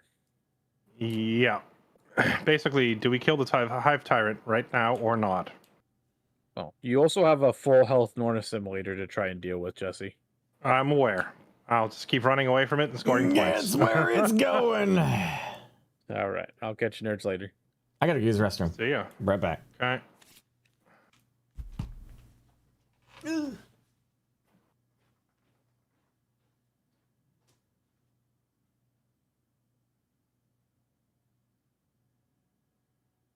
Overwhelming force for each enemy unit that started the turn within range of 1 or more objectives and is destroyed. Okay.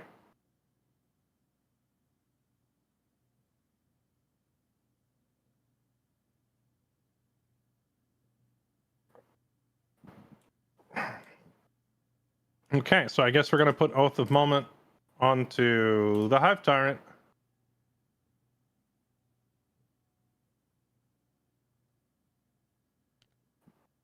Screw you, buddy.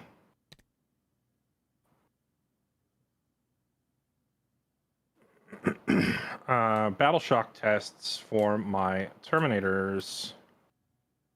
What are these guys? Leadership is 6. Okay. They're fine. Lightning claws. Wait, what's the chaplain's leadership? 5s. Nice, they're fine. Okay. Now, because they passed their battle shocks, that means I can safely fall back. So these guys are going to do a fallback move. Fallback is... How far is fallback? It's 6 inches, or is it just my normal movement? I assume it's just the normal 5, right? So 1, 2, 3, 4, 5.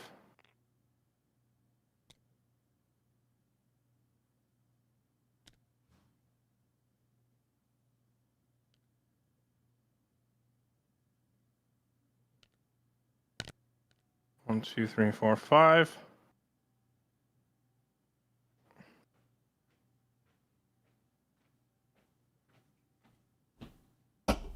Okay. Oh, okay. I'm back. And then these guys are also going to fall back. Ugh. You deep striking me, bro? You deep striking, bro?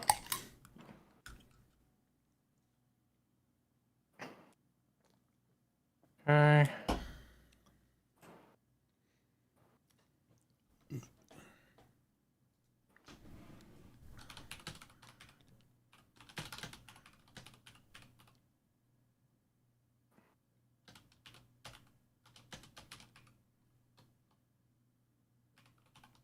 How far does this thing move? It's 10 inches and then a 12-inch charge, right? So it could get like this far in theory.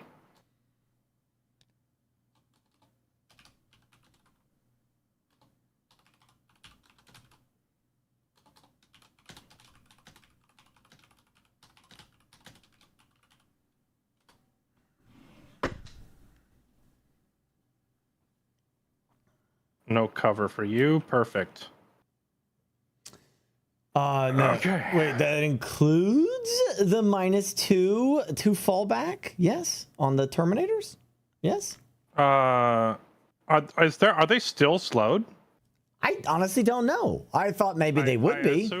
I assumed it was for just one turn. What does the ability say? That's it was a stratagem? Where's the stratagem?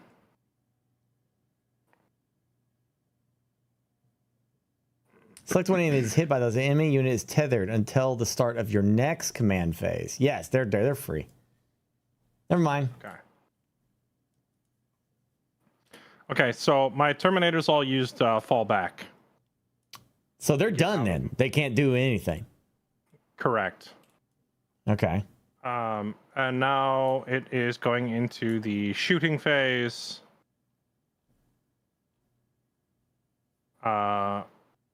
Because I fell back out of melee, there's nothing blocking me from shooting your Hive Tyrant with my Predator. So That's I will true. be dumping all of my guns into the Predator. You mean into the Hive I'm sorry, Tyrant? into the Hive Tyrant. Yeah. Yeah. So wait, you moved everybody's fallback right here in the middle? Oh wait, actually, now that you, good call, good shout. I forgot to move the lieutenant. That's fascinating. Lieutenant will make an advanced move, I think. Okay. So he's gonna go. He didn't roll very well, but he's gonna take his 8 inches.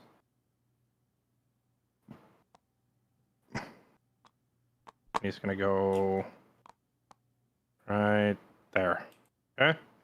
Okay.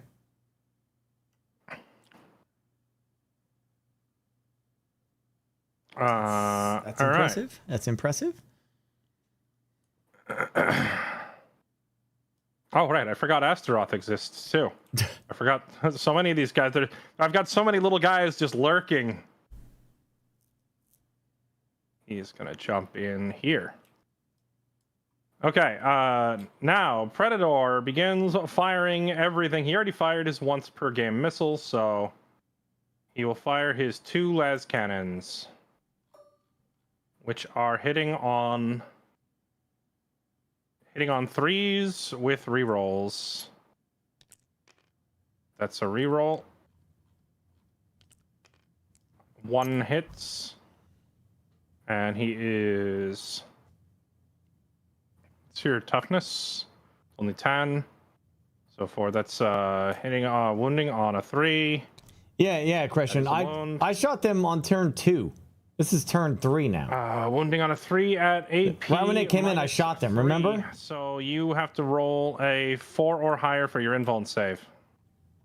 4 or higher. Okay. On how many dice? One die. Big laser hits you. You block it. Okay. The twin les cannon now fires. That's a 5, so it hits.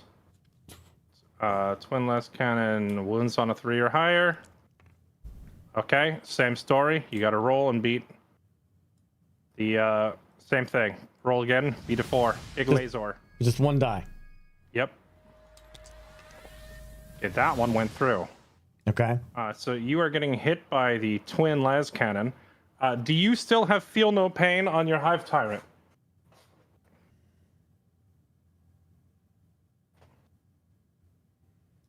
I don't think so. Not getting any auras or anything? I don't believe so. I mean, unless wait, maybe the pyro?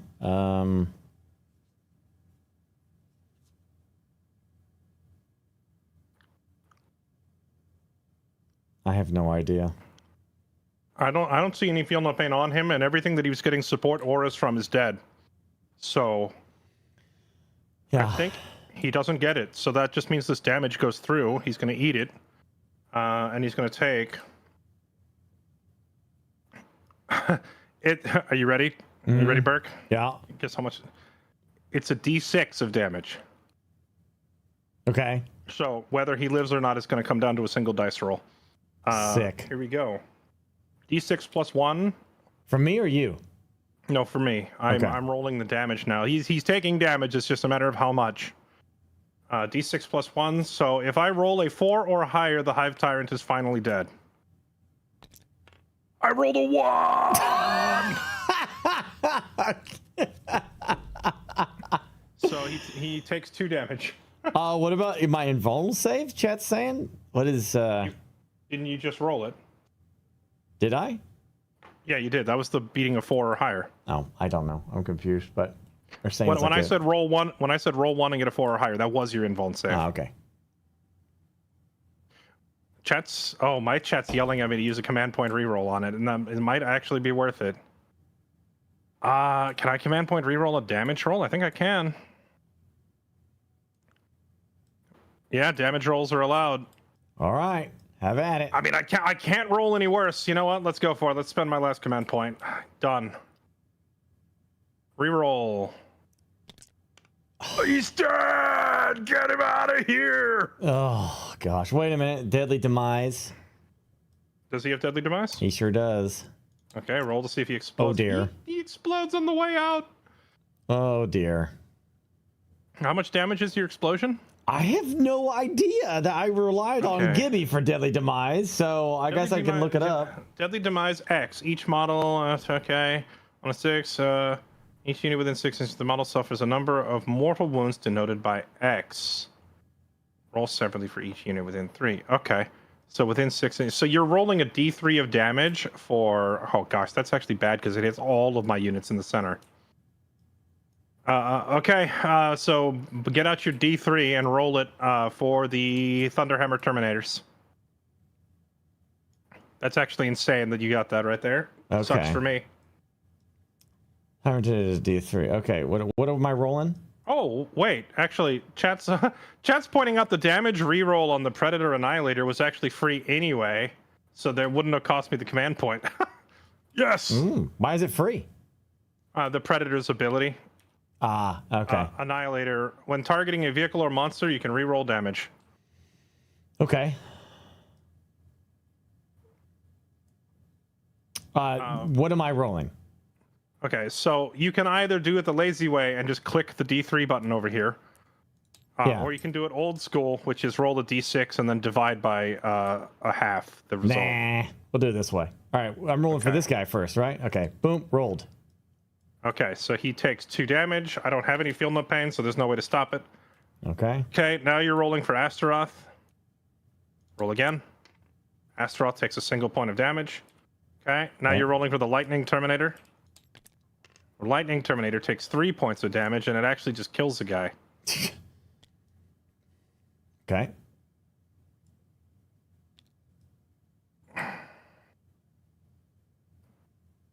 Okay, now the Hive Tyrant is out.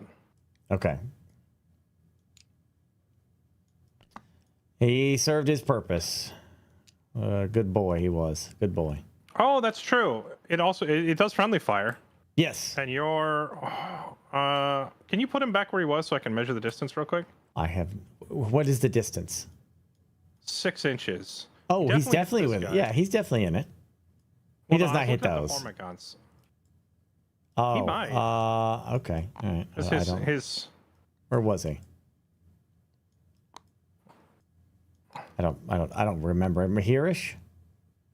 Yeah, he definitely hits these guys because even from where you are, that still hits this. And I'm pretty sure he's further to the left than that. So Wait. yeah, he does hit the Hormigons. What about this guy? Does he hit that? I already counted that guy. You killed him. Oh no, this guy. I mean, Which guy? the Terminator right here. This guy. These guys. You not Yeah, see my you hand? killed the Lightning Terminator that was right here. Oh, okay. That was the explosion. So you want to roll for? These guys are the same unit, so you don't kill multiple. Okay, we can. I'm gonna roll for them. It's 2. Okay, so So that's 2 are dead? mortals, so two Hormigons die, and then also roll for the Pyrovore. So this guy takes 2 damage. Okay.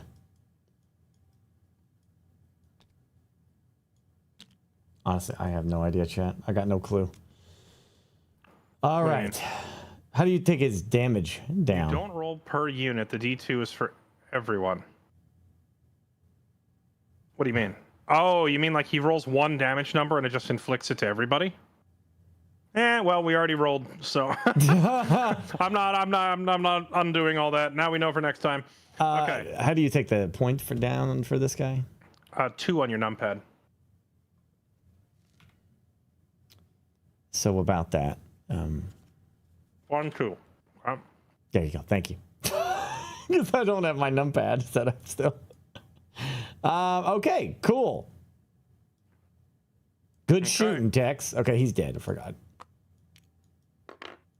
But he's not dead.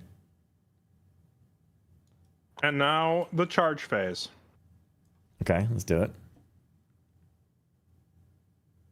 Can my hammer guys even... they don't have many options of things to charge. Does this thing explode when it dies? Everything you have explodes. Everything when it I dies. have Do you know explodes, yeah. Do you know how obnoxious that is? Okay. The Thunderhammer's charge roll. Here we go. They rolled a 6. I don't think they can charge anything. Oh, right. I fell back with them. And this is where I'm like, I am not left-handed. I'm running Stormlands Task Force, which means my guys can charge even though they fell back.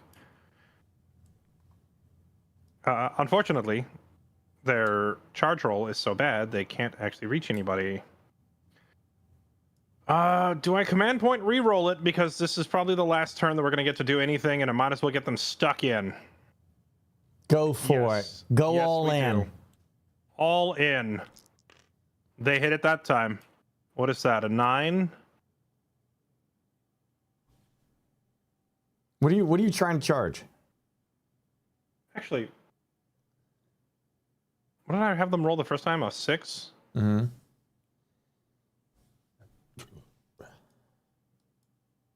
Because they had a +1 to advance and charge. I forgot they had a +1 to it. So if they rolled a 6, no, they still would have been 0.1 inch shy. So they still need the 9. Okay, so they're doing that. And then what is this? 9. Ooh, I can reach these guys. Which one is more dangerous? I am, brother. I'm more dangerous, brother. Oh, hello, brother. I'm coming at you from the top rope, brother.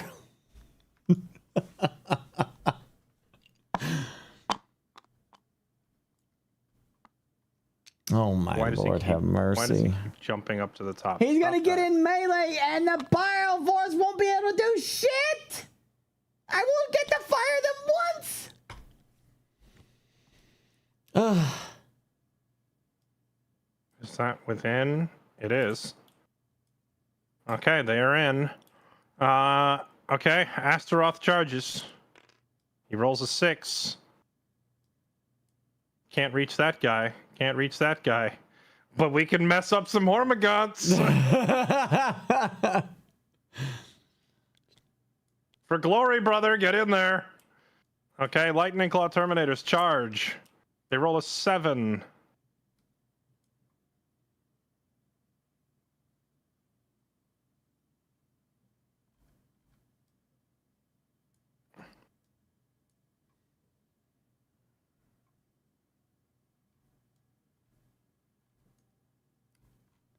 Okay.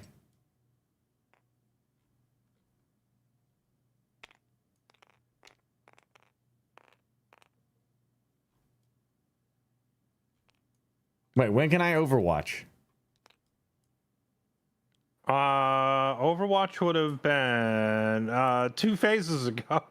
Shit. Oh, this freaking game. What did you want to Overwatch with? I just want to shoot the damn pyrophore.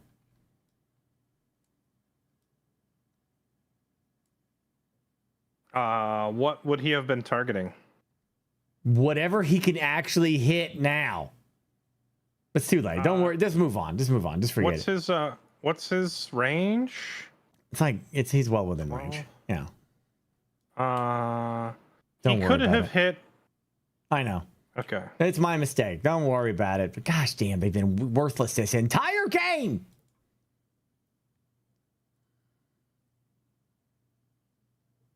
Okay. I think that's it for my charges. And now we pile in. My pile in will go here. Here.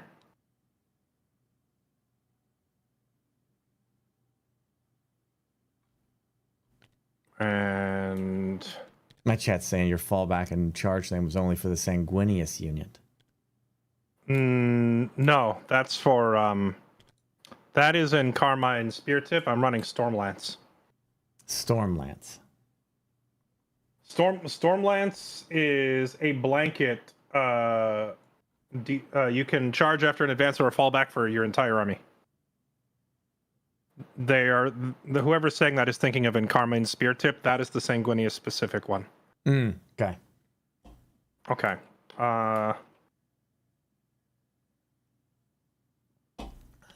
This guy gets his pile in. Okay, here we go. Let us commence with some hammer slamming.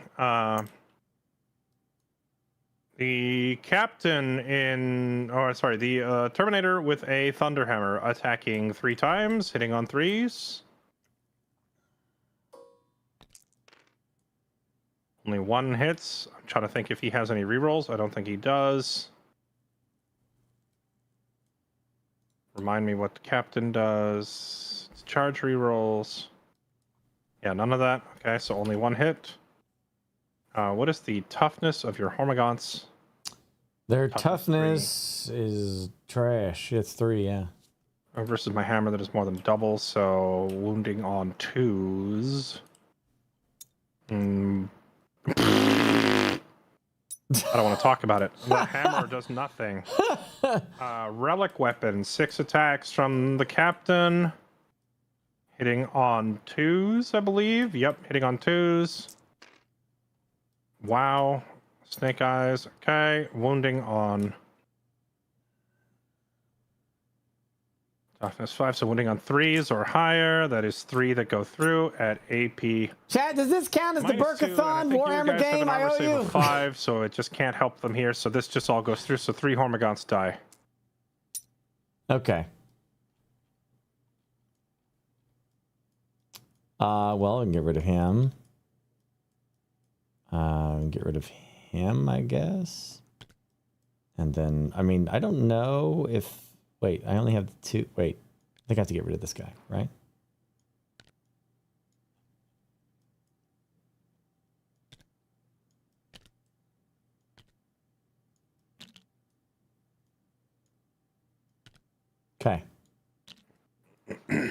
All right. Lightning Claw Terminators. Needed to be declared before. What needed to be declared? I did something with my chat. I asked if this counted as the Burkathon promise of doing a tabletop board game of 40K. Tell me I had to declare that before the round starts. Yeah, you had to declare it in the face before this, actually. Okay, lightning claws into the Hormagaunts, I think. Yeah, lightning claws 6 attacks, hitting on 3s. That is 5 going through. Wounding on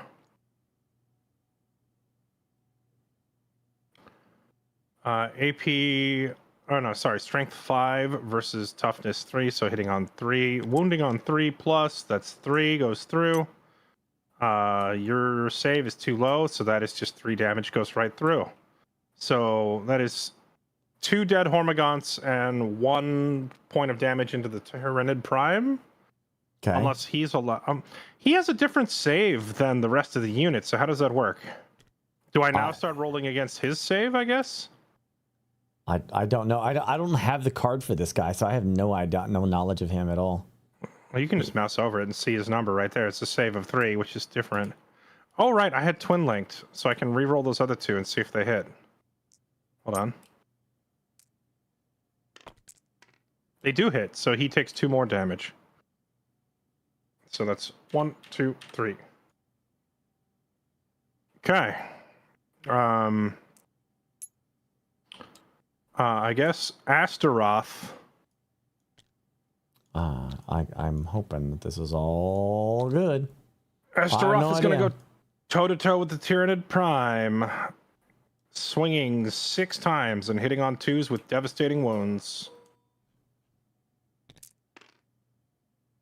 4 of them hit. Mm-hmm. Wounding on, what's the toughness on a Tyranid Prime? It is toughness 5 versus his strength 7. So he wounds on 3 and higher with dev wounds. 2 go through. AP minus 3 versus your save. So I need. Well, he doesn't have invuln save, does he? No. No, I don't believe so. Okay, so you need to roll me 2 dice, and you need to hit. They have to be 6s to block this attack. You need 2 6s to save the thing. You mother. Okay, 1, 2. I can't believe your unfathomable luck. What do you mean luck? It's been the second half of this game has been nothing but negative to me. It's still too much luck. Okay. Chaplain is swinging now. What weapon does he even have? The Crozius Arcanum.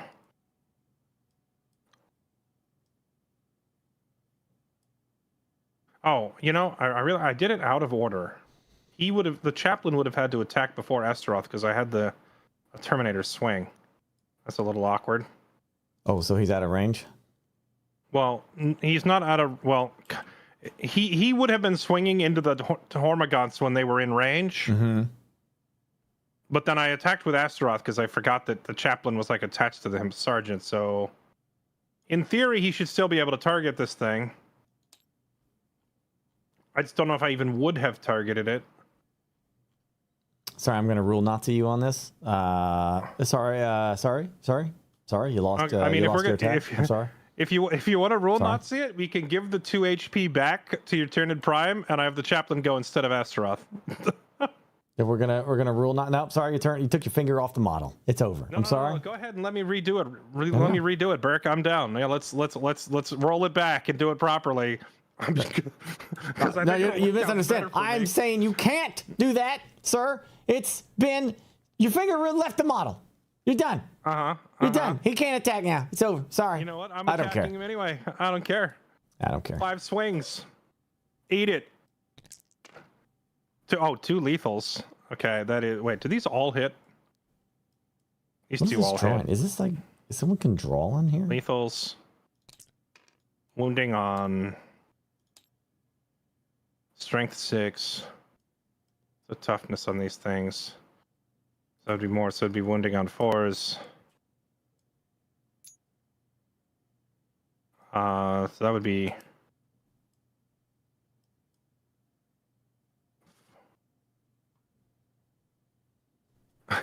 You know what's funny is if I did swing into the Psychophage, the Chaplain almost one-shots it, but all of that damage is going into the Tyrannid Prime, which is a waste because it only has 1 health point.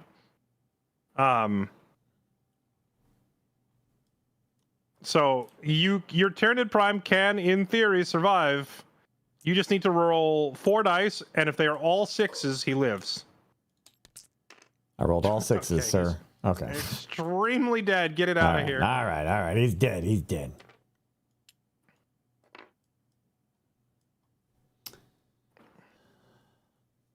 And I think that is all of my fighting. And now it is you on the clapback with the Psychophage.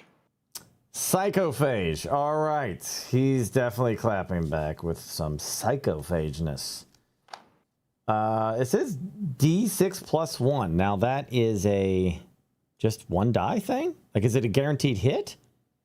Anti-psychic or 4 plus devastating wounds. Okay, you said the same thing last time. I don't know where you're getting this D6 plus 1 from. Where on the screen do you see that? It's on his card. Is that like a 10th edition card or something? Yeah. Okay, the model's been changed. It's just a flat 6 attacks. Oh.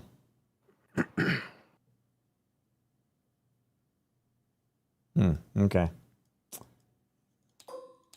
So I just roll 6 dice, right? Yeah, you roll 6 dice and you are hitting on 3s or higher. Does he not have that plus 1 then, I guess?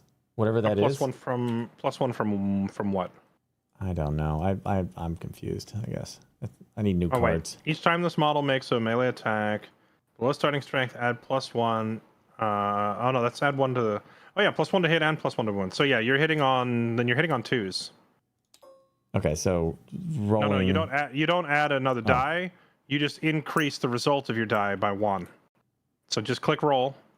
Okay. You would normally be hitting on 3s, but because of that plus 1, these 2s will count. Okay, cool. So they all hit. And now you roll to wound. Your strength is 6 versus my toughness of 5, so that means you wound on 3s or higher, so roll all 6. Anything that's 3 or higher is a wound. Okay. Oh, wow. Okay, that works. All right. The damage on that is a 2. Mm-hmm.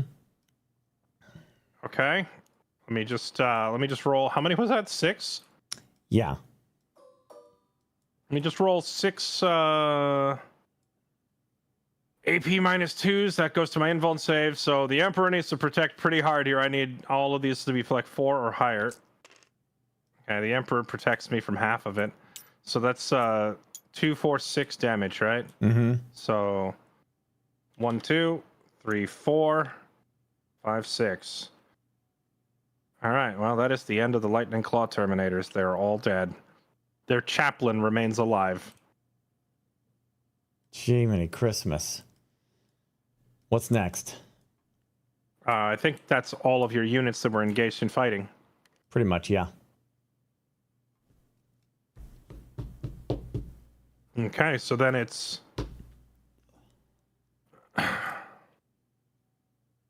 oh, wait, that was the fight phase. Oh, I forgot to do this. I don't know that it's going to matter much, but you do need a battle shock test on the Psychophage. And that's 3 dice, right? Yep, rolling 3 dice, and you need to beat a 8 on this guy. 10. Or 8 makes it, breaks it, so he is fine.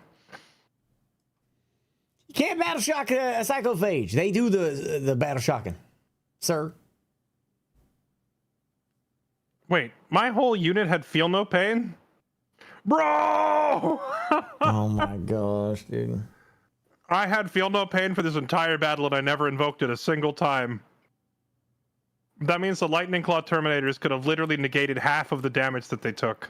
Because it's, what is it? We are terrible at this rule stuff. It's like you really have to like learn a single army. It's like impossible to spread out and try and dip your toes in different shit. You have to learn a single army.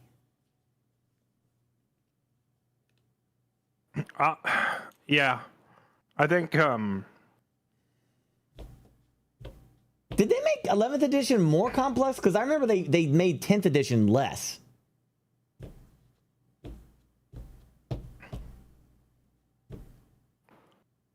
Okay, so did I do the death trap this turn, or was that the turn before? These 2 6s were auto wounds. Yeah, I know. This is why you need your referees. Oh, yeah. 11th got complex. That seems to be Games Workshop's MO. Like they'll really simplify it. They'll take it down and make it easy to, and then the next edition they're like, yeah, let's get crazy with it.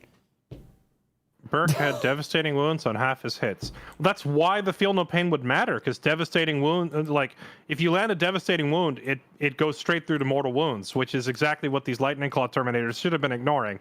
So they literally could have shrugged off half the damage that they took. So the unit would probably still be alive and kicking in the middle of it all and just thriving, stabbing things. But I'm bad at remembering all of these rules. There's too many rules. Okay, for each terrain trapped, no, end of turn. Enemy units destroyed within a trapped terrain area. How many units did I destroy? There was the Hive Tyrant. Was there any... Did any other unit die? Oh, yeah, the Hormagaunts, because one of them was standing on it. So, is it... Do I get paid per? Oh, no, it doesn't say per unit. It's just total. So that's 3 points. And you control one or more. Unit I already got points, that. yeah. So that's 3 more points. 1, 2, 3, 4, 5, 6, 7 from that. Enemy character model destroyed this turn. I will score 5 on the secondary because I killed the Hive Tyrant. I will also score 5 because I killed the Hormagaunts, and they have more than 13, which completes Grievous Blow. Each enemy unit that started the turn within range of an objective and is destroyed. Max 5? Okay, so that's 5 more. Dang. Did I do this math right? Did I really score 15 points on secondaries? End of your opponent's turn, or the end of the 5th battle round. Oh yeah, my Lightning Claw Terminators will still alive at the end of your turn, right? Yeah.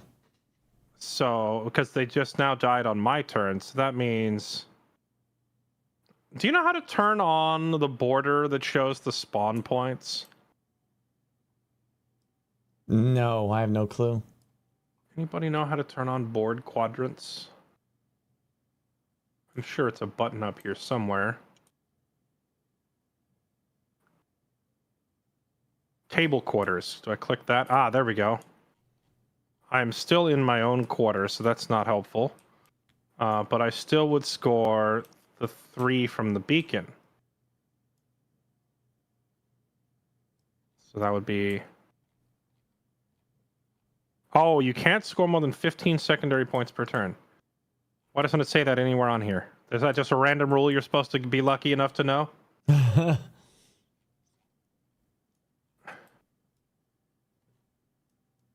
All right, well, it's back to you, Burke. I had a really good turn in terms of drawing a bunch of scoring point cards that lined up with exactly what I was able to do.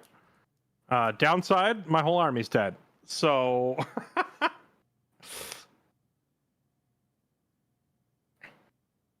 Oh, I don't have the center ground. Okay, so I can pull this now. Engage on all fronts. Have a presence in 3 table quarters. Have your presence in 4 table quarters.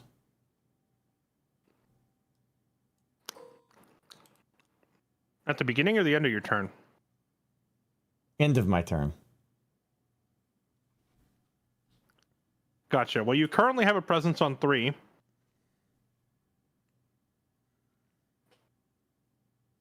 Are we doing the 5th round, or is this? Do you think this is the last round?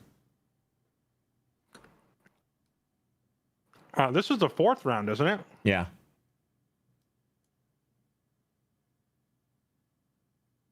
Well, we could just add up the points now and call the winner here instead of playing it out. As in, did you draw your 2 cards already?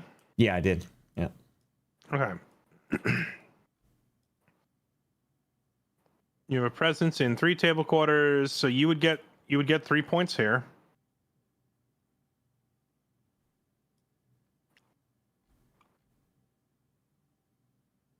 For each objective you control, 3 points. Each of your objectives within your opponent's territory.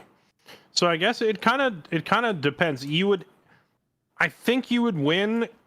Thank you, Hitman. If you stop attacking me and you just run your guys to the points and go sit on them, because you're and cleanse.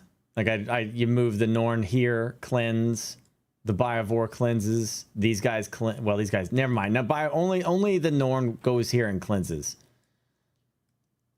I'm pretty sure he's the only one. It would go there.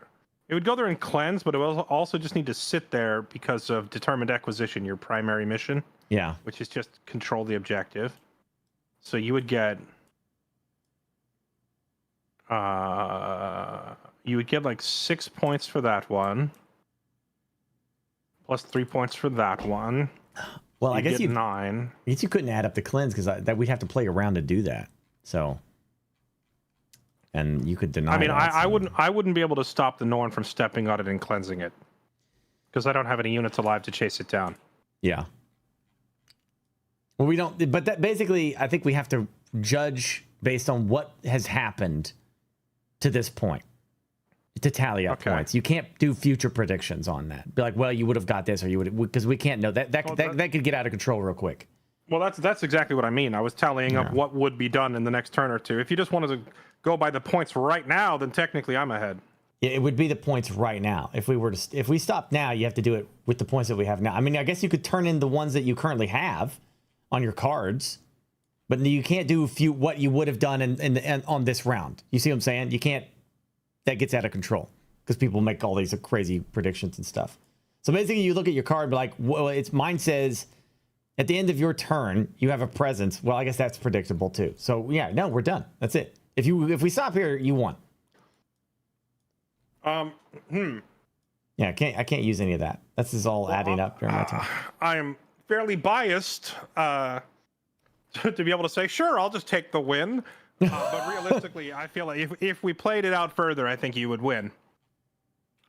But who knows? I never got to shoot off my Biovore. They sat here all game and did nothing. This guy, I get disengaged him, hoping that I would get a shot on one of these guys, but who knows what would happen, I guess. The tank could have killed us all too. I'll tell you what.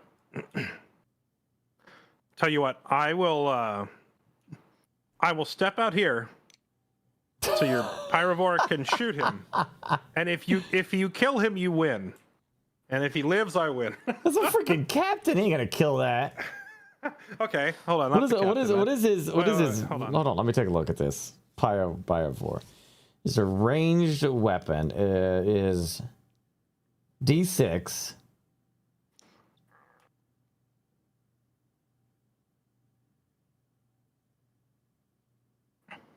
Well, I'm sure I'm just getting late for Fairlight anyway. This is like another hour of gameplay too, right? To do these turns, so it did take a while. Probably. I mean, at this, with Gibby and Bomb just not here to point out all the stuff we're missing, and we just blitzed through that turn very quickly because I'm just like, all right, roll your dice. All right, roll your dice. But I'm basically ignoring. I'm ignoring half the special abilities in play. Yeah, I just got to sit down and like relearn the Tyranids, I guess. Because I can't be bothered reading all of your army traits, you know? But yeah, it is getting late, and I have a show to be on in the morning, so I can't stay up late. So I'm going to have to bow out. No worries. But I want you to shoot the Biovore, so here. Okay. Here's a half-health Thunderhammer Terminator. Okay. Try shooting him. All right, we're going to... At least one shot. At least one, okay? So it's a D6, right? So 6 dice. There you go. And then we roll. And what does it say? BS. That means it's guaranteed hits. Okay, so yeah, BSNA is because it's a torrent, which means this thing's a flamethrower. So you're always hitting. The question is how much of it hits, right? Yeah. So roll your 6 dice. Okay. And it has twin linked, by the way. I'm sorry. You don't roll 6 dice. You roll 1 die. Oh, you roll shit. 1 die Okay. to see how many of the 6 hit. So that would be 5 goes through, and then it's 5 plus 1 because it says D6 plus 1. So you get a grand total of 6 dice. So now you fish out 6 dice. Okay. Because you rolled 6, and now you roll all these, comparing your strength to my toughness. Your strength is 6, my toughness is 5. So instead of hitting on a 4, you hit on a 3. So now you're rolling all 6 of those dice, and you want 3 or higher. 4 of them would hit. Twin linked, so they get to reroll. Are they twin linked? They're twin linked. Oh yeah. Okay. So reroll the 2 ones that failed. Okay. So now it becomes 5 of them going through. Then I have to roll. What's your armor pen? Armor pen is -1 against my armor of 2 up, so it becomes a 3 up. So I have to roll 5 dice. I should have led with these. 3 or higher for the Emperor to protect. The Emperor protects! He lives with 1 health. Oh my gosh, dude. This is such bullshit. Anyway, what I should have done with these is that they should have led the charge. Because they were worthless. They should have just charged in and flamed and then died. Inglorious explosion. So I think yeah, kind of, except like the Blood Angel mobility, like my guys were able to run so far across the screen. Yeah. That you would have moved up, and then you would have had to end your turn because you can't advance and shoot unless you have like an ability or a stratagem for it, right? Mm-hmm. So if you advance or like regular move or whatever, then you end your turn. Then it's my turn, and I run like 16 inches across the board and kill them. Yeah. Now, that still wouldn't necessarily be a bad thing, though, because it means that I'm wasting attacks on a weak unit, and then your Norn, gets untouched or whatever. Oh, so they explode, or a chance to explode, so. That's true.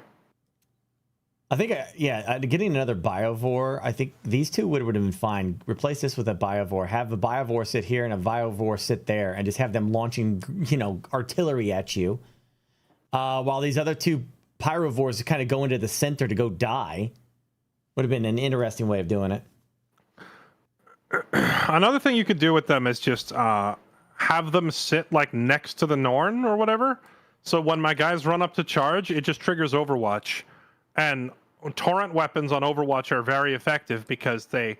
Like, the downside to Overwatch normally is that your chance to hit is very low, but since torrent weapons always hit, like, there's no downside to using them, right? Yeah. So having them push up and sit kind of near your big boys to protect it, and then any melee that tries to charge in just gets flamethrowered on the way in. Mm-hmm. That's sick. Good game. But I don't know how much did the Biovore cost? I forget.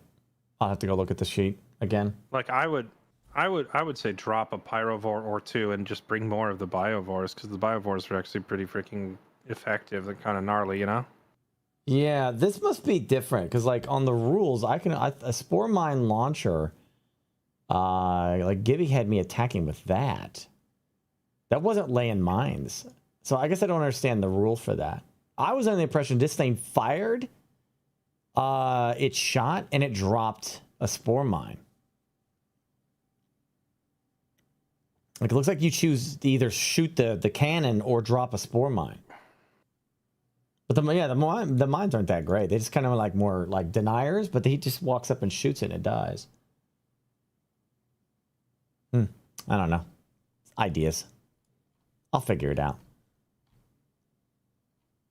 All right. Well, sir. Yeah. It's been a pleasure. I'll have to do this again. Yep. We'll have a rematch. I gotta go back to the drawing board and basically just bring a phenomenal amount of anti-tank, because apparently that's all anybody runs. This is the next time we face each other, I'm just going to bring nothing but a massive meme army of Tyranids just to spite you. Have a good night, dude. Yep, take it easy. Well, that's that. Sounds cool. Sounds cool, Darkstalker. Yeah, sounds cool. There you have it. First of the Madrina sale is over.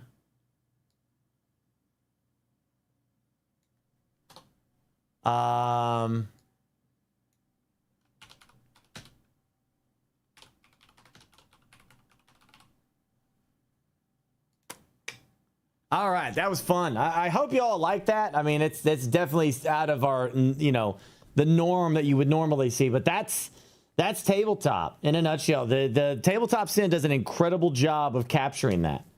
So it's just a lot to learn.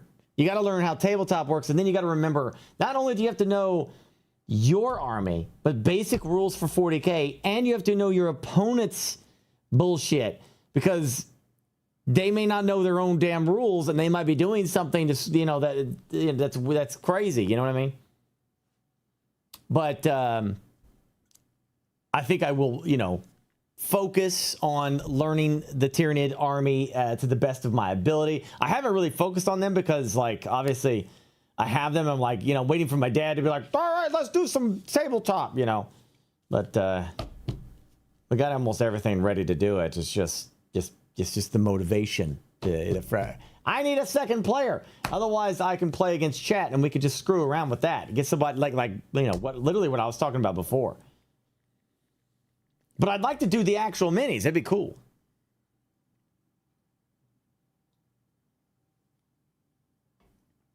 Yeah, Darkstalker, yeah.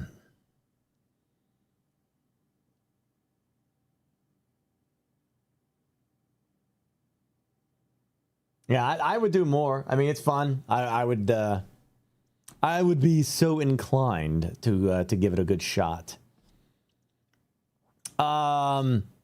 Now what to do for the remainder of our night? I guess we need to probably review the games that are coming out this week, or did I already do that? What is today? Today is the 4th. I have not. I did not do that. So here is a list. I suppose we could do this. Flashbang. I think the Beast game is what just came out. Okay, all right. Yeah. The miniature painting and the actual playing of the tabletop is a beautiful thing. It's a super investing hobby. Tabletop is gonna 40K will be an investment of your time. You have to really love it to invest that time. You are investing time on building and painting the minis. You are investing time in learning and understanding the rules of the tabletop. And then you are investing time playing the tabletop. That's a lot of time. Gonna drop the new data sheet cards in Discord. Yeah, that sounds fine. Yeah. It's like chess of the 21st century. It is. It's freaking sick. Let's do this once a month. I don't have a problem doing that. No.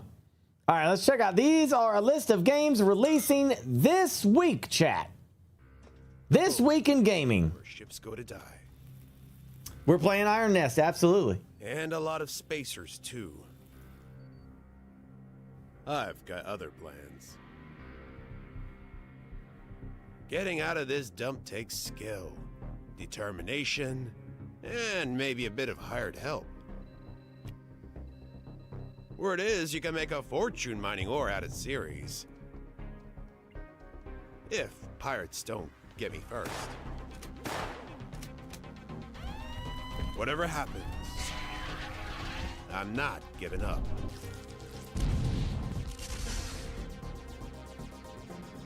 My ship, my rules. This one was hard to figure out. Very simulation. It's the closest thing to freedom there is. And nobody's taking that from me.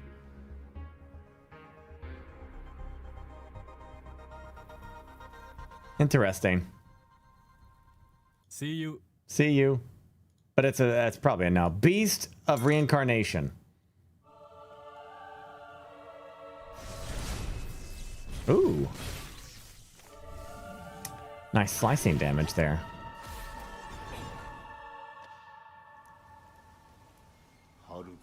I think like the next survival zomboid event is probably going to be like we need to let the mods like sort themselves out because the update just released, so it's going to take a minute or so.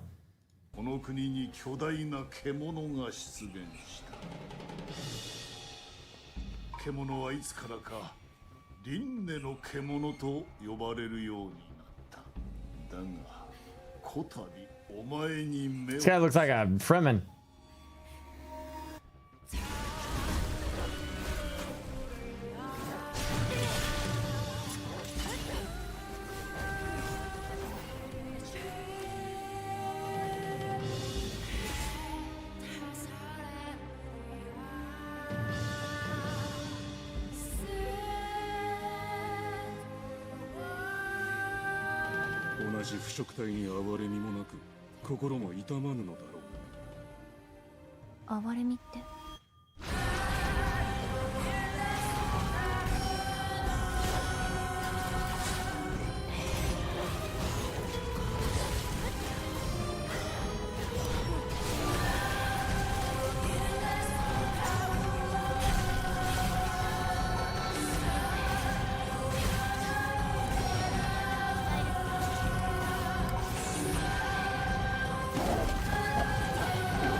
Sounds cool, Darkstalker.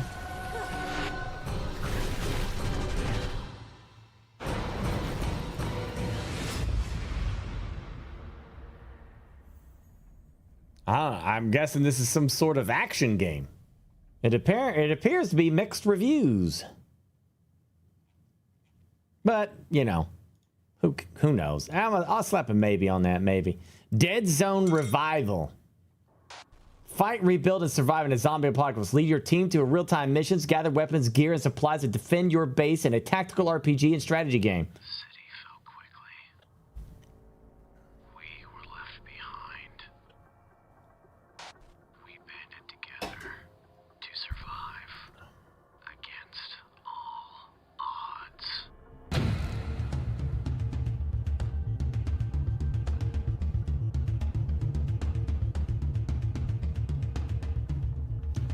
Fairlight won by a couple points. That ended abruptly. Wow. Okay. Didn't look that great. Anomaly President.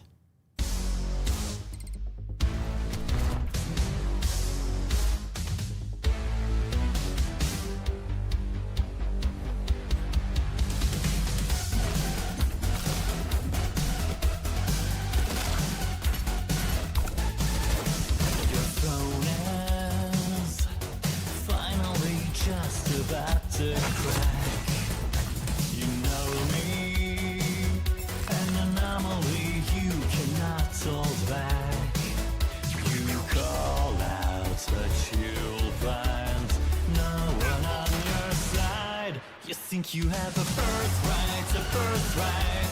Just wait until it's midnight, it's midnight. Our voice is getting louder to take away your power. You think you have a birthright, a birthright. Get ready for your worst night, your worst night. The end is getting closer. We are taking over. Jeez.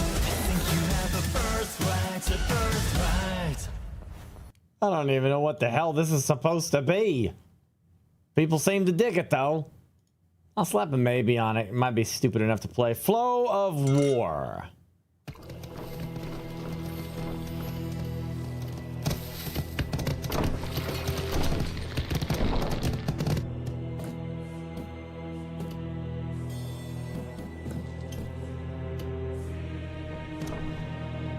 Looks like Warcraft 1.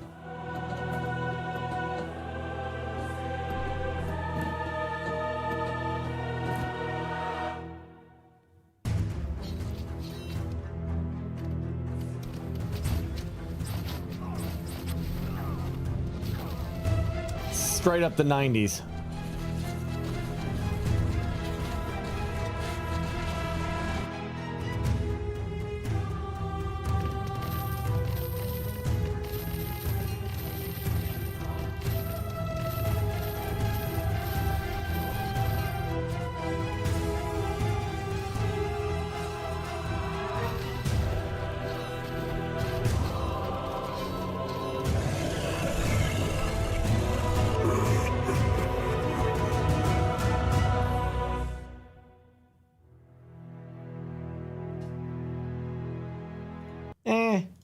Not for me, man.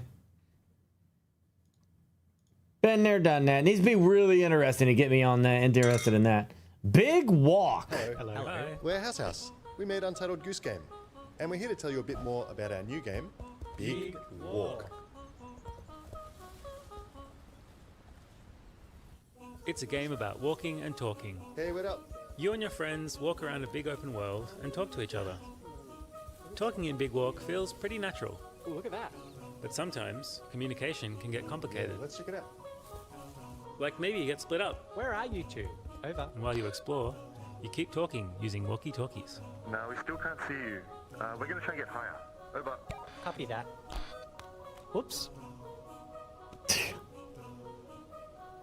But sometimes, someone might accidentally drop their walkie-talkie off a cliff. Sorry. And all of a sudden, you'll have to improvise with other tools. Hello? Can you see us now? It's meant to be played with your friends, but how many friends is up to you. You can play with just 2 of you. Hello. Or 3. Hi. Or 4. Hello. Or if you really want, you can play with way more than that. Hello. Hello. Sometimes Big Walk is a game about making a plan for what to do next. Yeah, okay, it's just over there. If we head up this ridge and then down into that valley, we can get to the beach we saw the other day. You sure? So maybe you decide to head up this ridge, down into that valley, and get to the beach you saw the other day. But on your way there, he just repeated back. These funny sort of teamworky challenges that are all over the place. These challenges are how you make progress in the game, and they all make you work together in different ways. Like in this one, where you're separated by soundproof glass, and you need to figure out new ways to communicate without talking. So you do the challenge, and you get this thing. Ta-da! It seems important. So you keep heading towards the beach, and as you're walking, you see a train coming. It's headed in the right direction, so you all decide to run for it. And you catch up to it just in the nick of time. So everybody jumps aboard.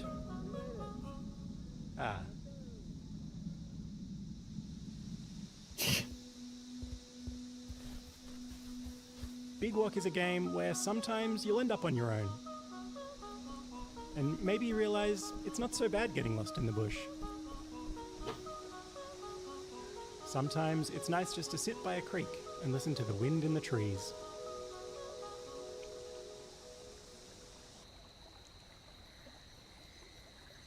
And sometimes, after the sun goes down, you might start to feel a little bit scared.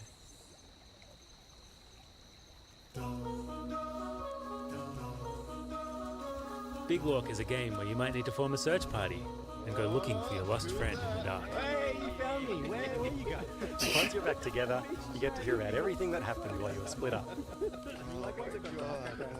Admittedly, a little bit scared.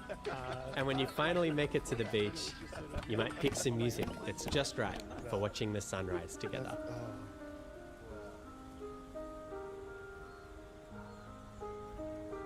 There's no way the late shift can play this game and it be wholesome like this. It will be absolutely scream fest at each other. Screaming, yelling, shouting, bullshit.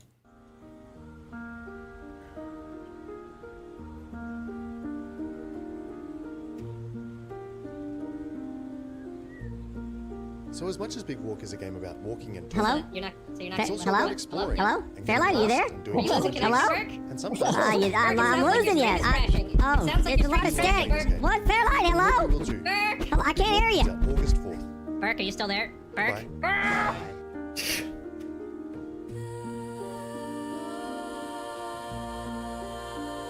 All right. I'll put it as a yes because it might be a game that it gets the group together to play some stuff. I don't know. Make sure you got battering rams, flashbangs. This guy is a goner. Alright, here we go, Spitz Web. Stay behind me on my knees. Are your knees bulletproof? Yeah. I'm ready. I'm ready. 3, 2. Go, go, go. Oh my god, I'm gonna die down here. Oh, my body. Oh my god. Oh my god. Oh my god, there's a shotgun near me. Help! Heavy. Oh, sorry, Joe, I just shot you in the ass. I hit right in front of him. everywhere. Let's go, boys. Mr. Equipment over here. Oh my god, it's going to shit. Red one. Oh my goodness. Broke down. Let's get out of here. I don't know. The Couriers of Black Man said, "Welcome to Rogue Point, a 4-player co-op shooter where teamwork is everything." Seems like a lot of that kind of stuff right now. Where you like deploy, load out, and execute the plan. Is that what you're doing? Isn't there another game that does that? Maybe.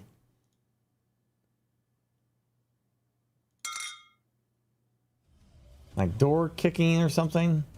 Heavens are done waiting. In a dark fantasy dungeon crawler RPG, descend. Okay, yeah. Demon Lords. 1,000 years of war. A world that ran out of time long before you arrived. 6 Demon Lords stand between humanity and survival. The heavens have dispatched their judgment. The Archon is coming whether you're ready or not. Everything ends. Unless you move first. Hand-drawn by one person. 0 AI. Every strike, every demon, every corner of this world exists because one human imagined it. A visceral dark fantasy RPG built by a solo developer. The first Hellslave put you in a dungeon and locked the door. Hellslave 2 tears the door off. A full open world to explore now can be navigated top-down for the first time in the series. The world does not reward the obvious path. Wander and dig into corners the game never highlights. The loot system randomizes with every run. So what you find and when you find it. I like how this game is, the trailer for this is like, it's not epic or nothing. It's just like, this is a video game that was made by a person, and you will play from a top-down perspective, and there will be none of that weird shit from the past video games that you've played. Just normal browsing and looking around for things like up and down and checking corners, things that gamers did. This is our plan. We want you to know that one guy did all this. One guy and only one guy. There was no publisher. There was no AI involved. It was one guy, and he wants you to walk around aimlessly 4 hours, looking at every crevice, every crack to see, and play games like you used to on the Atari. Will never be the same twice. Combat in Hellslave uses time as a resource. It's at the heart of every fight. Each spell you cast, each dodge you commit to, pulls seconds from your clock. Use it wisely to optimize and make the most of the turn. One guy. You start by choosing a class. Then the first dungeon asks you to go further. Pledge yourself to one of 6 Demon Lords, each one reshaping your build permanently around their power. Poison, time manipulation, elemental fury. 6 classes, 6 dark paths, and a talent tree deep enough that 2 players can run the same combination and never fight the same way. The demo is available now. Can you defeat the demons and save what's left of the world? Save what's left of the world. You were talking about a Project Zomboid mod where you could do another Project Zomboid event, but event would be Squid Games thanks to that mod. Is it still in your Project Zomboid plans? I don't remember anything about Squid Games.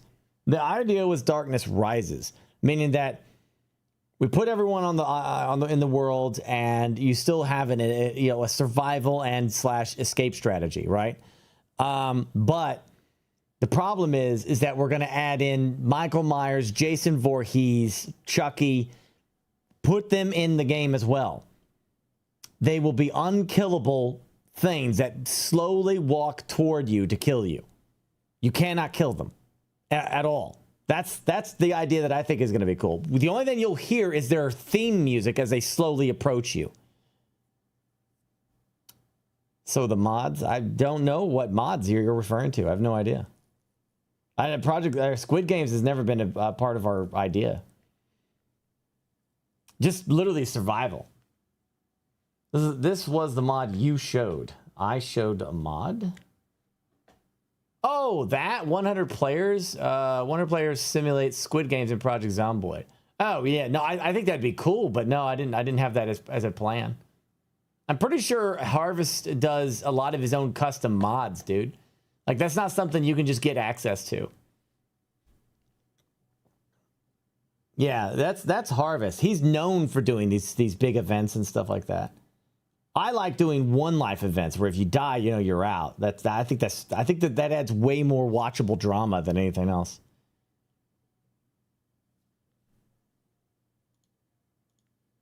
Yeah, I think one life stuff is amazing. I don't know why it's like my mods are weird. For some reason they hate it. I don't know why. I think it's really freaking cool, and I think it's beyond entertaining. Like, I think it's one of the funnest things to watch, in my opinion. But that's me. They don't stand a chance. King Dominus. Watch them fall.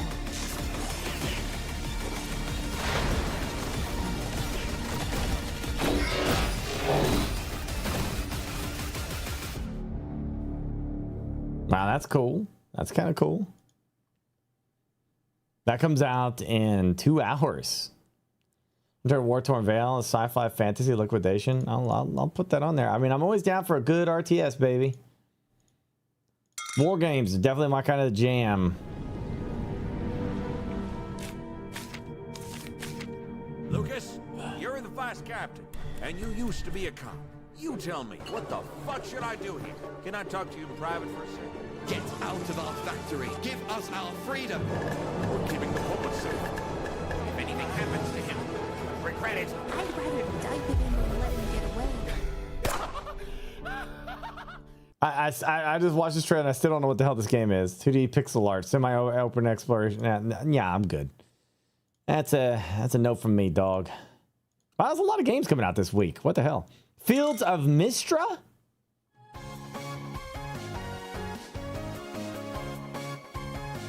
The 4th major update.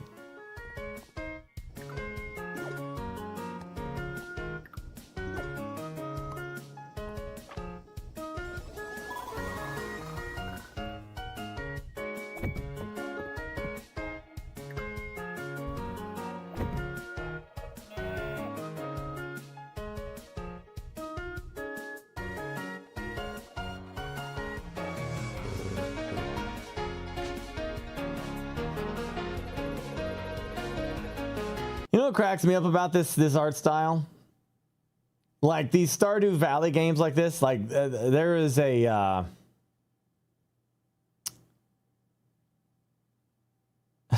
don't know how else to describe this. There are a lot of these that exist on Steam, and their entire existence is adult content. And for some reason, these are huge sellers every single time. I don't know how that's a thing, but it is literally pixel-like graphics like this, and it's just an insane amount of freaking adult video. There's like hundreds of these things. No, true. Don't ask me how many. I'll tell you how I know. Because one day I turned off the adult filter, and I wanted to see what the wildlife of adult content was looking like, and it's something else. It's a lot of shit.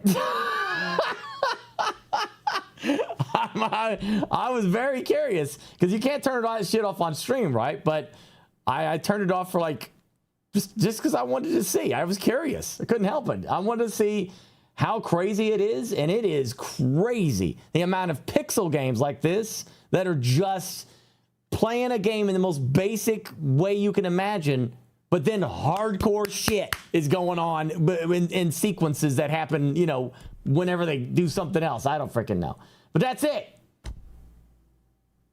It's whatever, dude. But I'm more surprised on how. And the thing is, when you click on them, it's always overwhelmingly positive. No one is critical. No one is sitting there going, the gameplay on this just wasn't really that great. No, none of that. It's just always positive. Always.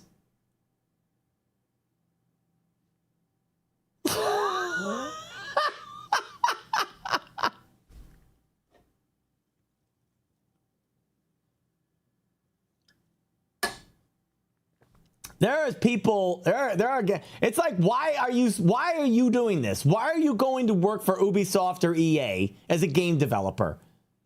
Why are you doing this when obviously you could make a living making other stuff on Steam?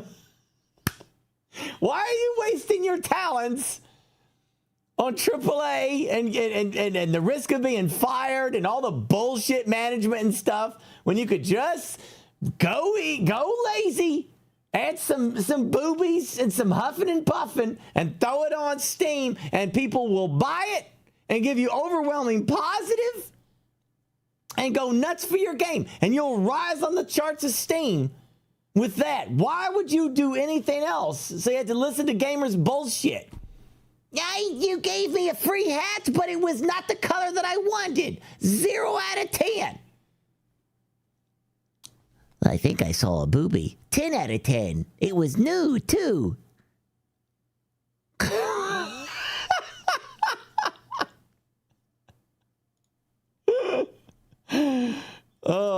Anyway, whatever. Whatever machine awaits us in there, Isn't it funny how mobile isn't considered gaming, but these titles are? It is funny. And again, like, I'm over that argument. Like, if you play on your phone, you're still a gamer. I think it's so dumb that it's like, I mean, that's like saying say if you play checkers, you can't be classified as a game because it's checker. That's bullshit. That's bullshit. You can be a gamer on your phone. It's fine. It's not that big a deal. There's levels of gamers. I don't think anyone's saying that, but that's like saying like those goofy ass dudes that play Madden and they go, well, I'm not a gamer. I don't do that stuff like you nerds. Brother, if you're on a console and you got the controller in your hand, you're instantly part of nerd culture. You are with the rest of us. You know that movie Nerds? You're on the other side. You're not with the frat boys. You're with the nerds. That's where you're at. You're with them. And it's been that way, but some people just fool themselves. Down on your couch, you put your controller in your hand and you're playing football on your TV. That's still a video game.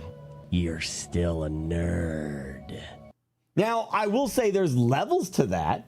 There are mega nerds for sure. There's like really super hardcore mega nerds, absolutely.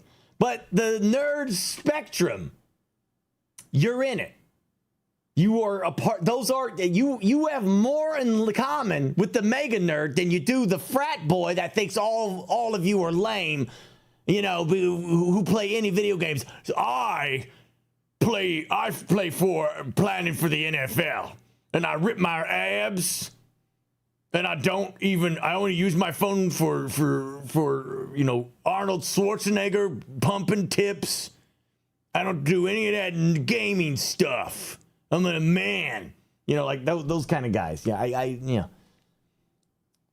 there is no part of me that wants to hang out with that person at any point in time. Now, I want to hang out with the guys that were like, I used to have that too. In high school, that's who I talked to, man. They would pull me aside. The closet nerds. The ones who didn't want everyone to know. They'd be sitting there, like, you know, hey, yeah, you know, in the gym, right, in the lockers. Like, hey, you guys see that game? Oh, shit, man.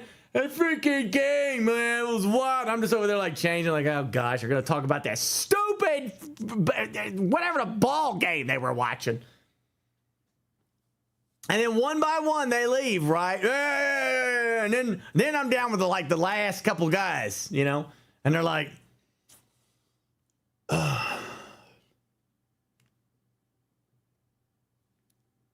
hey, Burke, you get past that emerald weapon yet? That shit is kicking my ass. What party do you run? I got Cloud. I got Tiff. It always takes out Eris before I could do a damn thing about it. Like, oh my gosh! Now we can talk!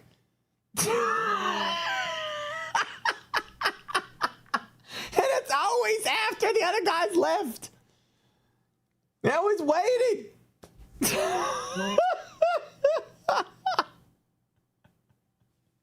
It'll be a secret. It wasn't until like later on, I think, what year did I graduated in 99, so I never got to experience any of that. It was like, I didn't go to college either, so I don't know. It just seemed like there was a shift at some point in like 2010 where like gaming was just more mainstream now, you know? There's still people that are like, if you play video games over the age of 30, you're a loser. Just a reminder, once you hit 30, you can never have fun. You're not allowed. You're supposed to do your taxes and watch C-SPAN and stay locked in on politics until you freaking smash your skull against the wall. That's where you're supposed to be. No fun. Not of any kind. If it's got, you know, are you watching a TV show? Oh, you're having fun. You got to stop that. Thank you, McCory. I don't know. People are so weird and stupid. I'm like, you know, anybody that says that shit, there is something they're doing. They're doing something. You know what I mean? They're doing something that brings them joy. And it's like, okay, you need to stop doing joy, by the way, because that's bad. Joy's bad. We'll obliterate it. Do you think revenge will give us closure? It's worth a shot. Right. I think a good time to them is going to the bar and getting shit-faced drunk and waking up in mysterious places. Yeah, you have that. That's all you, buddy. That ain't, you enjoy that shit. Knock yourself out. Nice doing business with I'm good. I'm gonna go save Eris.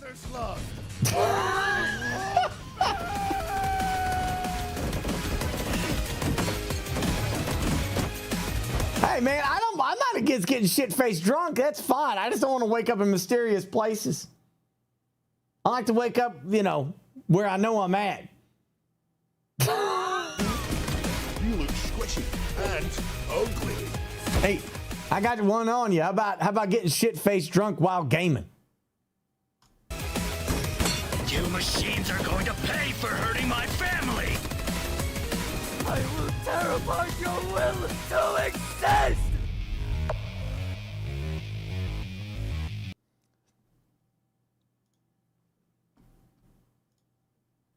I don't want to play that. Iron Nest, yes. And then we have, what is this?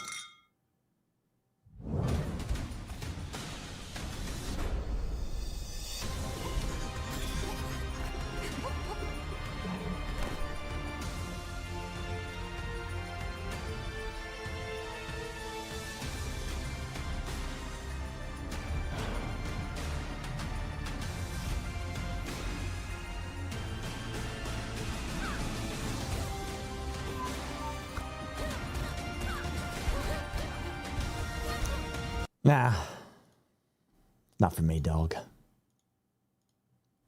Approximately up. These are all games releasing this week.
I'm too dumb to build stuff too. I'm right there with you, buddy.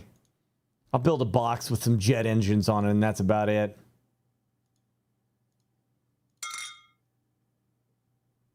Guess it comes out in 2 days. Allow me to introduce your glorious champions, the Fighting Avengers. Let's have this be Secret Wars.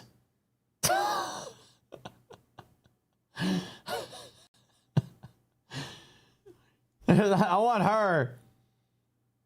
I want Doomsday to be ultra serious, and then Secret Wars begins like that. The Unbreakable X-Men, the Amazing Guardians, the Night. You guys see that they're getting kind of serious about the X-Men movie? And it seems kind of came out of nowhere for me. You know, because it seemed like it feels like Marvel, the MCU Marvel, Kevin Feige and them have been asleep after Endgame. Because honestly, there really wasn't a lot of cohesion and with the multiverse saga. And it kind of just fumbled into that. You know what I mean? It was very, very weird. Yeah, no, I saw Captain Marvel. Yeah, I saw what you're saying, but like again, that was more. It felt like that was more like a. Okay, it seriously is an Easter egg. It wasn't a build up to it. It's an Easter egg. She wakes up in that other universe. You know, that was it. So, but now they're like hardcore into the X-Men movie by casting a lot of actors. Like everyone's being auditioned. The thing the way I'm shocked about it, because I thought there'd be a bigger announcement about this, you know, like get ready for the X-Men movie, you know, something like that, you know what I mean? But it just feels like it's just kind of like whimpering into existence, you know, very slowly. Like they're sprinkling, forget the past X-Men. I'm pretty sure Doomsday or Secret Wars is going to finish that storyline. So basically, because of this multiverse thing, the original X-Men movies and all the shit that you've watched is canon, I think. And those X-Men are going to be dealt with in the extended in the Doomsday and Secret Wars, right? And so they're laying the foundation of the X-Men, a young X-Men, obviously, because they kind of have to be. To rise up as the future of Marvel after Secret Wars, after Doctor Doom does whatever Doctor Doom's going to do, right? So the X-Men are going to be running around doing their thing. Yeah, no, they did. You're absolutely right. They ruined the multiverse thing. Yeah, it was grossly mishandled. Either Kevin Feige went on vacation. I don't know. And has been checked out for the last 10 years. I don't know, but they're into it now. And it feels good now. It feels like I'm looking at it going, okay. And the thing is, like, I don't really, you know, like, I think I'm a little different because, like, I mean, it depends on how some of you feel about this. But, like, when I was a kid in the 90s, I dreamed of this day. So I'm going to be damn at 47 if I'm going to be all pessimistic and dismissive and just call it all trash and ignore it at now. Like, it makes no sense to do that. So I'm still genuinely excited to see these characters come to life on the big screen. I guess we'll see what happens, but I know that, like, there's already multiple X-Men who have been cast. So, you know, well, I guess we'll have to see. Yeah, just be careful about dropping stuff in chat, Mark, and other people. You don't need to talk about current movies and stuff. We're just talking about Marvel looking to hire the X-Men. Yeah, that's what we're talking about. Okay. Yeah. So I'm curious. I'm also curious where else they're going. I guess you're getting a new Ghost Rider. You're not getting Blade. Blade's dead. That's not happening now. I'm sure they've already hired most, so just keep it secret. Yeah, Marvel needs to dial it back with hiring the big name actors, honestly. Well, here's the thing. I feel like I'm not trying to boost myself or take credit, but I am also saying that I was right. Because Marvel is the MCU. Marvel is actually doing the thing that we think that they're doing. That when they bought the rights to Fox, this was before Endgame. Remember when they bought it and we thought, hell, we thought the X-Men were coming since WandaVision. That was, why was Quicksilver there? And why was it the actor from those movies? And it was just an Easter egg. What a stupid thing to do. Stupid. Especially when you looked at the MCU up until that point, where everything that they did had a purpose and it mattered. And it wasn't just stupid Easter eggs for no reason. You know what I mean? Like shit had connecting. You could connect the dots as an audience, Then they got in the multiverse. They just kind of YOLO'd a lot of shit, man. They just kind of did stuff just because. And they just kind of threw the whole threads out. We like mystery. We like, maybe this is going, maybe this. And WandaVision, they brought in the actor who played Quicksilver from the X-Men. What was it? The other X-Men, the first class, right? The Quicksilver from that.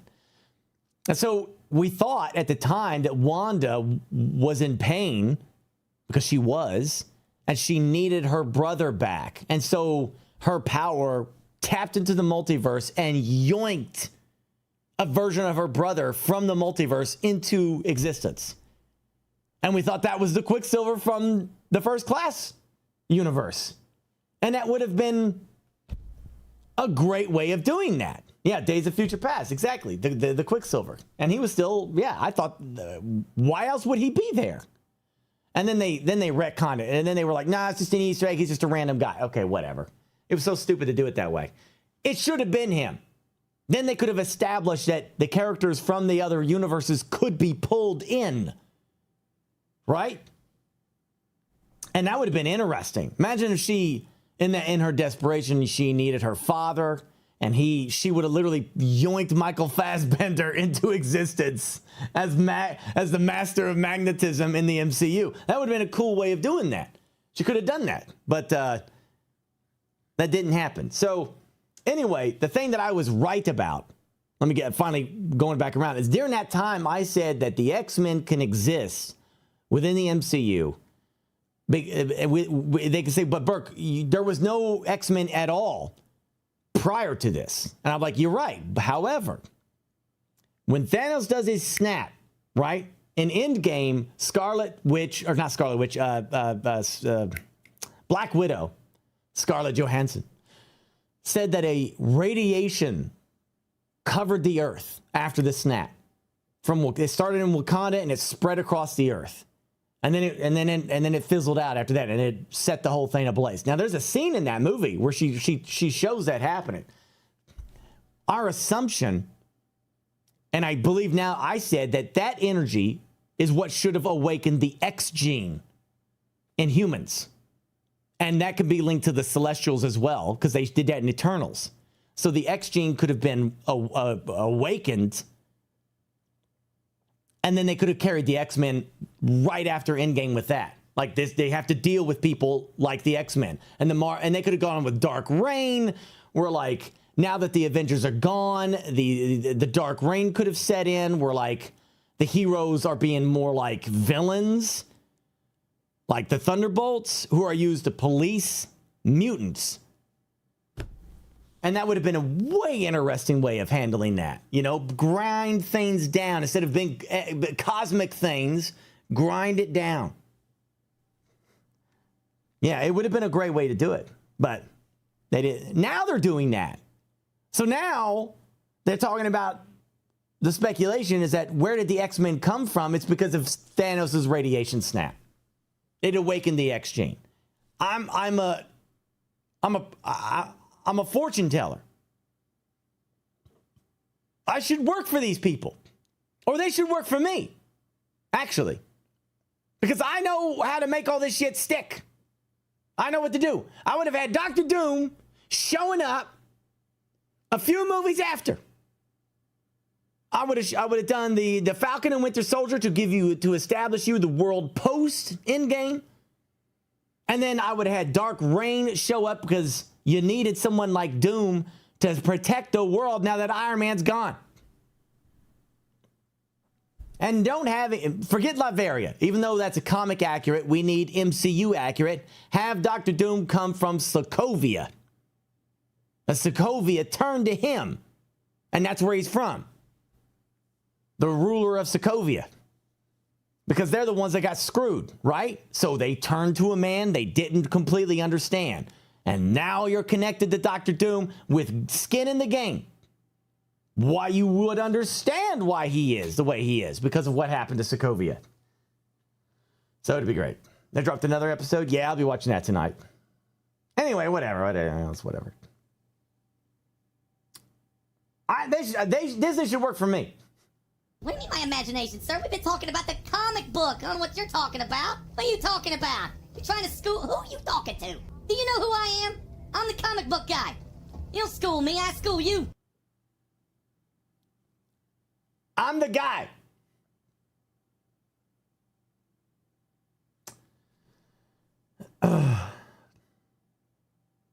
Thanos' snap wouldn't explain them.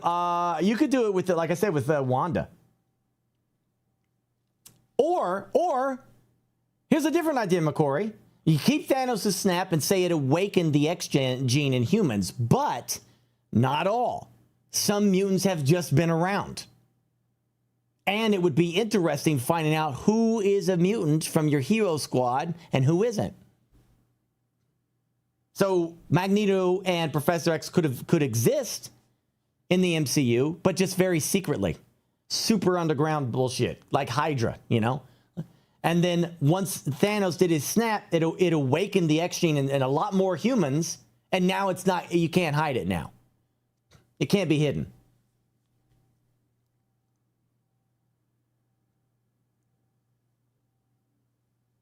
Yeah. Yeah, why not? I mean, it's comic book shit, man. We can bullshit our way through most anything. For shit's sake.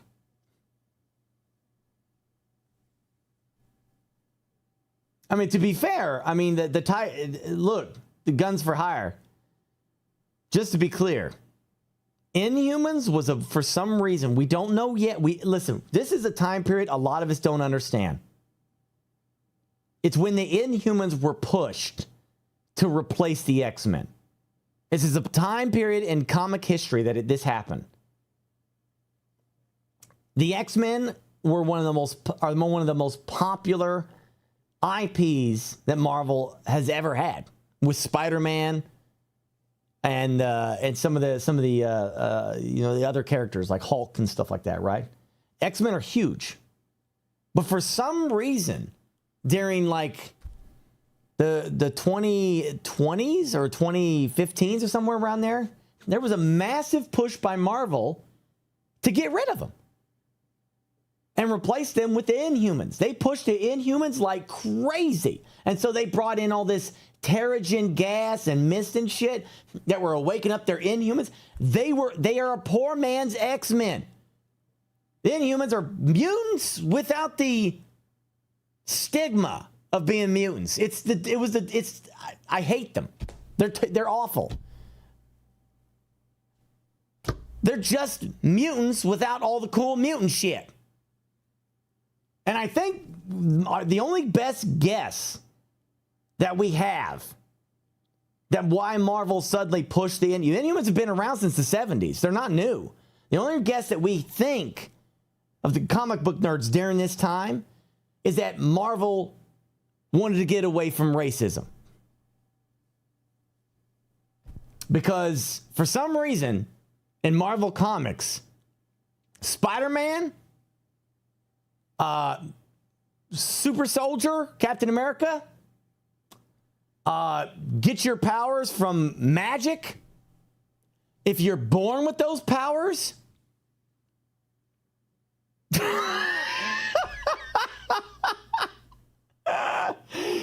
in the Marvel universe, it's manufactured racism because that's how they wanted to handle racism and like Nazi shit, you know, and like human superiority and all that stuff.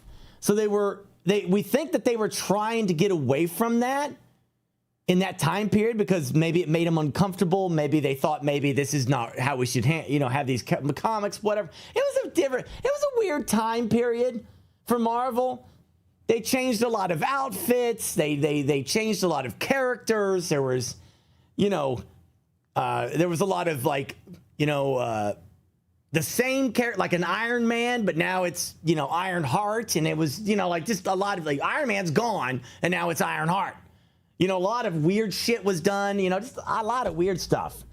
At the end of the day, like, pretty sure out of all the characters that they changed, the only one that stuck, because it was actually done in a cool way, was Miles' Spider-Man. And that I can't think of any other that they did that actually worked out other than Miles' Spider-Man. That's because of how they told that story, and they did it in a good way. But yeah, I don't know. But the point is, like, they since have stopped doing that with nonsense. Like, with the X-Men, they pushed the Inhumans so hard it flopped. But there's still Inhuman fans in chat, right? So I don't know. Maybe you're one, Guns. I don't know, but that's not a bad thing. Inhumans are cool, but they're only cool when they're like aliens or really super weird that look like humans or something. Not as these weird mutants or thing. Then they even try to say all X-Men are Inhumans and not mutants. I was like, they had to retcon that shit because the fandom just absolutely lost their collective shit. Mutants being the focus of like racism is done really well in comic books. I think it does a good job of like teaching people, hey, you can see how people are prejudiced against others for who they are, using the mutant gene as your context for that. I just think it was a good way of doing it. I will never forget, like, I know it's so dumb. I understand how stupid it was, but you gotta understand, this is like, I think it's 94 or something like that. And, things can definitely have an impact on you. But, like, if you remember X-Men Season 1, right? Now, you're seeing, like, the mutants really getting shit on by people. And they're trying to do good things, And it's a metaphor of just people in general. Humans. And how we are judgmental to each other for no freaking reason, right? We just are. We just do that. And it took an AI machine called Master Mold to talk to Senator Kelly, and this is a cartoon, man. This is a cartoon that did this. Where Senator Kelly is like, I want you to protect humans from mutants by killing them. And Master Mold dead straight up looks at this senator, a presidential potential, and told him, mutants are humans. So humans need to be protected from themselves. And and in that moment, he deployed all of his sentinels to conquer Earth. Because humans are too damn stupid. I just thought that was one of the best storylines for an I know it's dumb, it's because it's a cartoon, but it's like it represented such a real world lesson that we make up shit. And we separate each other into categories because we make it up. And it took a machine to tell the human how dumb he is. You're all the same shit to me. You're all the same humans. Be it mutant or not, it don't matter. You're all the same shit. And I was like, damn.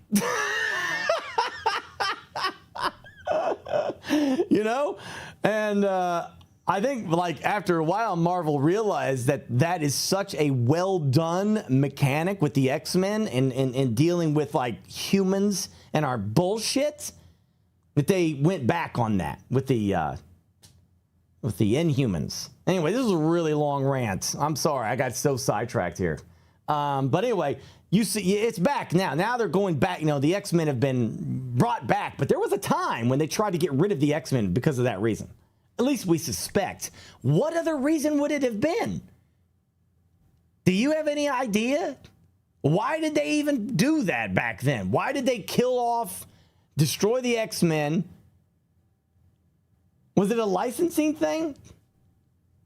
Fox owned the mutants. Oh.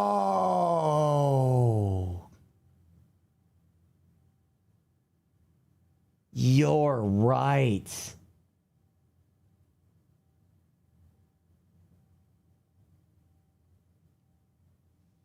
That's right. You are so right. Okay. The only thing they could do to hurt the X-Men is not have the racism involved. If that movie comes out and this is a core part of the characters, is that there are humans who hate them because they're mutants, and that has to stay. And I'll double down. Magneto has to be connected to the Holocaust. Technically, I know there's always going to be people that, technically, Burke, he wasn't connected to the Holocaust when he was first designed. True. You are right. But if you also recall, those villains back in those days were all one-sided. Mustache twirling. Me. I sabotaged your car. You know, bullshit, very one-sided. It was a different comic book world then. Villains couldn't be interesting. They couldn't have interesting stories. Couldn't do that. They all had to be Doom toots his own tooter. Yes, that's a real line from Dr. Doom about tooting on a horn. And the Thanos helicopter was her thing. Okay? There's a lot of dumb shit from that time period. They then, I think it was like it was either in the 70s or the 80s that they connected Magneto to the Holocaust to explain why he hates us so much. And to be fair, there's no better way to do that for him. Because then you understand, then you're conflicted. You understand why Magneto is like the way he is. You get it. Right? It makes more sense. He's a more compelling character, still a villain, but a compelling villain. So, yeah, I hope they keep that aspect of him. I really, really do. And like I said, we're dealing with the mutant world. Magic is a thing. Multi-dimensional shit is a thing. If you're gonna get hung up on age in a world where aliens can snap a gauntlet and delete half the universe, come on now. There are mutants that literally de-age you, and there's literally mutants involved with keeping Magneto powerful. They literally pass their power to him to keep him young and strong. So, I mean, you can make up whatever bullshit. I mean, come on. You could have Professor X be like, I have the power to enter your mind, and I age really slowly. You know, it's not that big a deal. I'm not going to be like, oh, you guys suck ass because of that. I'm not going to do that. Yeah, I could care less. Of doom. And Stay out of my face, lady. You mess with the ghost run. You once said you didn't like the X-Men movies? That does not sound like me at all. I said I don't like the multiverse movies. I've never been a multiverse fan. I mean, the X-Men movies have always been amazing. I mean, there's some that are not. I mean, X-Men Apocalypse is weak. I think Apocalypse is my favorite X-Men villain. I like him more than Magneto. But he was not done well in that movie. You'll end up as a ghost. All skill, no love. Hey, Vamp, how about some help here? I'll make this quick. This is like an extremely fast fighting game, right? This is like Street Fighter Turbo. Show me how much monster you've got. Don't blink. Here, take this. Gotcha. Weapon's hot. Nothing stops the mortal monster blade. Close your eyes. It's over. They say I'm a legend. But I am also a god. So easily tricked. Ah, I've saved Asgard more times than I have threatened it. Honestly. No, really. Beauty god! No! You dislike my prattling tongue, beast? You will not survive. My Ragnarok! Whoa! Rage quitting is the ultimate fighting game sin. Let me check out some strats. And now, time resumes. Dude, how many of you in chat would shit if they ever did a live adaptation of World War Hulk? It's me, the FGC's favorite. How's this pose? Lock it up, Wade. I love it when you threaten me. Roasty! Hey, chat, somebody clip that. So elegant! Random bullshit go! Deadpools assemble! Deadpool Corps! Wait. There's something else we should do. I remember! Enter the Midnight Samurai Outriders! Oh, we're cooking now. T-E-A-M, get 'em! Time to step out of the shadows. One does not cross a frost strike. Everyone, get ready! You're gonna feel this. Rest in peace. All-out attack! The power of Jotunheim. Hell is coming for you.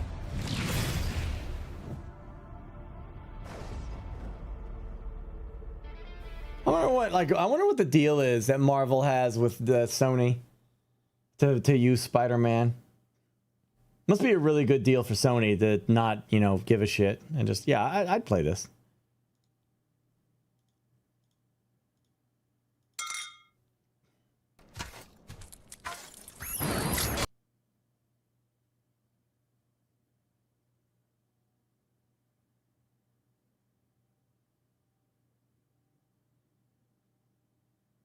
There will only be one blade. Oh, it's like legal stuff.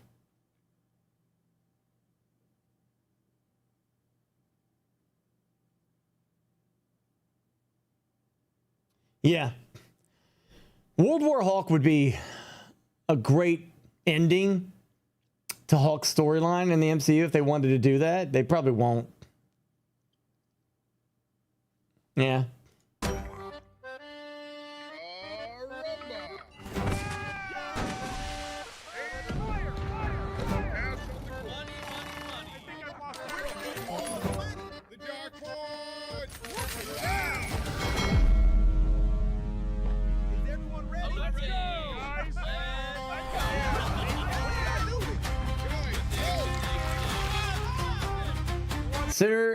Consider Sony's last dozen or so Spider-Man related IP films have been trash. It's better to let someone else take the reins. Have they though? Isn't the Into the Spider-Verse like really popular for them? And didn't Venom like do extremely well for them as well? Morbius didn't. But again, that's like they don't seem to care.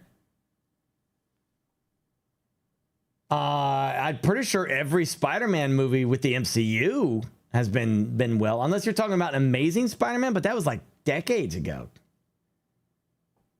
Madam Web was a bust, and Morbius was a bust, right? Not Venom 2 and 3. I don't think that's true, Noctis. I mean, maybe you didn't like them, but they made money. I looked that up. Spider-Man, Venom 1, 2, and 3 all made money. Like good money, not billion, but the good money. It made all its money back and more. I know that Into the Spider-Verse is hugely popular.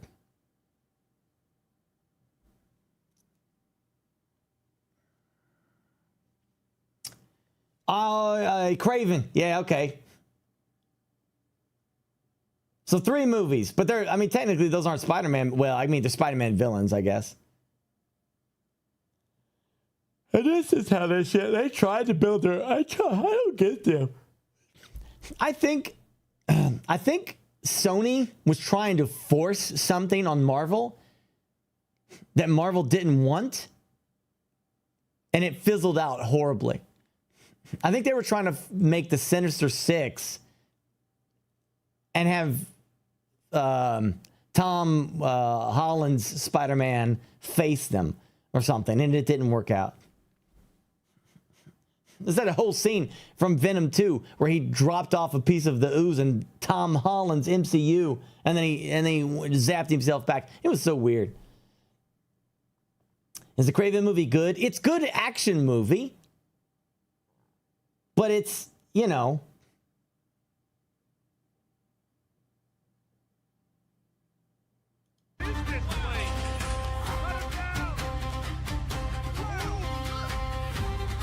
Hey, here! Watch out! Damn it! You again? Hell, what's here? Wow, what kind of place is this? yeah, exactly. It's all Sony produced except for the Spider-Man direct, you know, the coming home movies. You know, those were. I mean, I'll play this. Yeah.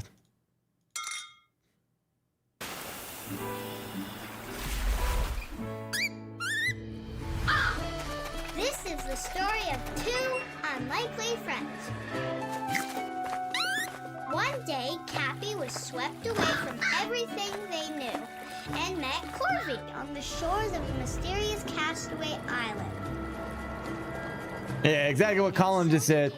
Their adventure to find a way home. They meet new friends and help their fellow castaways and learn that the best stories are the ones you make together.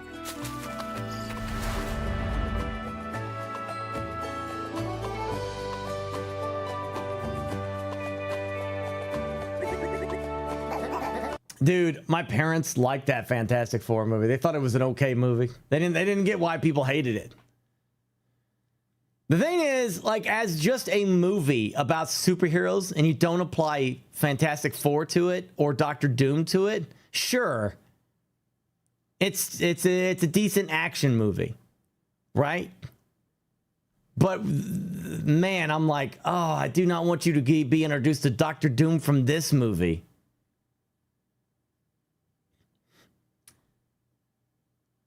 No, Burke, the first one. Look, I'm gonna be honest with you. I did not hate those movies. Didn't hate them. I think they were good for their time. That was the time period where Marvel movies, yeah, with Jessica Alba, yeah, those first ones were like more fun and upbeat. You know, it was different time period, man. And for their time period, they weren't that bad. 1994, the one that was never released. I mean, I'm referring to other stuff. I get it. I don't know. Oh, it made that one to, yeah. I wasn't referring to what you were saying, but yeah, I know the one that never came out. Yeah. Japan's economy is having big issues, so Sony may have to give up Spider-Man. What is this today or something? Oh my God, is the bubble popping? Is it popping now? Is it now? Is it happening? Let me check my stock portfolio. Holy shit. I'm checking it. Going to Robinhood.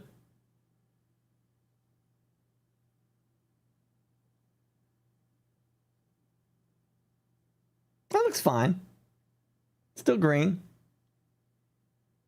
Everything's fine. False alarm.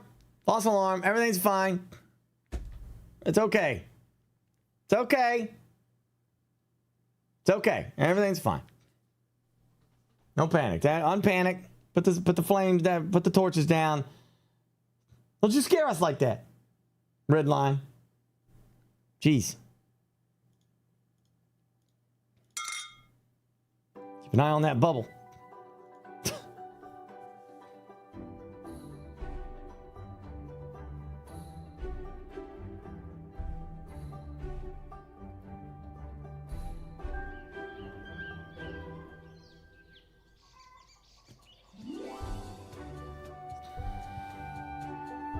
Now,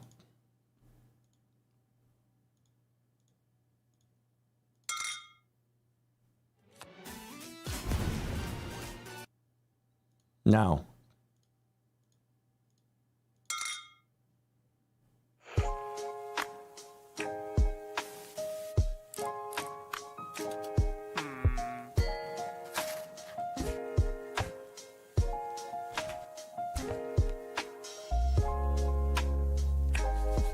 No way.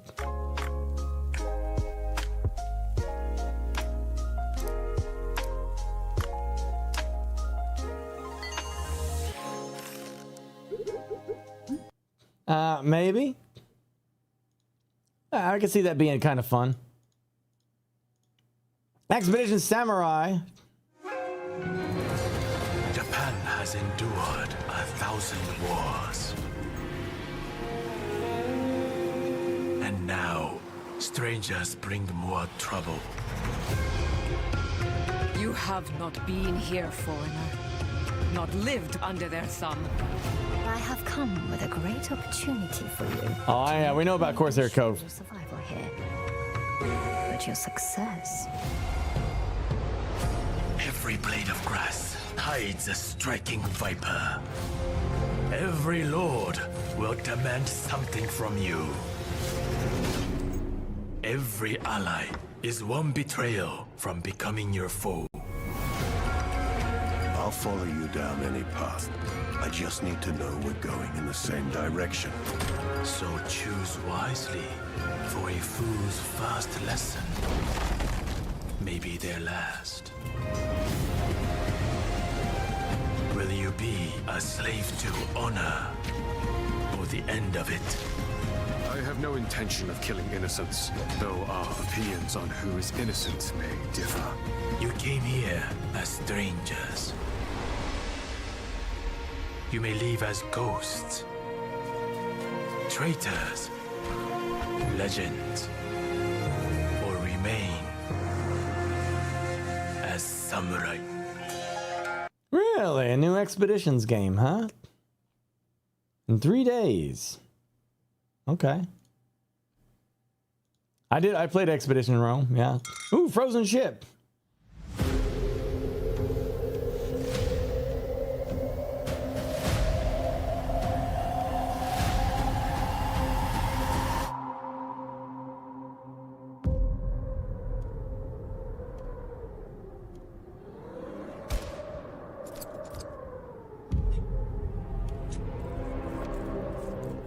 Could be good, could be shit.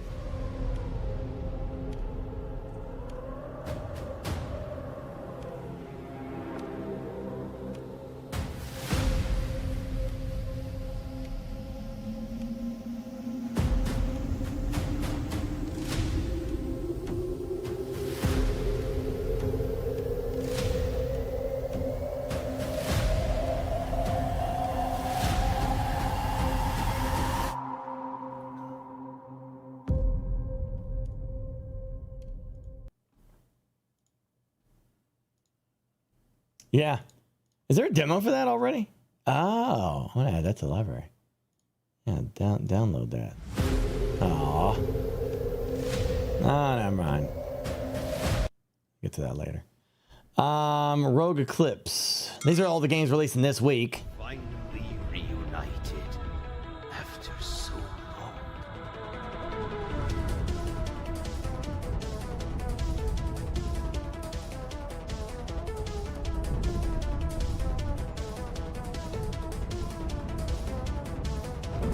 Very well.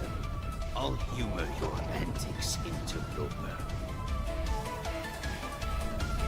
Yeah. It kind of kills your bit rate, doesn't it? No. And Grain Rot, the last game coming out this week. Welcome to the outpost of the Scorch. You are a builder.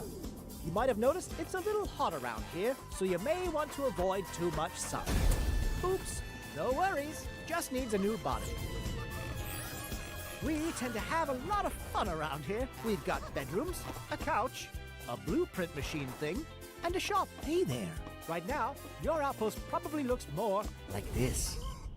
Amazing what a little scrap from downstairs can do. If you think you might be running low on scrap, just take this incredibly safe elevator down to a variety of destinations. Then, you need to find scrap.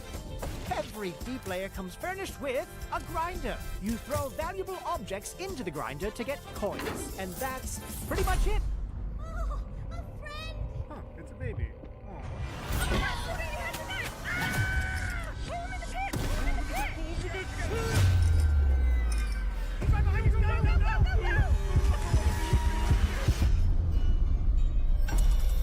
Okay, great, come on, over here.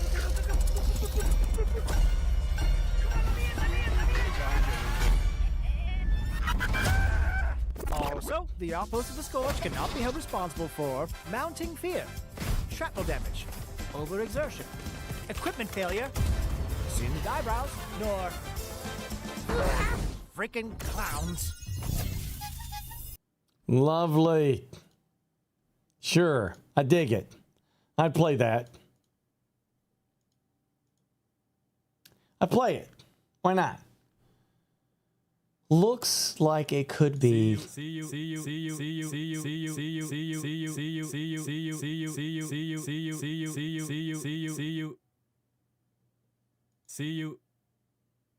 Pretty good. Looks like it could be pretty good.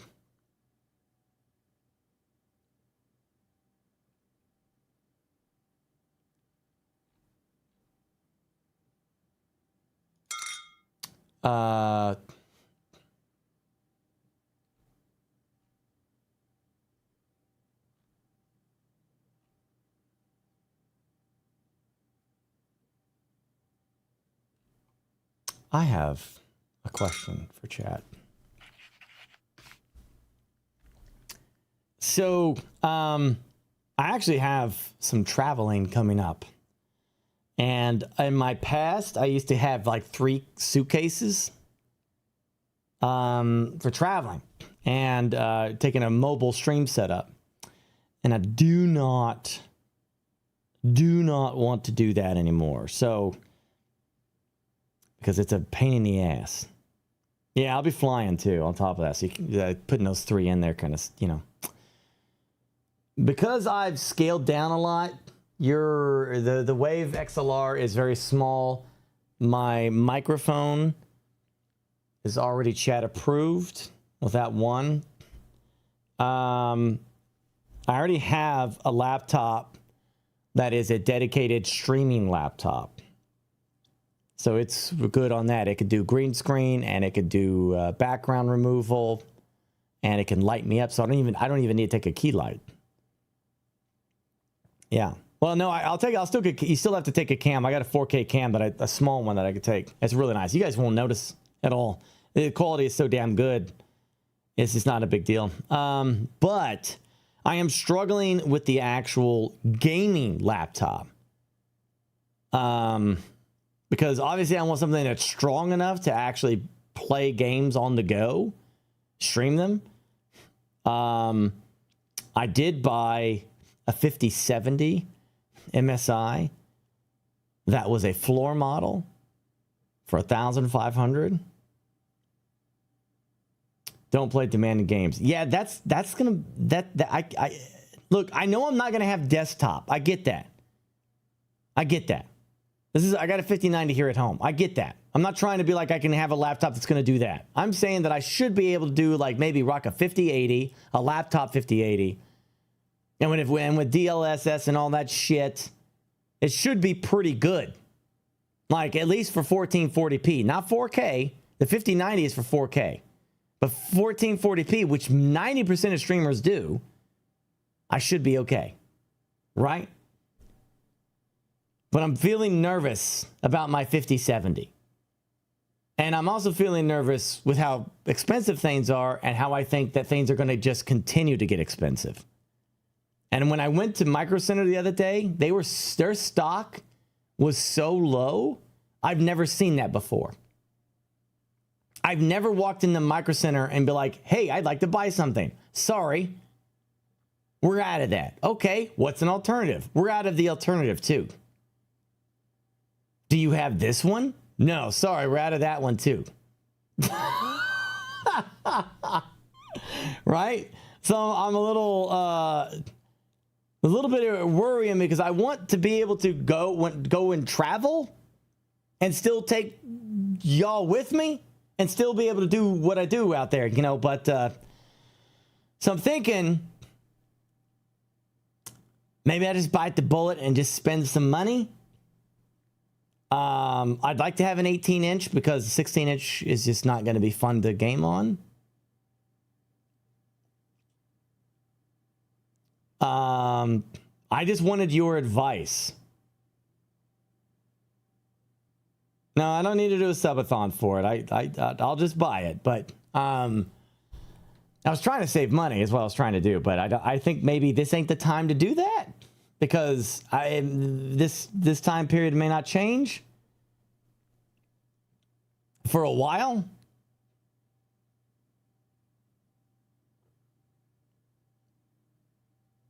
I guess I want to know from your guys' experience, which do you like better for laptops? Because I'm kind of torn between two of them. Yeah, I mean, it's going to be, there's no getting around it. It's going to be expensive no matter what. I'm thinking that I'll go ahead and commit to a 5080 in a laptop, an 18-inch screen, 32 gigs of RAM. Okay, that seems to be like, yeah, that seems to be pretty good. I don't think I need to spend $6,000 to $5,000 on a 5090 laptop. I think I'm okay there. Future-proof for Grand Theft Auto. Yeah, well, yeah. You know, I want this laptop to last like 4 years, maybe 5, you know? It'd be nice. The Costco one, no. The Costco one is not that. It's a 5070. It's okay, but it definitely struggles with that 8 gigs of VRAM. 5090 laptops are not worth it all. That's what I'm learning as well. They're not worth it.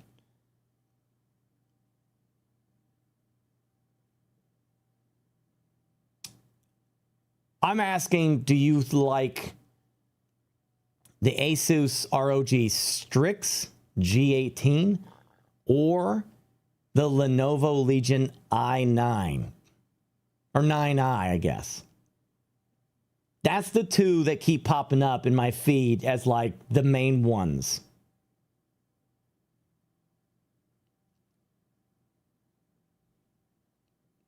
The ones I've been told to avoid are Acer, Alienware, and people are about 50-50 on MSI.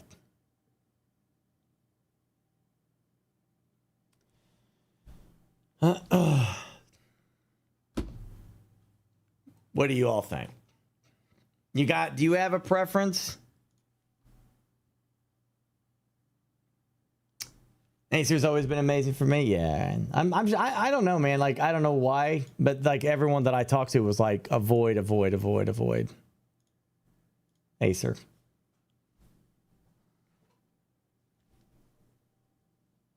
What's wrong with Alienware? I don't know.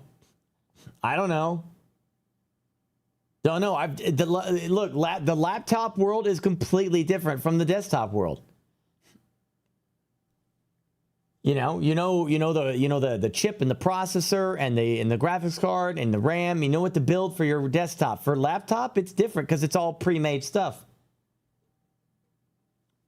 The chip, a 5080 in a laptop is not a 5080 for desktop. They're completely different.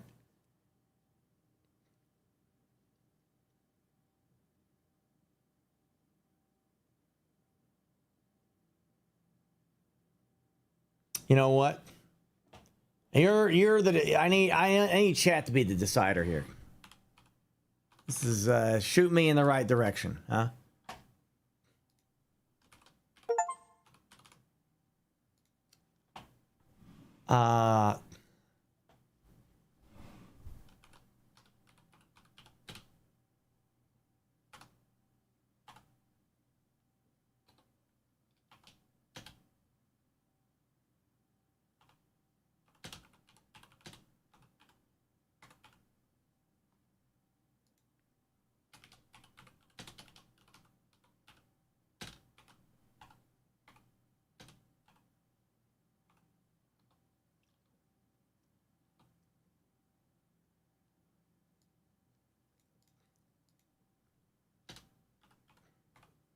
Yeah. I don't know.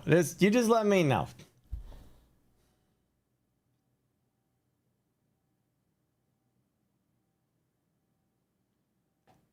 I'll probably ask some, but like, no, I mean, nobody in the late shift has this information. I don't think any of them do it. But like, you know, there's a lot of travel this year for me. I have a trip with Stockholm. I have a trip down to Florida for a family birthday, and I have a trip down in England that I got to do. So there's gonna be a lot of travel, and I just want the ability to stream and stream well. And I shit you not, this new streaming setup, this is the greatest travel streaming setup I have ever done, because it all fits in one carry-on with my clothes in there. 4 sets of clothes. It all fits in one carry-on suitcase. I could put the 2 laptops in there. I could put the audio in there. I could put the mic in there. I could put the freaking extra screen in there so I could see Twitch chat. And I could put my mouse, and I could put... It's so nice, dude. And it's so nice going from that, from 3 cases. 3. I had 3. Down to 1. With my clothes. You can't beat that. And then I don't have to worry about it getting like, you know, tossed around by security and shit like that, you know, or by the airport people.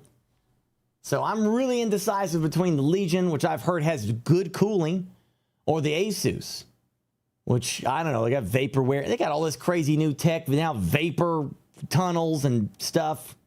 But I just don't know enough.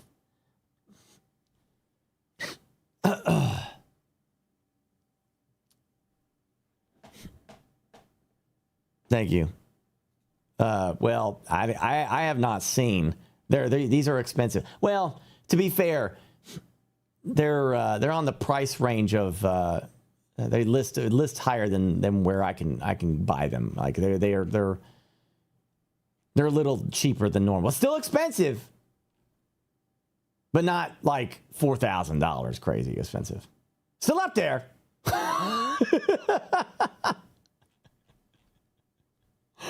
But not too bad. Still high. But I don't think they're dropping. And I think your PlayStation 5 is also going up again. So if you're on the fence about a PS5 Pro,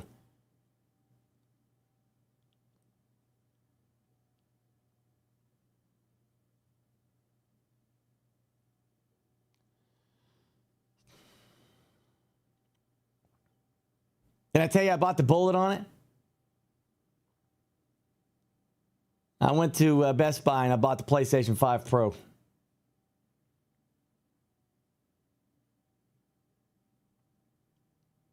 I felt disgusted with myself afterward, but I did it.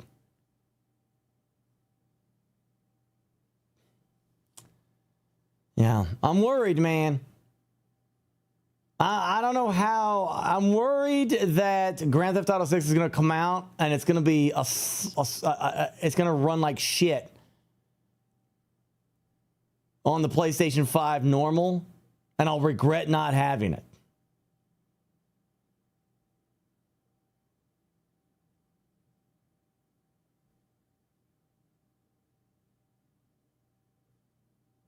Do you have a stream machine queued up? I do, just in case.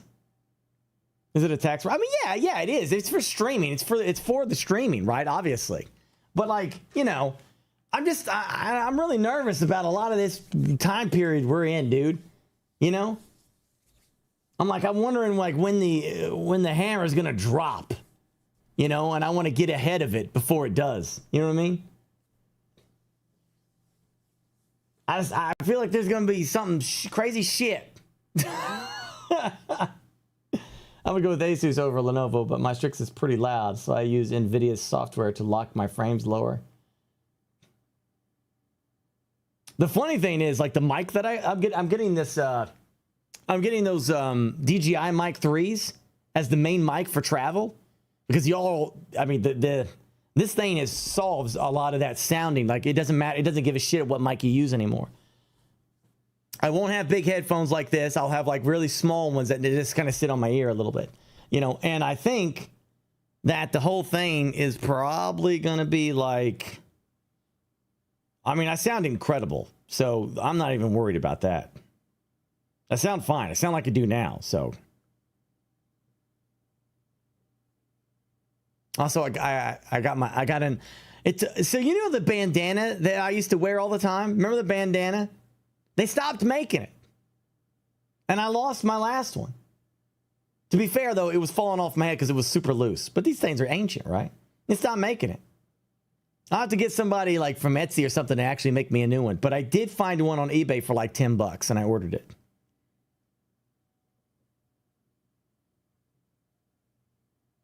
So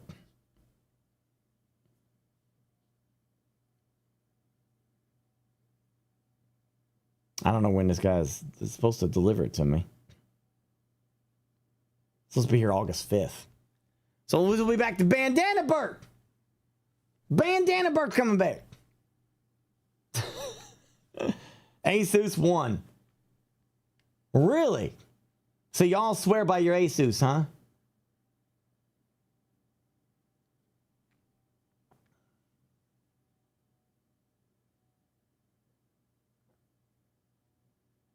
Yeah, or we might be waiting 10 years, Otter. Who knows, man? Check my Discord DMs.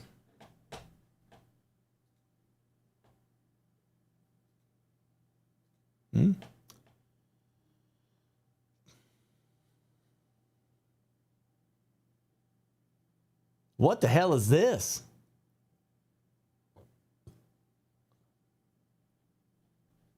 This is a thing?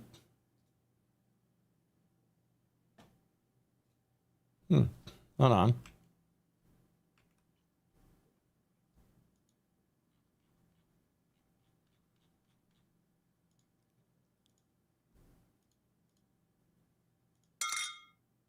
What is it? Just compare the two laptops?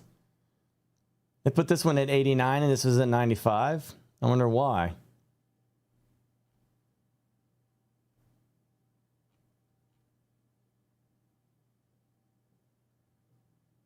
Unless this ain't the right one, I don't know.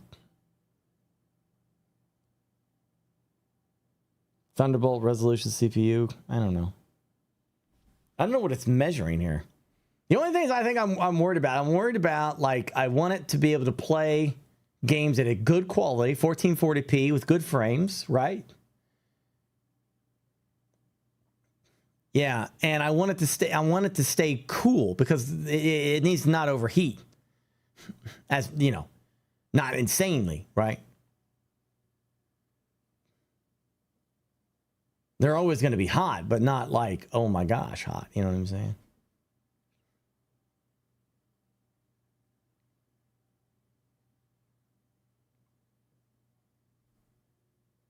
That said, Lenovo had a 4090. Yeah, we don't want a 4090.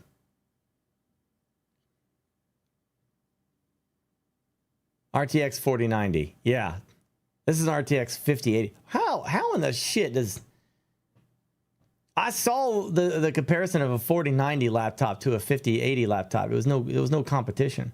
The 5080 killed it.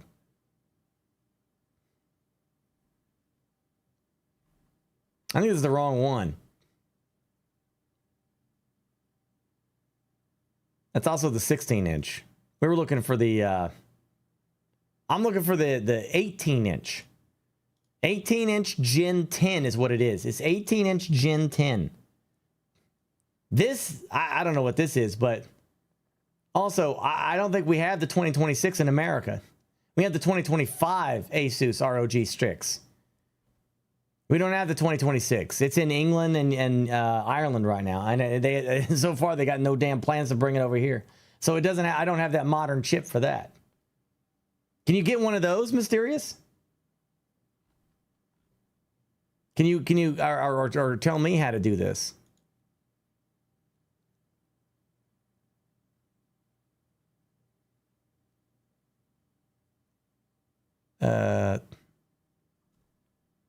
Hold on.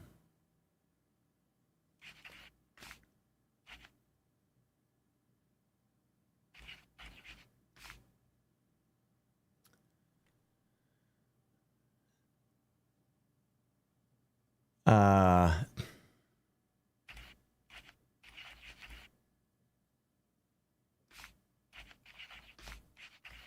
10.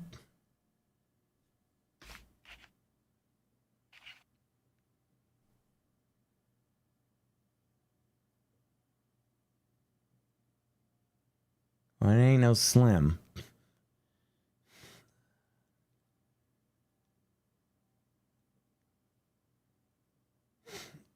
Maybe that's it. I don't think it's a slim.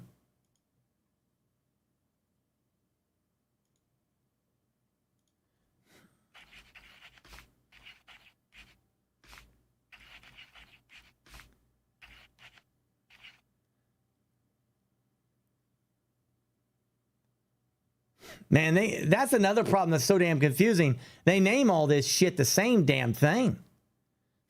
You know?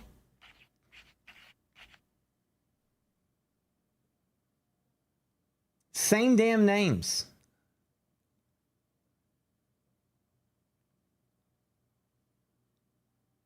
It ain't no Ryzen. It might be this one.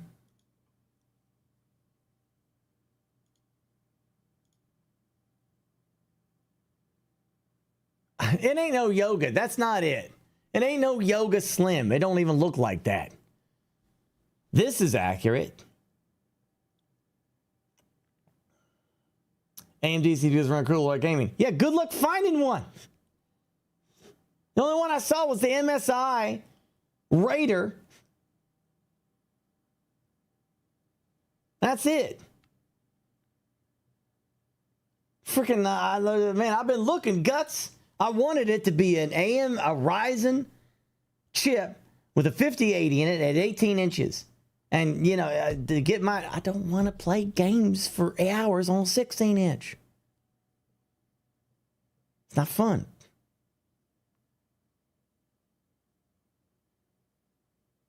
The Strix is a 5070, you need a 5080. See? It ain't even on there. It's not even on there. All right.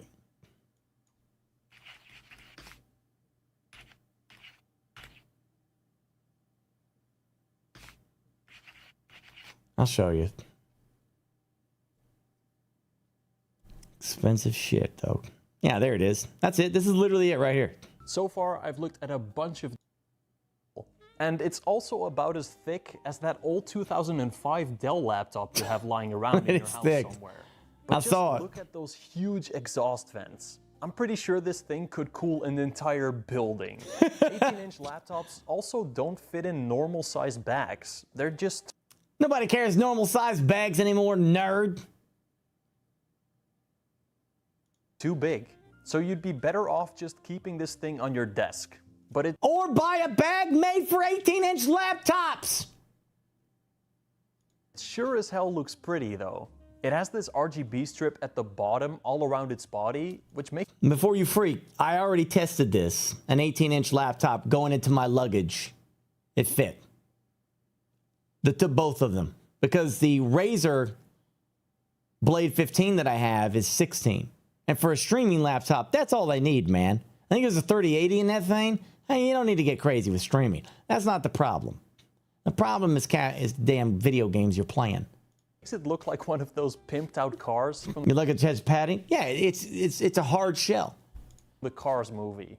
Some Strix models also have an RGB logo on the back, but this specific one does not.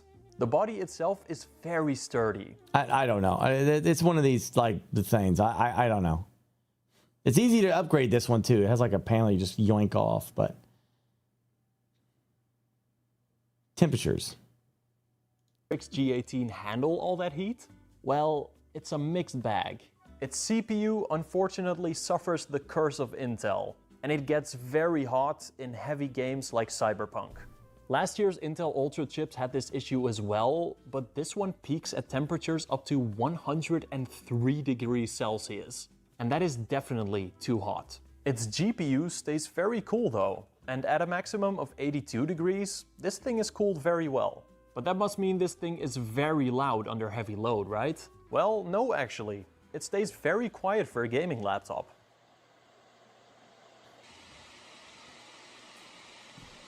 I was actually pretty surprised by how little noise this thing makes. You could, of course, just make it louder with a custom fan profile if you wanted to. And I would actually recommend doing that, since the CPU in here is running way too hot. Now, in terms of upgradability, this laptop is very special. On the bottom, it has... Yeah, it's quiet because it didn't sound like a jet engine. So that's a plus for a laptop.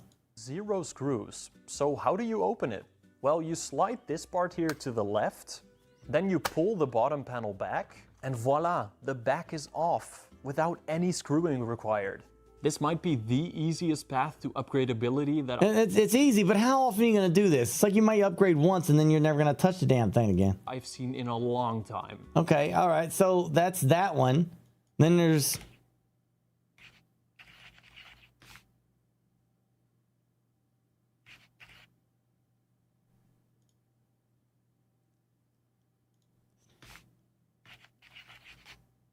Same guy? No, that's that one fella.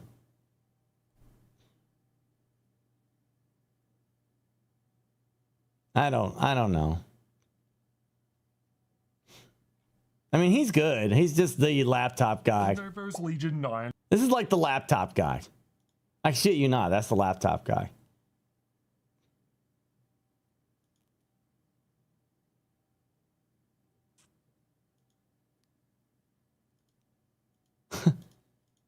All I've ever seen is this guy doing laptops. I've never seen him do anything else.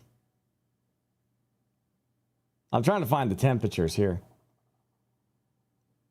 I don't know. I might thermal testing. Average power. Is this it? No. Is it this one?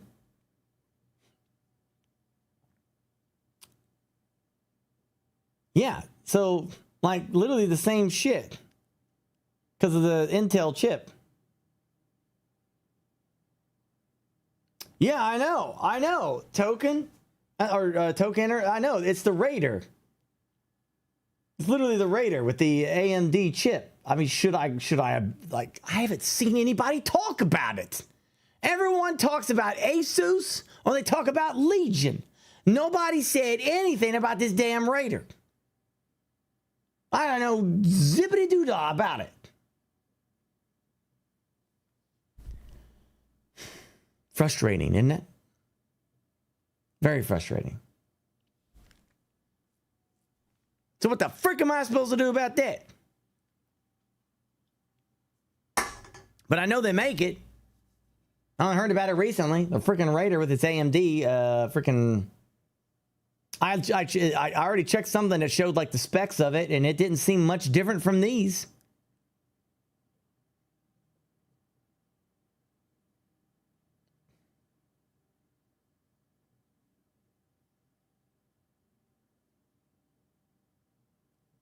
Yeah, like a cooling pad. None of this even mattered. It just gets hot no matter what.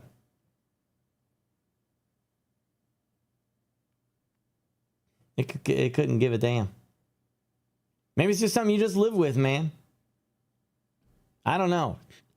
They compared it, though. Yeah. Was it Raider 18? Not to mention, here's another kick in the balls. It's got the X3D chip. Ain't in all these. So you got to like specify that that's the one you're looking for. And then they put AI on it, and something you're never going to freaking use. That's what Farside said. It's a bullshit AI thing.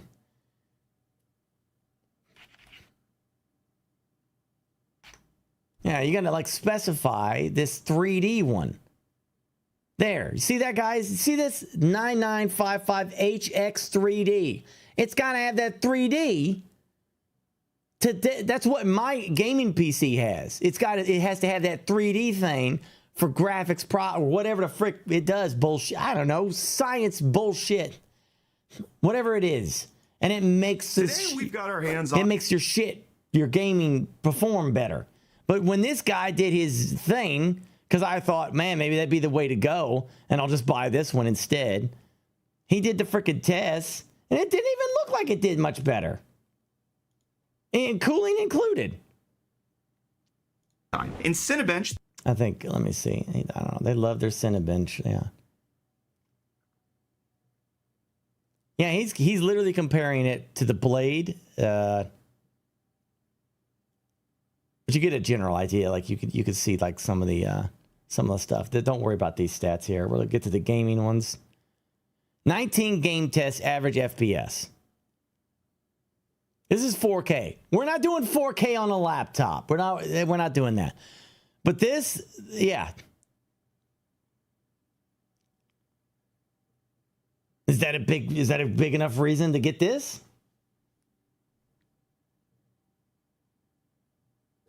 $120 should be good enough. Yeah, it should be. Strix G13 and G18 are AMD and very new. Yeah.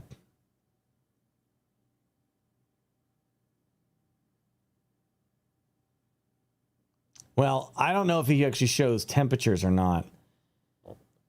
I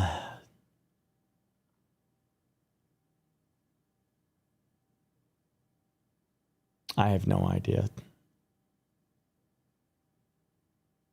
I don't think he shows temps.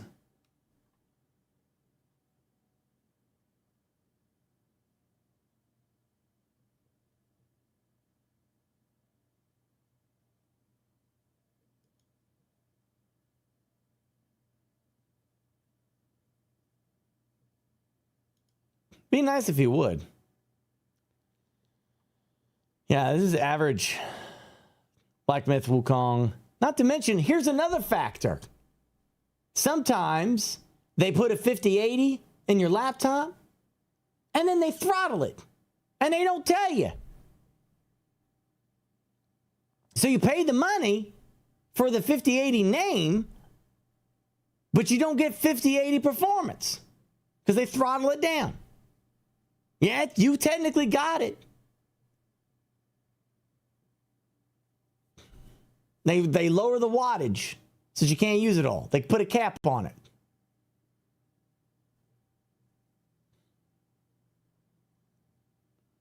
No, because lately they've been releasing laptops that don't have the cap on watts. I'm talking about Nemesis. I'm talking by default, by like a hard lock. Like permanent. Not the system's general thing for keeping itself cool. I'm talking about like you can never go to the max, no matter what. And that's kind of bullshit.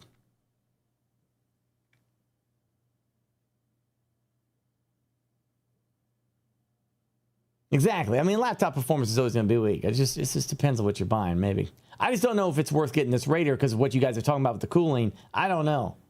I'd like this to last a while.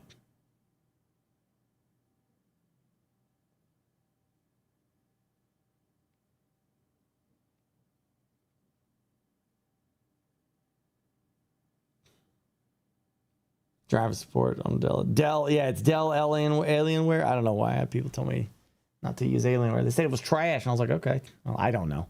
Maybe it is, maybe it ain't. HX and 5090 59 watts and put out 6 imprint. You see, together with it being used in only the it doesn't show the temperatures. That's what we want to see. Gen 5 I want to see how hot it gets. Distinguish between global damn it. upgrade by gigabyte. Show me the temperatures, damn it. A lot less for feel mind. Stop talking. Having Stupid content creator and his words. Stop talking, damn it. Just show me the tips. To using it well less than usual for a laptop of Don't care about better life. Show me the tips. I don't care about any of that crap. I don't know. Anyway, whatever. Back to the drawing board. Trying to get this sorted. The last piece of the puzzle, too. The last damn piece of the puzzle.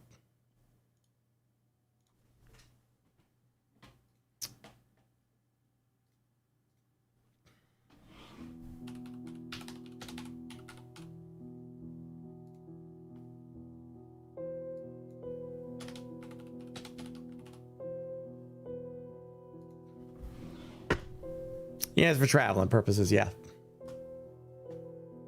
I said, got it all down to a single laptop or a single suitcase. So that's beautiful.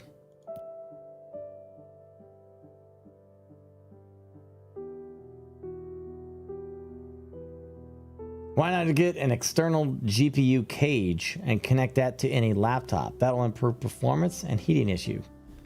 What? What the hell is that? That sounds like science stuff. That sounds like I'll need Spock to guide me on what to do.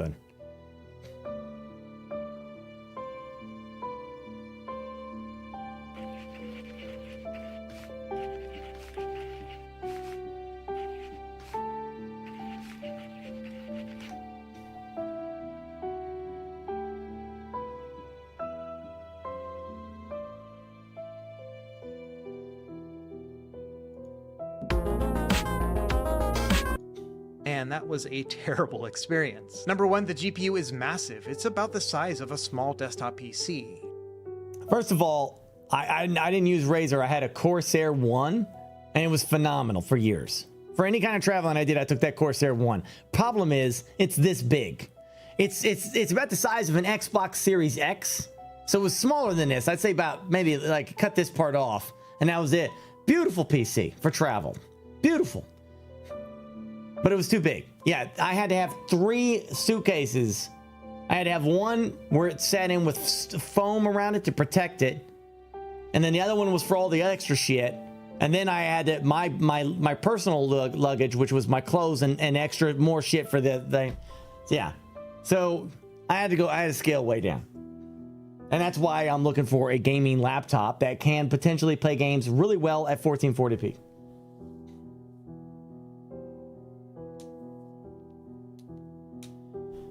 My point is, I'm not trying to be an asshole because I appreciate you sending me ideas and stuff, but this ain't gonna work.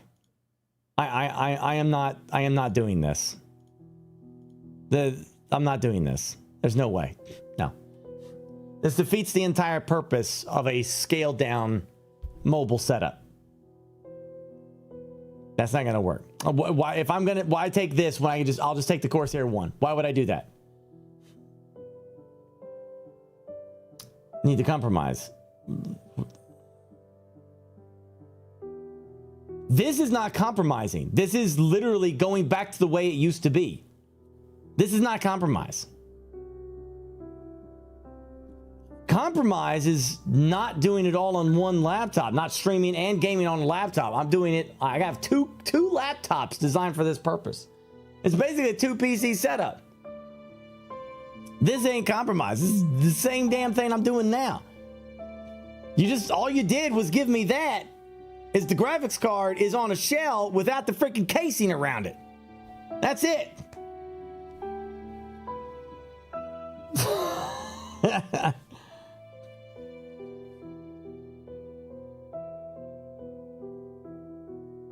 A 3070 wouldn't be able to run it on Ultra because it would run everything on Ultra in 1440p. A 3070, or do you mean a 5070? Honestly, that's what I'm asking. Yeah, that's where I'm struggling. I'm probably overthinking this. I don't know. Maybe, possibly.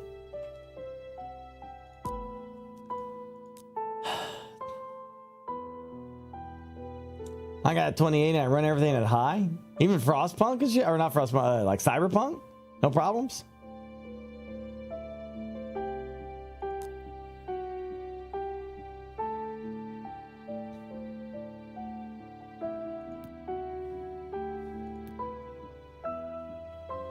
Maybe I'm listening to the wrong people. I don't know, but I was very specifically told that 8 gigs of VRAM is going to be a problem for me. I don't know. Like I said, maybe I'm overthinking this shit. Maybe in the day of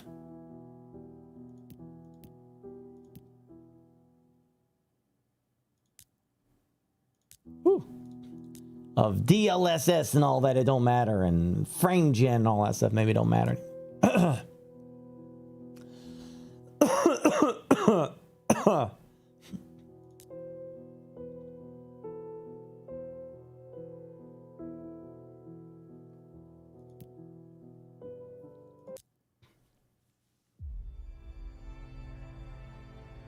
I was a child when all this happened. I remember watching tiny burning fragments in the sky. It was extremely beautiful. Beautiful until the first strike. Then all I remember is fire, dust, and screams. Huge tsunamis and endless fires destroyed almost all living things. But the worst was yet to come. The meteorite's impact shifted Earth's orbit, causing a drastic cold snap. Eternal winter fell upon the Earth. Endless cold, hunger, and death. This is our new world, and we've known nothing else since. For many years, we'd been wandering the world in search of shelter.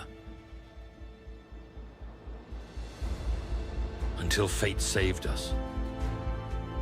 The erupting volcano became our home. Its warmth sustained us for many years.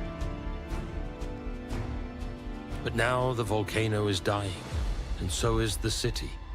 We cannot live here any longer. The solution came by itself. We built a ship capable of finding a new home, capable of saving humanity.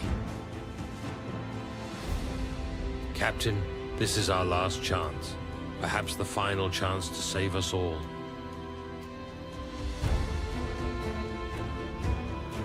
We entrust our lives to you. Don't let us down.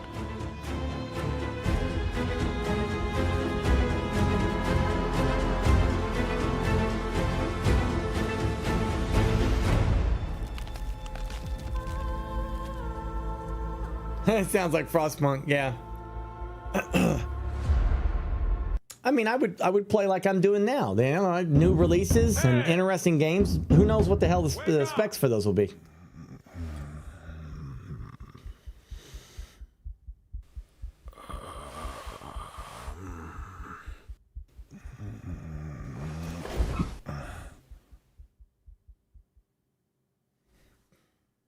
Interesting. Holy shit.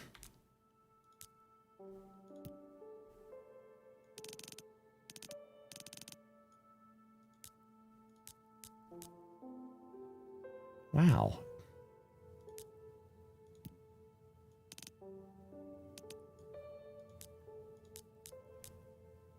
Oh, now.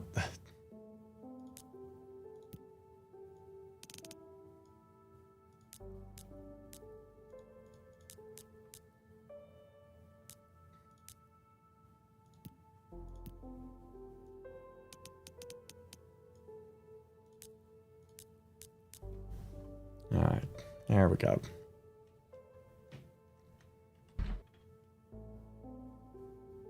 Interesting video game here.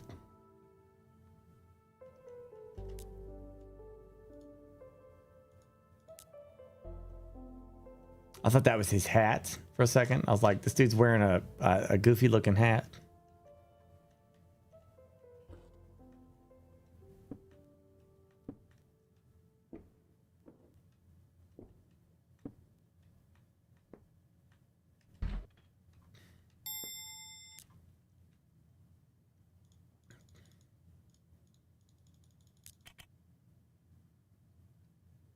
Doctor, no profession.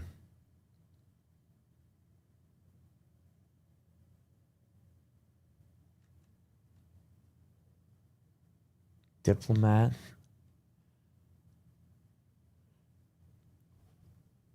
Heating system engineer. Oh, resource, yeah.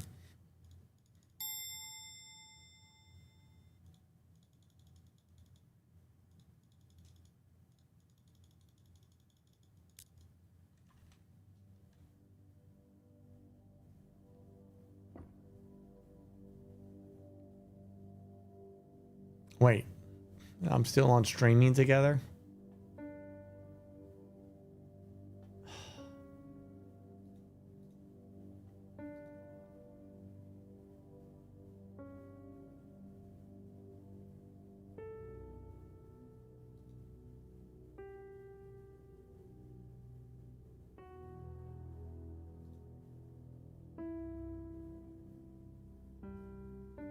How do I even get out?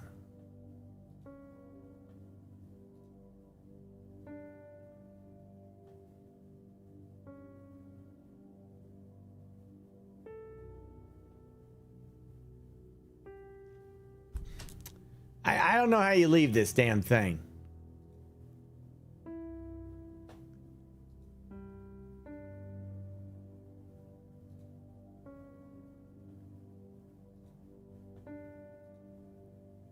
I wish they just put this in an easier place to find. Jeez.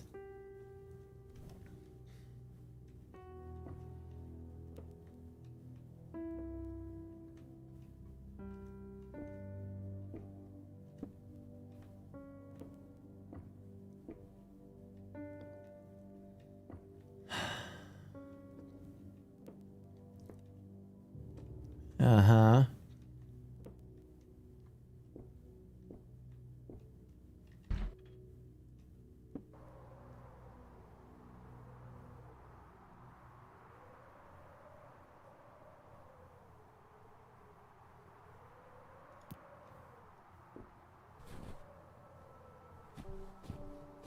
I think I assumed that we were supposed to drive that.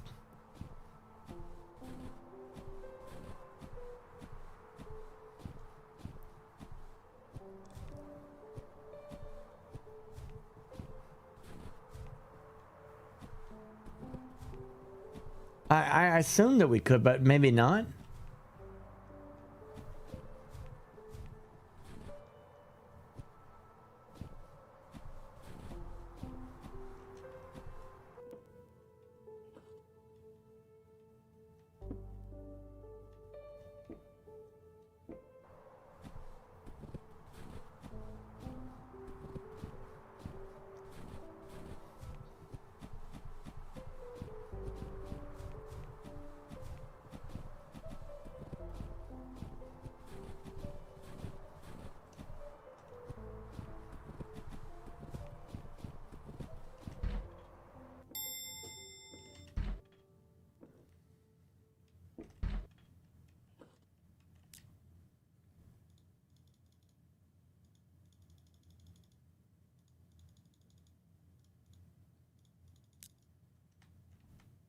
Well,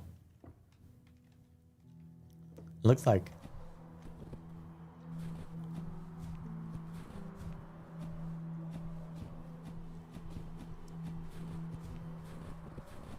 that's it.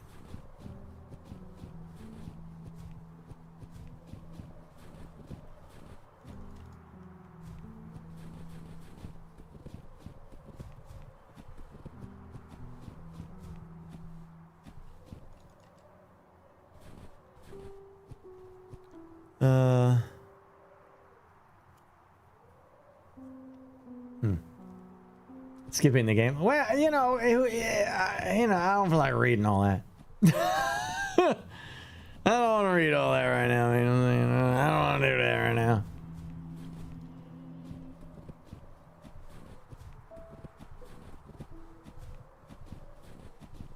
Damn, that rabbit is hauling ass.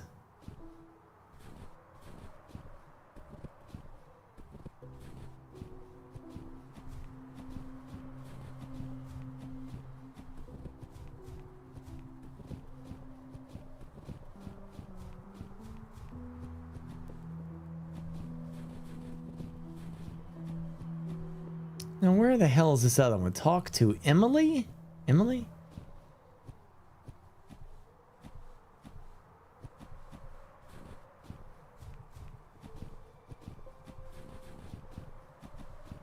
Oh.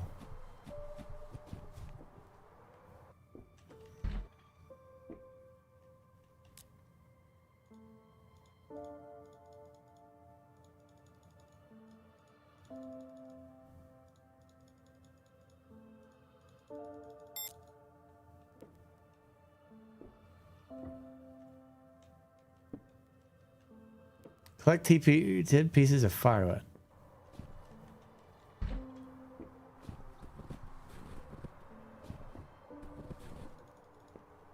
Requires an axe.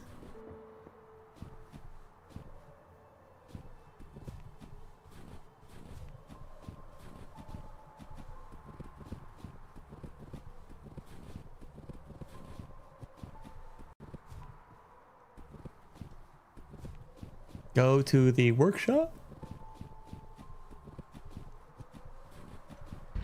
Ah. Okay. That's one crazy looking dude. I am in the warmth.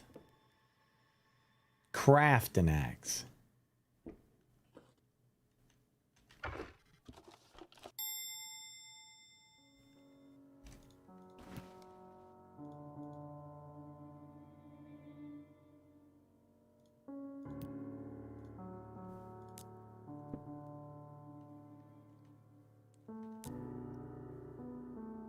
Damn it! Keeps hitting me with the frickin' yawns.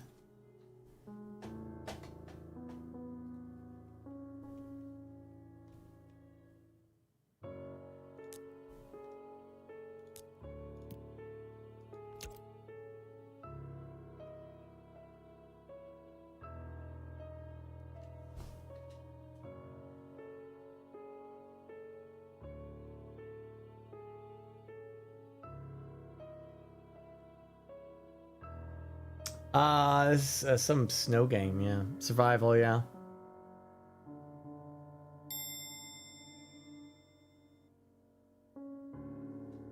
Five minutes in real life would be something else, yeah.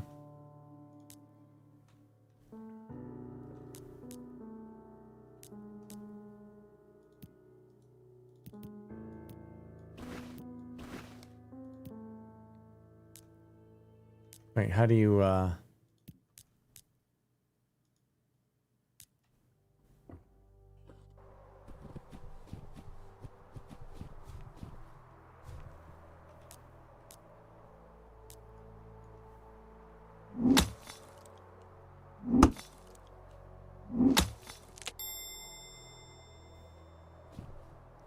And just like that, we have wood.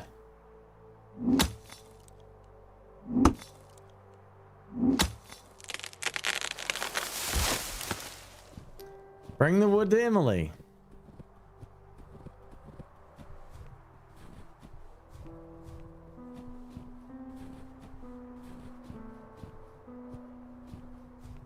I think I screwed up. Already I screwed up.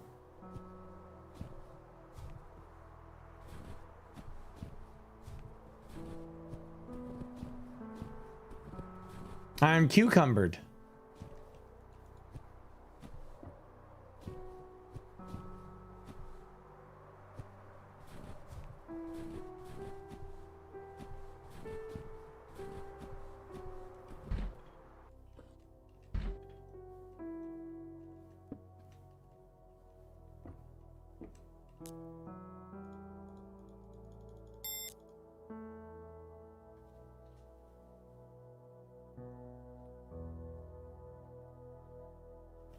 Usually takes 20 minutes of game time. What?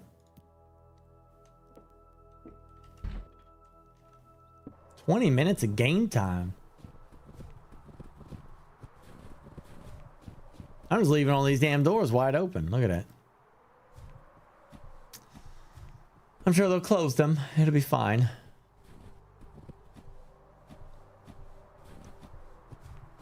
Woo, excuse me.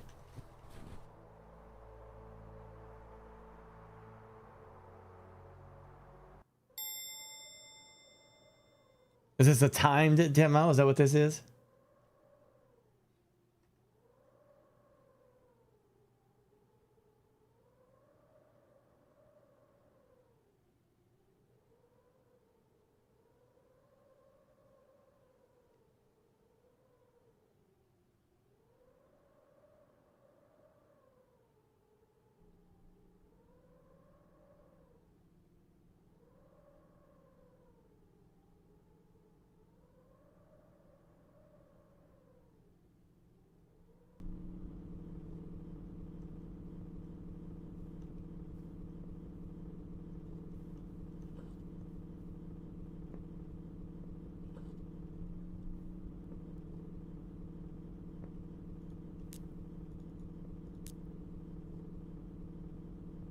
All right, people and resources. Okay.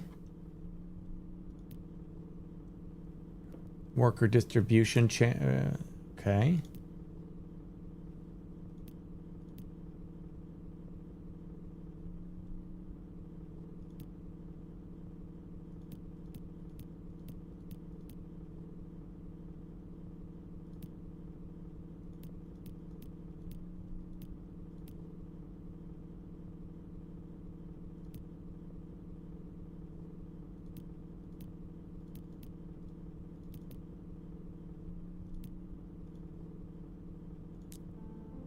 I guess the general idea is to manage our society on the ship.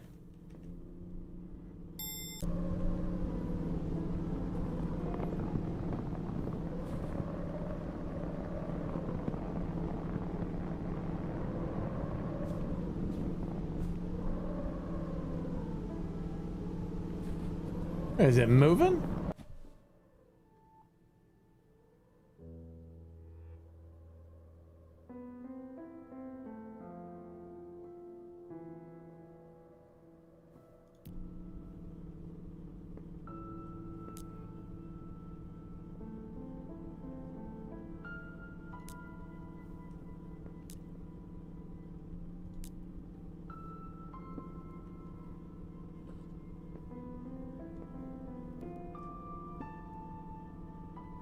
That leaves the ship.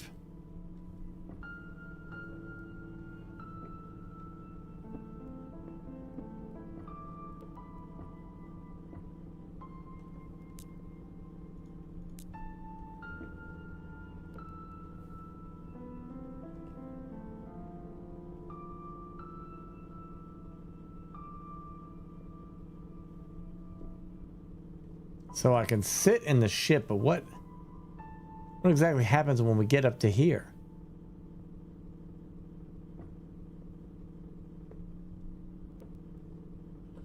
I love being in Casey Kasem's top 20. And I'm Casey Kasem.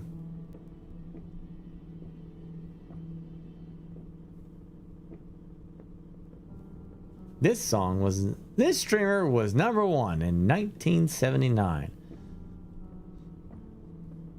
With such hits as Lay Down My Thunder and Slapping Them Together.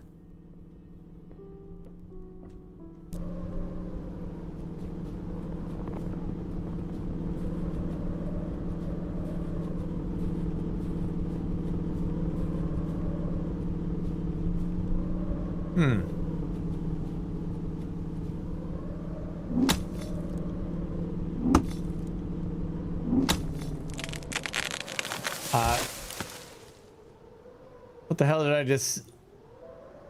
Excuse me? Excuse me. What just happened? What?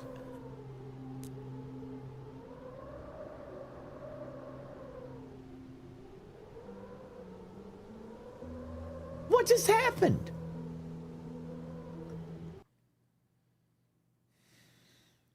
That was... Dude, that's it. I'm dead. That was a one life thing. I think I died to a stupid bug. No, it wasn't the end of the demo. It just froze up on me. Are you freaking kidding me, man?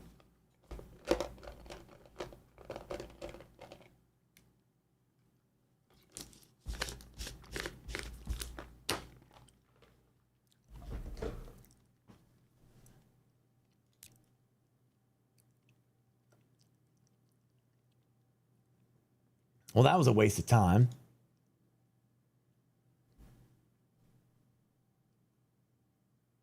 It said it would take 40 minutes to chop the tree, so I died because of that.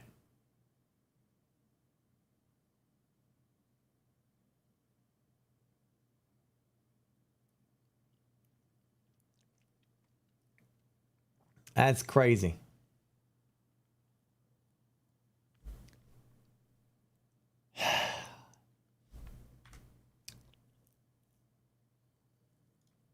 Well, I guess I'm just a moron then.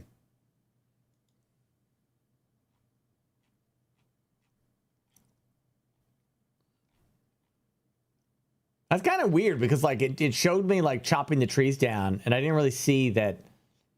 I must have missed that part where it was like, hey, if you chop this tree down, you know, you will literally die. I didn't see that.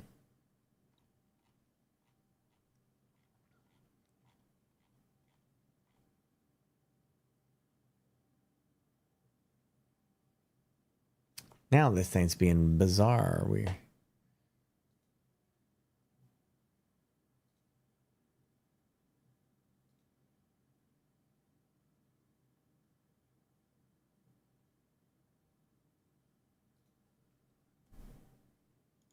What's happening now? I don't understand. Why is Steam being weird now?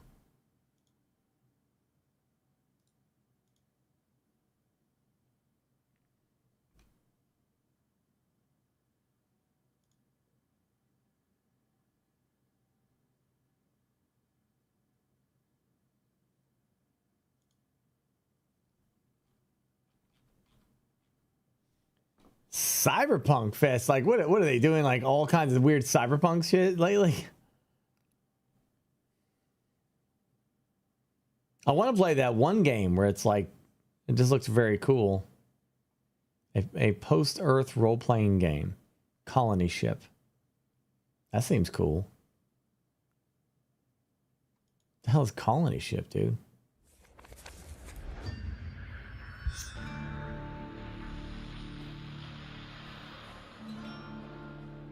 The Hashut. Chaos Dwarves. Yeah, I did the best I could, man. I think it actually was pretty okay. It's an old school CRPG.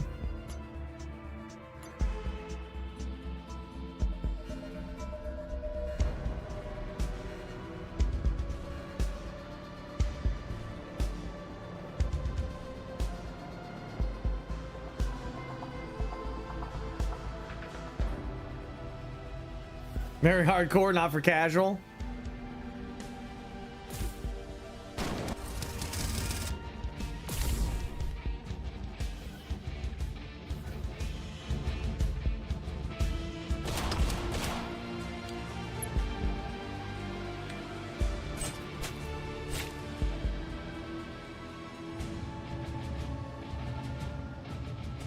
You can finish this without any fighting. That's interesting. It's on my wish list.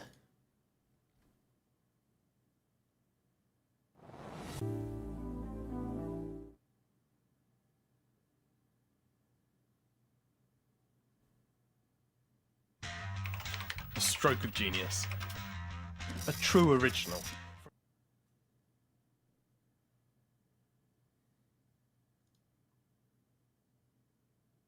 Visual novel, text-based horror. Ronin. Border bots. Satellite Rain. Isn't Satellite Rain supposed to be pretty good?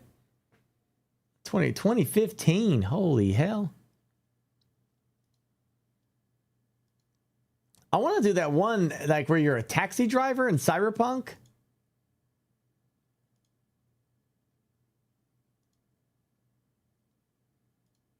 That actually sounds like a kind of good one.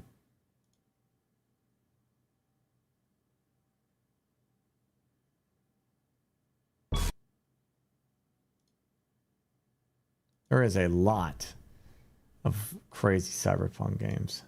Huh. And there is Cyberpunk. Aren't they actually making a sequel to this now? Officially?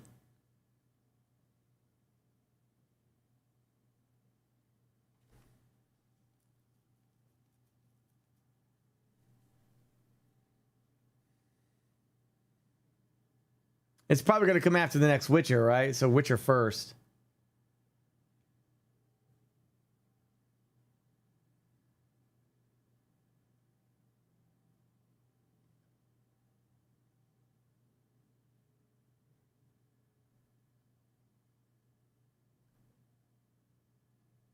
Oh, there it is. Cloudpunk.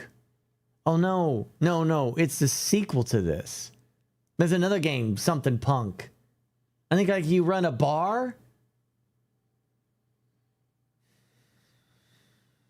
I don't know why this is Cyberpunk. Maybe because it's sci-fi. Nivalis. Yeah, I think that's it. Yeah. That's cool, Far Side. Nice.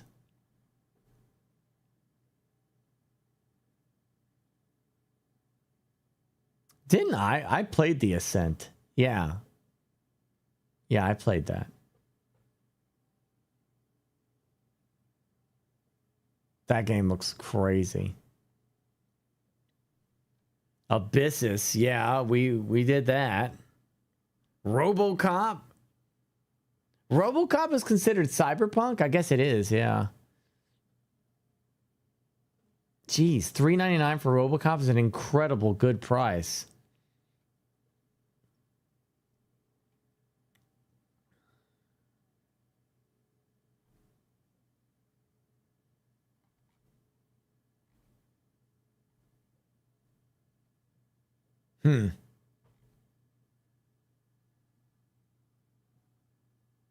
The Star Wars mod. Oh, wait.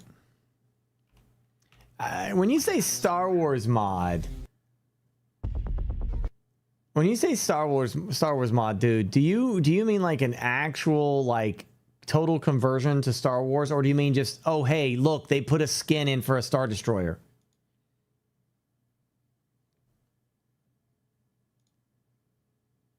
Because like the difference between the two is like you can do a total conversion like the Starfield is doing into Star Wars. That's cool. But this, like, if it's just a skin, then I'm less interested in.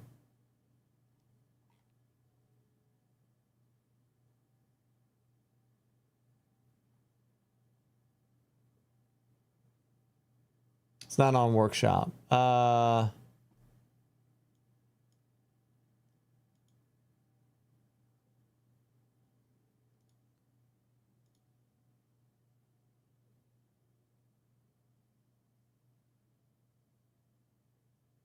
Almost a Titan.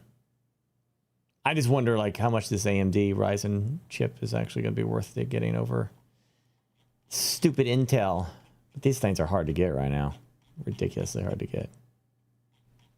I don't know. Total eras. Napoleonic chapters. Yeah, I remember that's supposed to be a thing.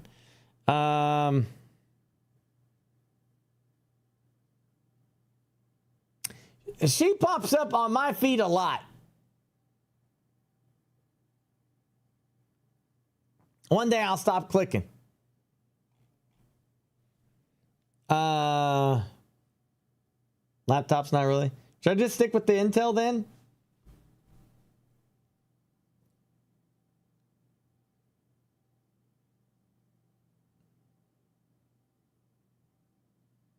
Was it okay, what's it called? Let's see. X4 Star Wars mod.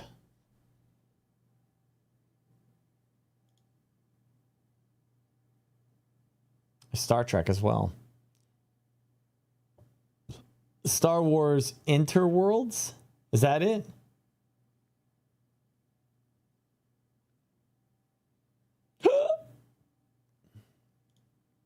If you enjoy this sort of space sim madness, hit the like button. It really helps us and ensures the force is strong on the algorithm. The reason Star Wars Interworlds works so well is because X4 Foundations is already built around the kind of fantasy that Star Wars fans secretly want from a game. I know it's jumping franchises, but even looking at the new Star Trek games, stop giving us these things we just don't want. Give us a Star Trek space sim, give us a Star Wars space sim. You can hear the desperation in my voice, but come on, it's not that hard, right? And essentially, X4 is a space sandbox where the galaxy exists around you. Factions trade, build, expand, fight, lose territory, rebuild their fleets and react to what is happening around them. And then you as the player can start as a nobody and build your way up to galactic domination, or a full-on industrial nightmare with enough money and ships to make the Hutts look financially responsible. And this is why X4 is such a strong foundation for Star Wars. Because Star Wars at its best has always been about scale. It's not just about one ship. It's about the sense there is a whole galaxy out there, empires rising and falling, criminal syndicates carving out their own little kingdoms, and smaller characters getting pulled into much bigger conflicts. X4 has all of this in abundance, and when you combine it with a Star Wars mod, or to be honest, it's almost a standalone game at this stage, it really excels. So what does Star Wars Interworlds actually add? At a high level, it basically replaces the X4 universe with its own Star Wars sandbox. We're talking a new galaxy map, new sectors, factions, ships and weapons, and also reworked faction behavior, new progression systems, a rebalanced economy, and a completely different overall feel. You don't just get a mod that's trying to say, here are some Star Wars ships flying around in X4. It tries to make the entire game feel like it belongs in Star Wars. So factions now behave differently, the economy is tuned around the universe, and combat has been reworked. It all feels absolutely amazing to play and very much part. Dude, what would be really cool about this? If you make a Star Wars game like this with the, like 4X, right? You have to establish a timeline. So, you know, the all the stuff you start in the Empire, the Galactic Empire era. So the Empire rules the galaxy. There's no rebellion. But a rebellion can form, and you could be completely just a bystander who's not a part of this at all, and just watch the events unfold. You know. Maybe you could like go to a random planet, and you could just find a bunch of combat droids there, you know, battle droids that are just left in stasis that you could activate, you know, and mess with. You know, that'd be so cool.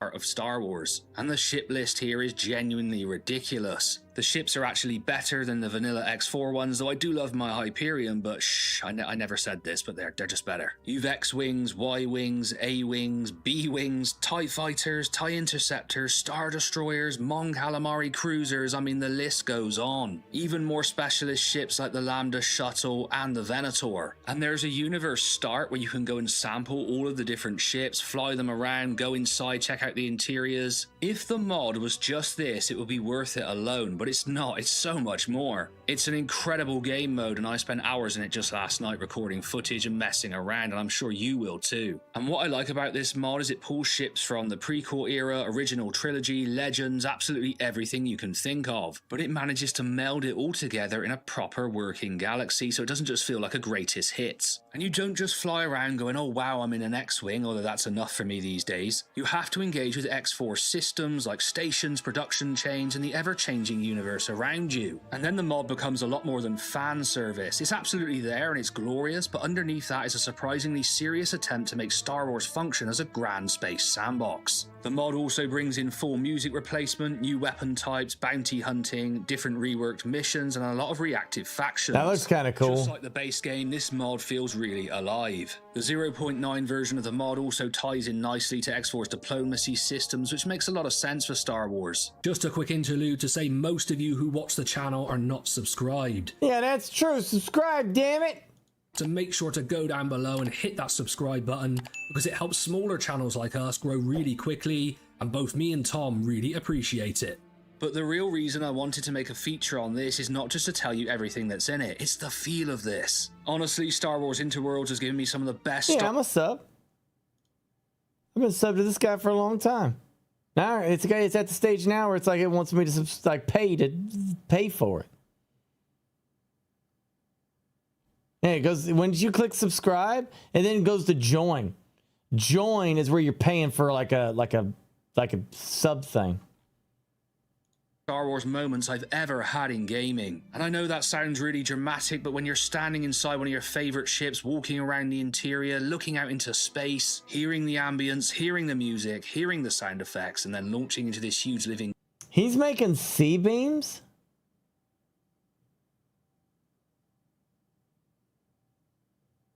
Yeah, I'm telling you, it's the same thing. Look, join. Yeah, it's a subscriber thing. I'm already subbed to this guy. I watch this dude shit all the time. Not as much as the muscle mommy, but it's up there. Galaxy, it just really hits you. There's really something about being inside these ships that makes the fantasy click. It's one thing to see a Star Destroyer from the outside, I mean that's really cool. But when you're on the bridge of one looking out to your fleet in a massive Star Wars space battle with all its spectacle, it's truly immersive. It's the sort of Star Wars experience games often promise but rarely ever deliver. You might be flying around in a small fighter just trying to make some money, and then suddenly a capital ship engagement kicks off nearby. Or you might be doing a bit of trading and come across the aftermath of a much larger conflict. That's what X4 does so well, and Interworlds gives it the Star Wars atmosphere to make those moments feel incredible. The music and sound effects do a huge amount of heavy lifting, though I won't be playing all the famous music in this video for extremely obvious please don't destroy my channel reasons. Yeah, all right. I would do this. Like, I want to get back into the whole modding scene.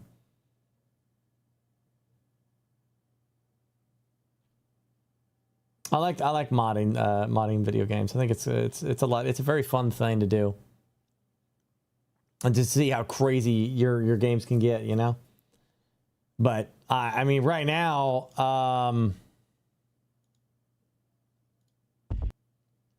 There's just not a lot. Yeah, we still have plenty of time here for this week. I mean, we just started. Apparently, I don't know if this game's any good. It looks like it's mixed. Title Nexus Online.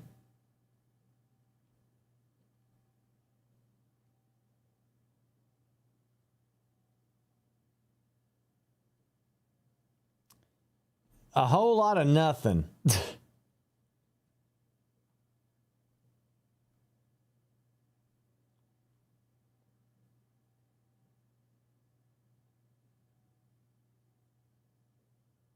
Oh, this is a horror game.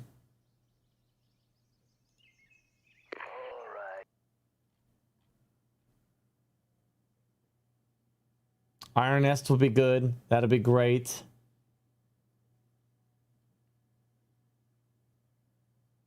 Rancher, A New Life.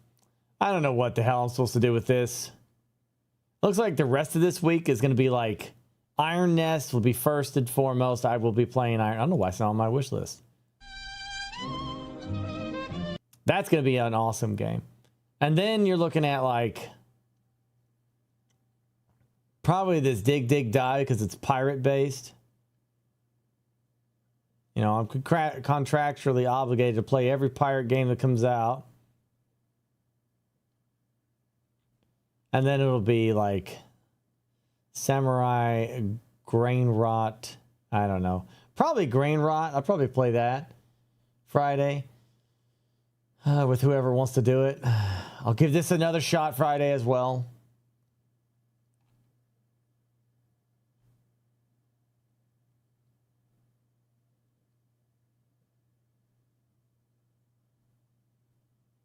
It's kind of dead for August until the end of August, isn't it?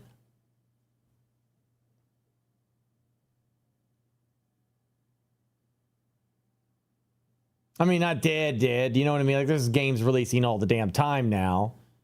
Aliens Fireteam Elite 2. Oh.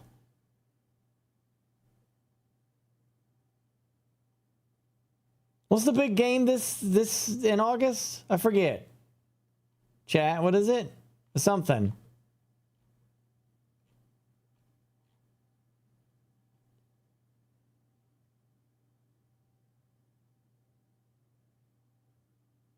Star Wars Zero Company? Yes. Yes. If anyone is listening. Yes.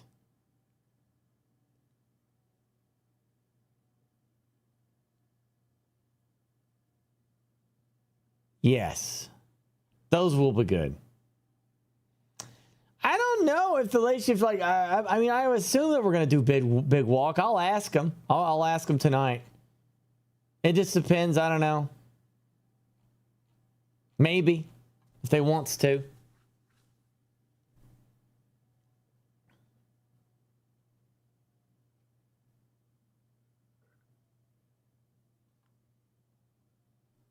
It's getting 9 out of 10, 10 out of 10 from viewers. Yeah, those are probably paid. Come on, Far Side. Don't get took so easily, man. Those are paid reviews. You know it, and I know it. Paid reviews.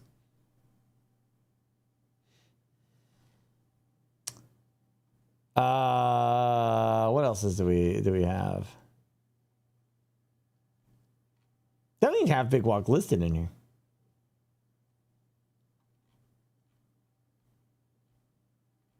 It's not about paying for the review. It's about the agenda.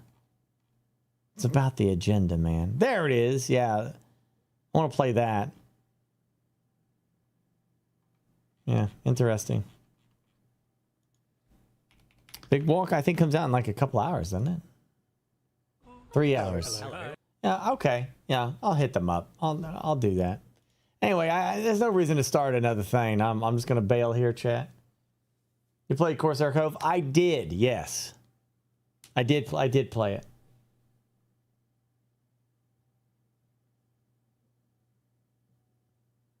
Yeah.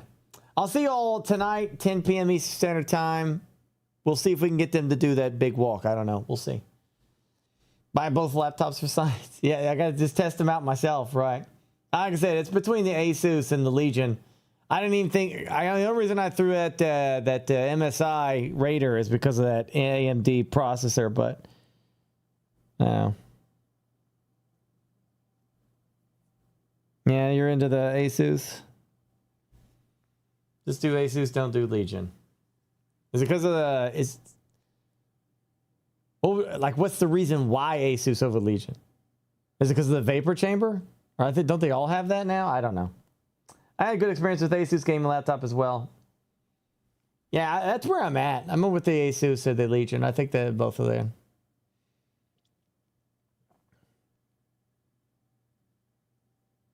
Especially if we do the Tom Cruise War. Oh yeah, I'm gonna watch the Disclosure Day tonight. My mom really wanted to watch it, so I rented it for her, and I guess I'll just watch it tonight. Don't rush on laptop, do your research. I will. I got some time. I guess I don't leave until like. So I'm in a bit of a pickle.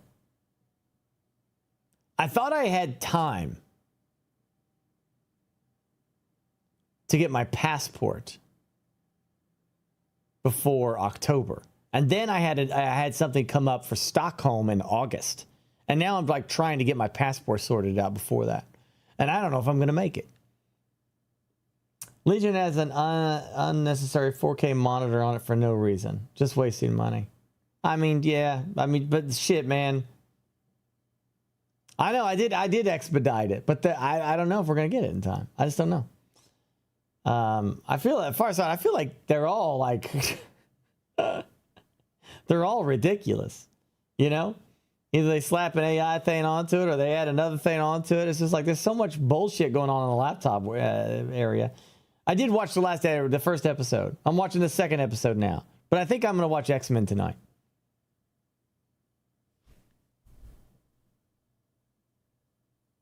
Yeah, we'll see.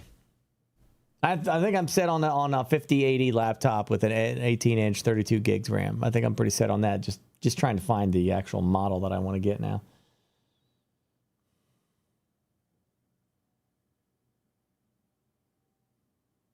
Yeah. Not to mention that Asus is easy to upgrade as well. Jeez. I'm just worried about the temps. At this point, temps. Them temps, if you don't play that damn thing for 8 hours. Them temps. Glad you started. It's well worth the watch. Is my character still alive in Project Zomboid? Yes.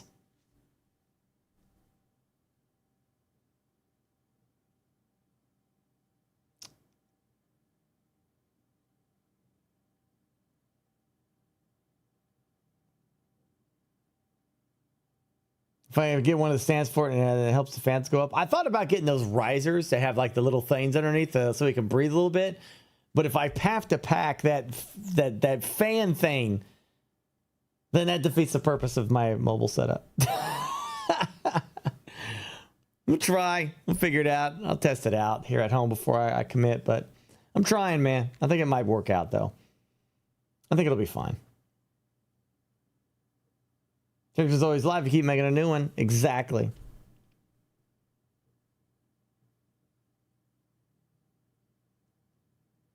All right, I mean, I could just settle for a 5070 Ti and just rely heavily on frame gen.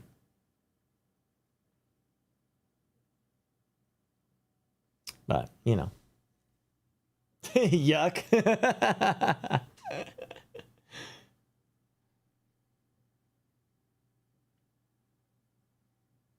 Maybe Nemesis. Yeah, far side. Probably. Yeah, you're probably right. Anyway, I'll probably get it 5090. I'll be pretty happy with it. There's just so many different new things to learn with laptops, you know? Just go with the lower range. Use GeForce Now. GeForce Now will always be the emergency backup. You know? Emergency backup. Oh, shit. Got a problem. GeForce Now. You know, that's where that'll become in handy. But we'll see. Because technically I can run any game with GeForce Now. But anyway, I'll see you all tonight. Take care. Thanks for watching all that rot. Oh yeah, I guess I don't know what I'm doing right now. I don't know what game. I think I was playing Borderlands 2 back in 2014. Well, the price is going to be disgusting.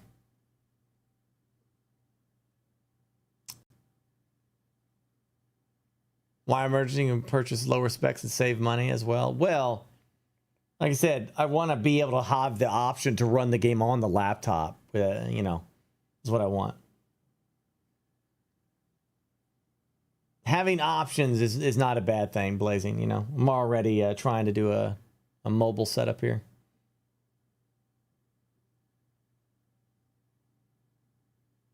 Yeah.